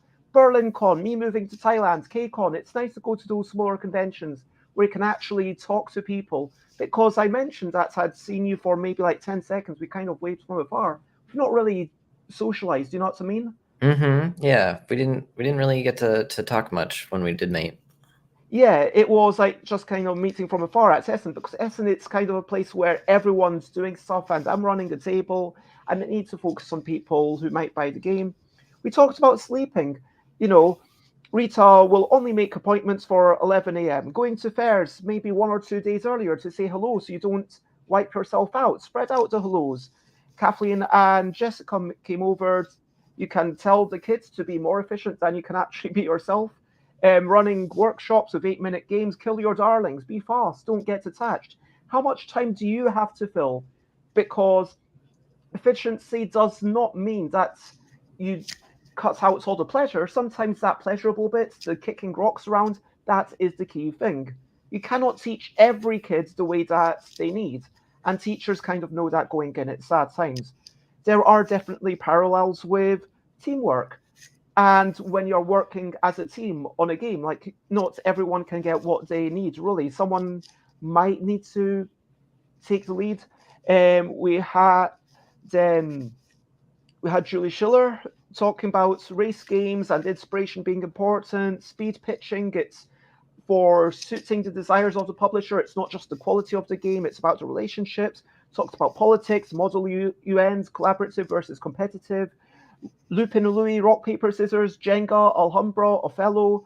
We talked about having a table of contents. Publishing is like a dialogue. Don't ignore your own intuition about when you have to recharge. I talked about see and win. Talk about going off and watching the ducks, standing on a bridge, because maybe I could do 2 minutes more exercise, but, you know, a pedometer does not appreciate the value of standing on a bridge and watching the ducks. So don't live your life as one big game. Life is messier and more complicated than that. Working outside. Timia Farkas says having the outside inputs and needing the supervisors, making music for bad musicians, music that's easy for people to play, soundtracks. So much research that we'd love to talk more about. Ree talks about trying before you buy, Kickstarter bloat, minis, big boxes. We talked about Twitter notifications. Chloe came on. We talked about potatoes in the park. Stop being so hard on yourself. How easily is it to brand something? Rock, paper, scissors. We talked about that again. Seems to be a common theme. There were a couple of other games that came up multiple times. Inefficiency is sometimes okay. Rules have to convey mechanical information, but maybe they could convey a story or a mood or a tone. We talked about a game called Time Travel Thaw, where you put a little ice cube onto a napkin, and then as it seeps through, as it thaws, then it wrinkles the ink and it messes up the ink that you've written on the edges of this napkin, and then that superpower disappears. We talked about Dungeons and Dragons and how the mechanics that you have in the game set the tone of what you want people to do in this game. If you want people to have relationships or have a lot of conversations, you need mechanics to support that, rather than having all your mechanics be about combat. Talking about burning buildings or yogi kickboxing and ridiculous things that just can't be covered by the rules. Of course, you don't tell someone don't hit the other person in the head because you don't expect players to do that, and it's incredibly inefficient to bother to tell them such things. But do guide folk to the fun. That is the key thing. Games are about conversing. We said games, conversations, improv music, and slogging. Those are the 4 activities we decided. There's a book called A Well-Played Game that's meant to be really good. I need to check it out. A question, why are people playing this particular game? And I was told to stop deflecting praise to other folk. Don't self-censor. Had rules on. Talks about Seize the Power quite a bit, about content creation, by which I don't mean making media, but I mean making cards for a card game once the framework is already in place. That's when you just want to storm ahead and make lots of stuff, and then you can cut it out. It's all good. Summarize when you're having a meeting. If you've had a bit of a ramble, summarize it to folk at the end of your sentence. We talked about maybe you want a chance to win. We talked about chess trauma. Liz Davidson came on. We talked about small boxes, high society, playing 2 players. Should a better player always win? We kind of agreed no, but then I still enjoy perfect information abstract strategy games. Games are not just about mechanisms. Games are also about the feel and the historical themes. Players are the co-authors. So it's not just about chess, it's also about the culture around it. I was told to stop stressing about productivity. Check the timings for guests in interviews. When someone comes on, make sure that they're able to how long they're able to talk. Talked about meeple gaming and general tone. Be responsive. Let someone settle in when you're doing an interview. Don't ask 2 questions at once. And choose guests carefully. Don't ask jerks to come on. And maybe screen them if you don't really know much about them or they don't have any existing interviews. Have a student asking which biscuit would you be when a person from a careers office comes and tries to give a talk to high school students, because that's what they're going to ask. Take time to be yourself. Read. Solo gaming. This is how Liz Davidson relaxes. We then talked about having so many 20 episodes per season, making sure that you give yourself time to relax, whatever works for you. Olo 18XX game, a bit weird, but that's quite cool. Splendor is efficient. Ivanhoe's a bit efficient. Stop dating folk who get mad when you win at games. That's apparently a thing to do, to stop doing. Have sometimes a follow-up questionnaire. Tanya Pobuda talks about, I did want to say also, if you have 50% grape juice and 50% water, and then you freeze it, and it's very refreshing. 80% white and 76% male presenting people are pictured on games. That's not cool. 80% of people in the world are black and indigenous people, and like 10% are like other color people, and 10% are white. So, why is that not reflected in games at all? That feels a bit, Talks about Our Family Plays Games. We talks about moderation on Board Game Geek. Tech, PCs. Some company said it was only for white male engineers. Are no longer with us. Too much protection. Sometimes you think, oh, everyone's like me. But that's not true. People are different. Remember that. Have a calendar quest, soliciting feedback. Mr. Potato Head being rebranded to being Potato Head. And apparently there was an outcry because people are like, how dare you rebrand Mr. Potato Head? Which, screw those jerks. Sorry. Flux, Ascension, Kerblob. Talk about those as efficient games, even though Ascension is quite a complex game. Complex games can still be efficient. Mike Gray, pictures being important. Rules. At the top, you want the number of players, the time, objective, setup, how to play. All about the audience and the context, reach out to folk, apologize less. You want the art to convey the sense of whimsy or darkness in your prototype. You don't need the art to be good. You just need to show the publisher what kind of thing it is. Apparently, my pitch was spot on, and I wrote that down just so that I can say, hey, I did a really good pitch. And there's 1,500 games per year showed off to Hasbro, which is marginally actually less than I expected. I don't know what you thought, but I thought it would have been slightly more than 1,500. Although, yeah, that is quite a bit. That's It's already a lot. Yeah, but get right to the game. Don't be telling the story. That's the important thing. And without being in person, it is hard, but you've got the videos. We talked about Wordle and the escape rooms based on Clue. We talked about how does this make sense? Can folk play without reading the rules? Just play it in front of nurseries. T was talking about that with Haba. T talks about No Thanks and Dice Miner. Nick, you talks about the mind. We talked about intuitive rules, components suggesting the rules. Eldritch Horror, all the skill checks are the same way. You're not liking Alchem Horror, Fantasy Fight games, they've got the cash to compensate the playtesters financially, which is great. Playtesting via video, it's not great. Real life differences, and the hobby is kind of more of a differentiator for the humans based on compared to the cultural differences for the humans. Talked about the experience of playing a cooperative game with an English speaker only, a German and a Portuguese speaker. Consider every piece. Fundamentally, if you want to make your games, you have to do it in a mindful way. Look at all the pieces, consider it, is it worth it? But then repeat that process periodically, because maybe the rest of the game changes so much that this one bit that was previously holding its weight is no longer holding its weight. We talked about the trifecta of you can spend time, you can spend money, or you can spend resources or skill. And maybe you can learn one thing and develop one thing so you don't have to spend as much as the other way. Stop apologizing and take up some space, I was told. You can't be everywhere all at once. You don't have to play everything. There was a lot of brilliant chats, and fundamentally, I'm appreciative to all of these people. And Flo, I appreciate you offering to share your lasagna. I mean, maybe one day we'll get replicators, but we don't live in that world. And I love and appreciate all of you. Everyone has been amazing today. We've had no bad people, which it's weird. Earlier on, when I was streaming, I got more trolls than I get now. Like, I got some really horrible people, but now it's become more of a rarity.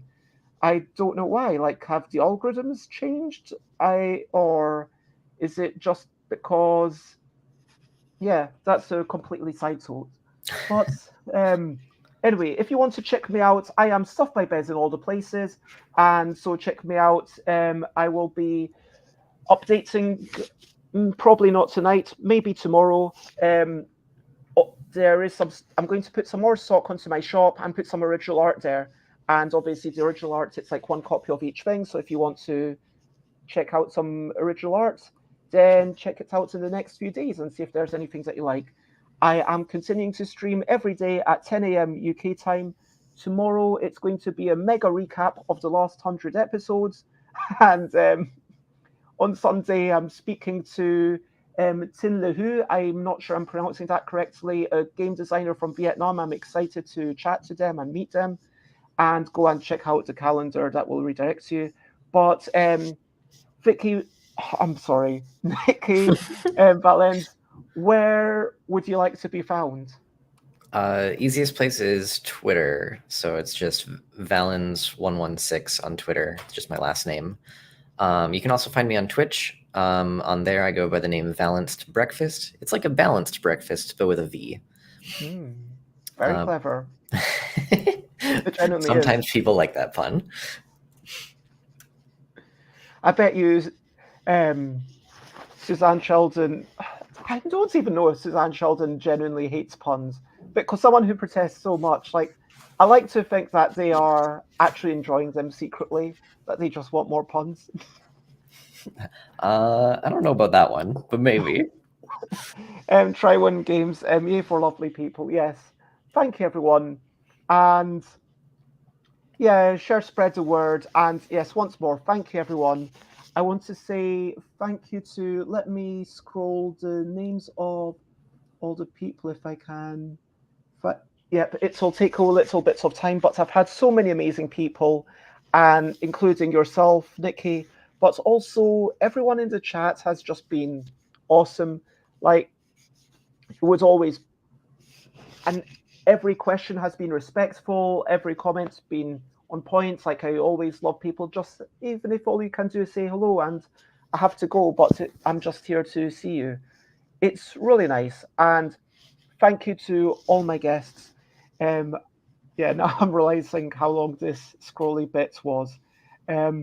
So yeah, some amazing guests. In chronological order, we had Rita Modl, who is, yeah, we've had some times. Jessica Metheringham will be on the show again in a couple of weeks. Kathleen Mercury, who I actually get to meet sometimes now that are based in Europe, which is amazing.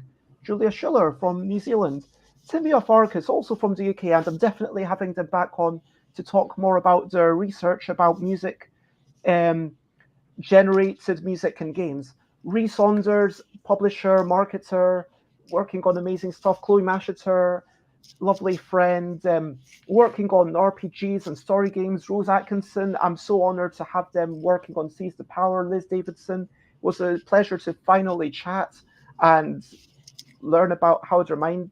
Josie is a friend, they've never been on before, but chats all the time. And Dr. Tanya Pobeda, yeah, it's mind-blowing, some of the stuff that's going on. Tanya Thompson, I'm delighted to have them on and hear a bit about what's going on at Hasbro. He offered some amazing insights, as did you, Nikki. Thank you so much.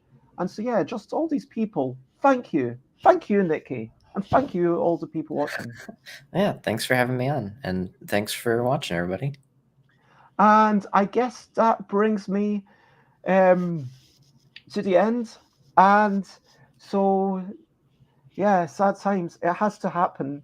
And the first time I did the extended stream, I didn't want to say bye-bye, and then I carried on going for like 2 or 3 more hours. But it wasn't great. At this, I completely forgot. Let me actually check on Twitch who is streaming. Is there someone that's streaming? Because I should,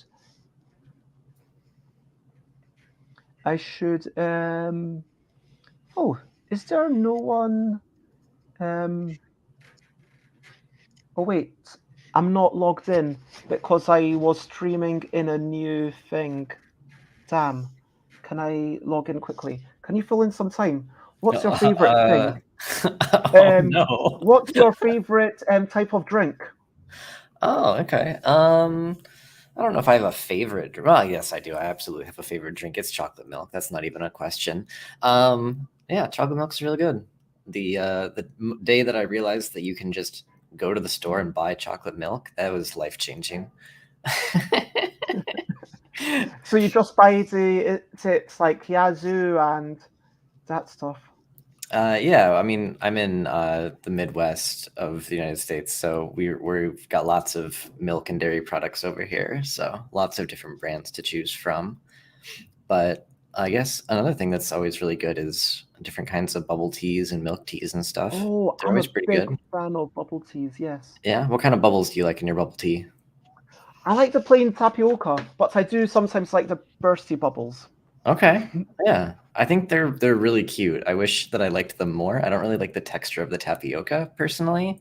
So I ended up getting like usually like lychee jelly of some kind in them. They're pretty good. So, yeah, I love what Mist Valley Music says. I don't have a favourite drink. That's a lie. And apparently, I am to tell you that Maxwell is waiting for the playtest invite. Oh, okay. Well, if anyone wants to playtest my games, you can DM me on Twitter, and I can get you in. So, I prefer raiding people who don't already have hundreds of people watching because, flip. So, I can recommend Vivi Lettish, who is singing songs about snails, or Slivers, who is playing Bloodborne DLC. Interesting. What would you choose? I'm very interested in the songs about snails. Okay, I'm going to do the exclamation. Wait, why is it telling me about my own pictures? Because I'm on a new browser, so it's just because I didn't want to lose all my windows from the other things, so I kind of shut that down. And yeah, yep, I can do the raid, but it's just now telling me what raid means and everything. I would improv a song about snails myself, but I think that you're much better at that. I don't have that talent. So if you are following the raid, please feel free to copy paste all those hearts and stuff. And for now, the only thing left for me to say is, as always, bye bye bye bye. This is a goodbye song. Bye bye bye bye. Thank you for watching along. Bye bye bye bye. This is the end of the show. Bye bye bye bye. And now it's time to go and watch some songs about snails. Bye bye bye bye. This is a goodbye song. Bye bye bye bye. Thank you for watching along. Bye bye bye bye. This is the end of the show. Bye bye bye bye. And now it's time to go. Bye bye everyone. Bye everybody. Bye bye.